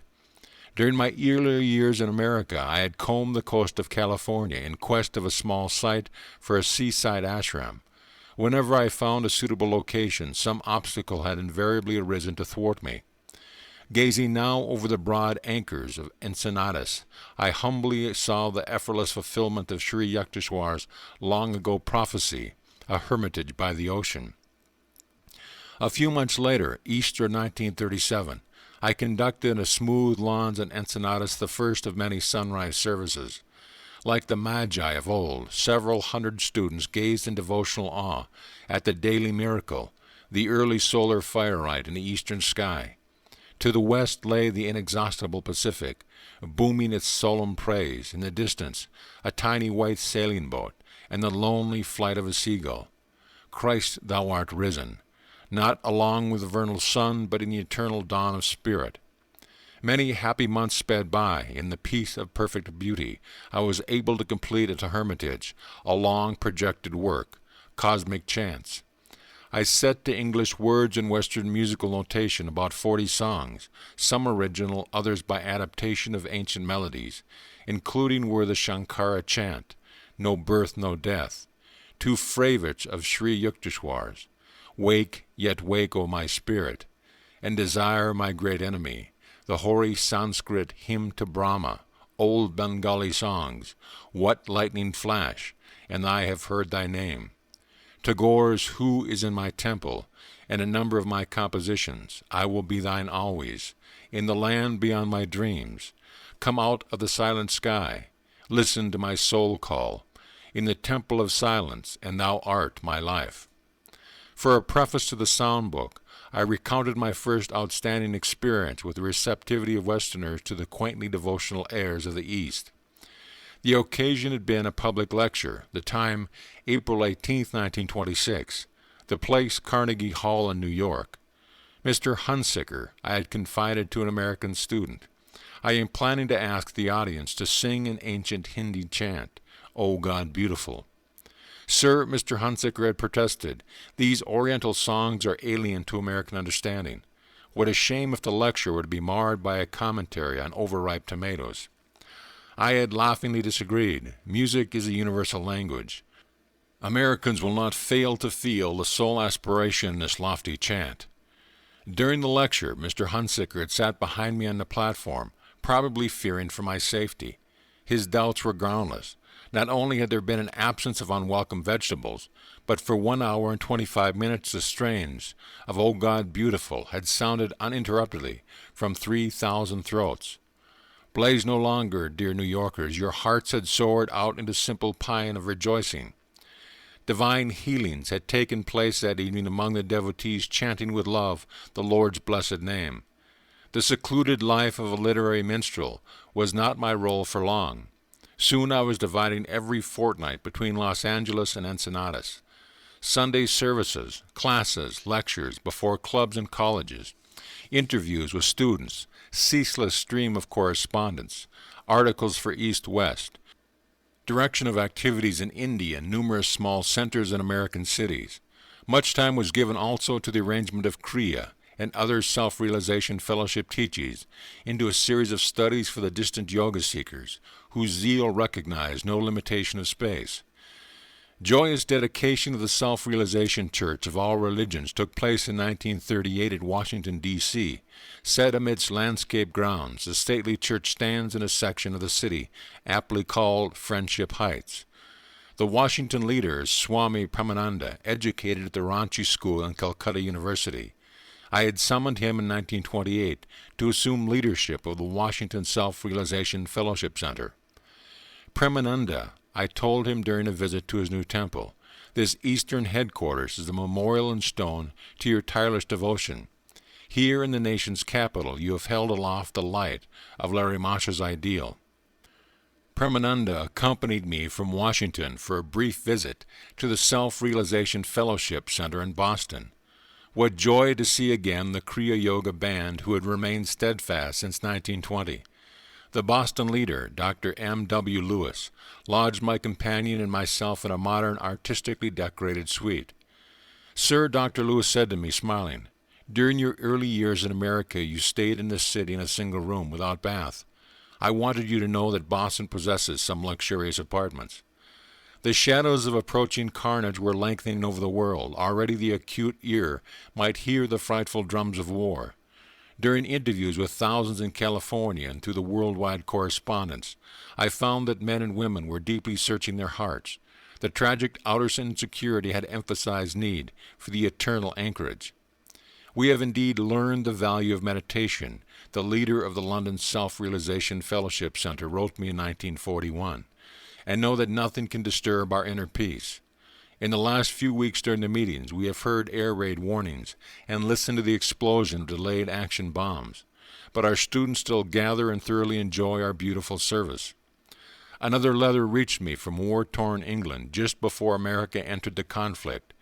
In nobly pathetic words, Dr. L. Crannon Bing, noted editor of the Wisdom of the East series, wrote, "When I read East-West, I realize how far apart we seem to be, apparently living in two different worlds.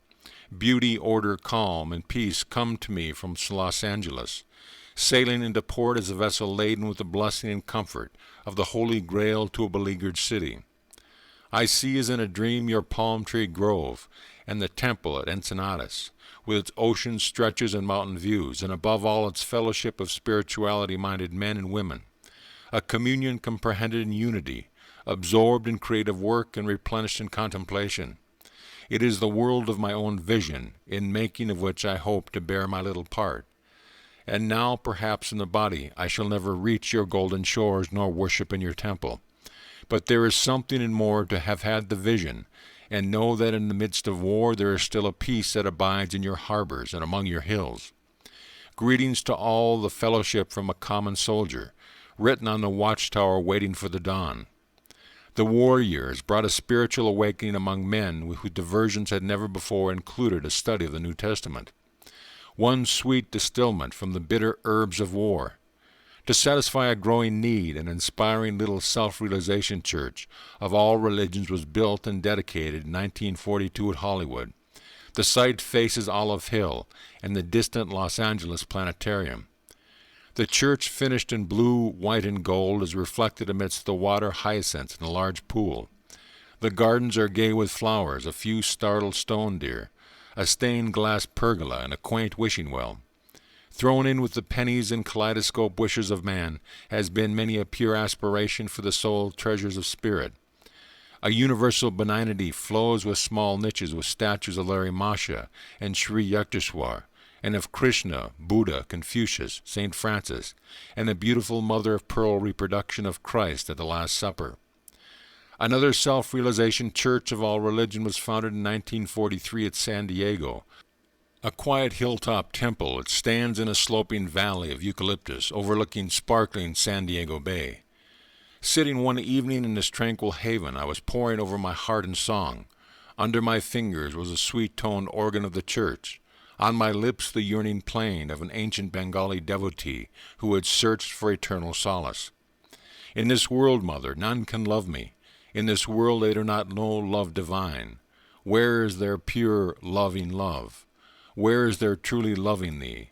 There my heart longs to be. My companion in the chapel, Dr. Lloyd Kennel, the San Diego Center leader, was smiling a little at the words of the song. Tell me truly, Paramahansa, has it been worth it? He gazed at me with an earnest sincerity. I understood his laconic question. Have you been happy in America? What about the disillusionment, the heartaches, the center leaders who could not lead, the students who could not be taught? Blessed is the man whom the Lord doth test, doctor. He is remembered now and then to put a burden on me.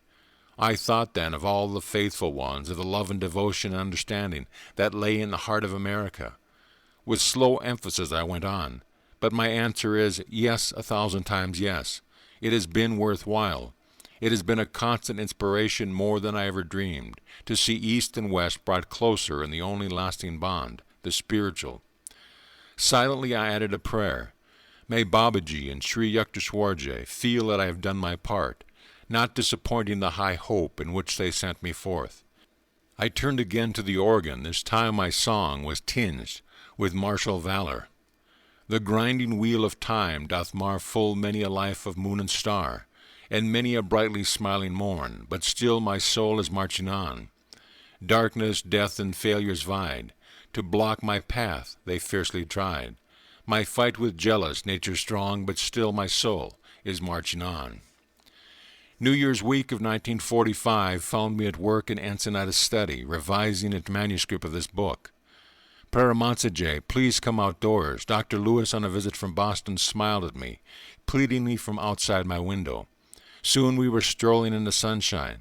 My companion pointed to new towers in process of construction along the edge of the fellowship, properly adjoining the coast highway. Sir, I see many improvements here since my last visit. Dr. Lewis comes twice annually from Boston to Ensenada. Yes, doctor, a project I have long considered is beginning to take definite form. In these beautiful surroundings, I have started a miniature world colony. Brotherhood is an ideal better understood by example and precept. A small, harmonious group here may inspire other ideal communities over the world. A splendid idea, sir.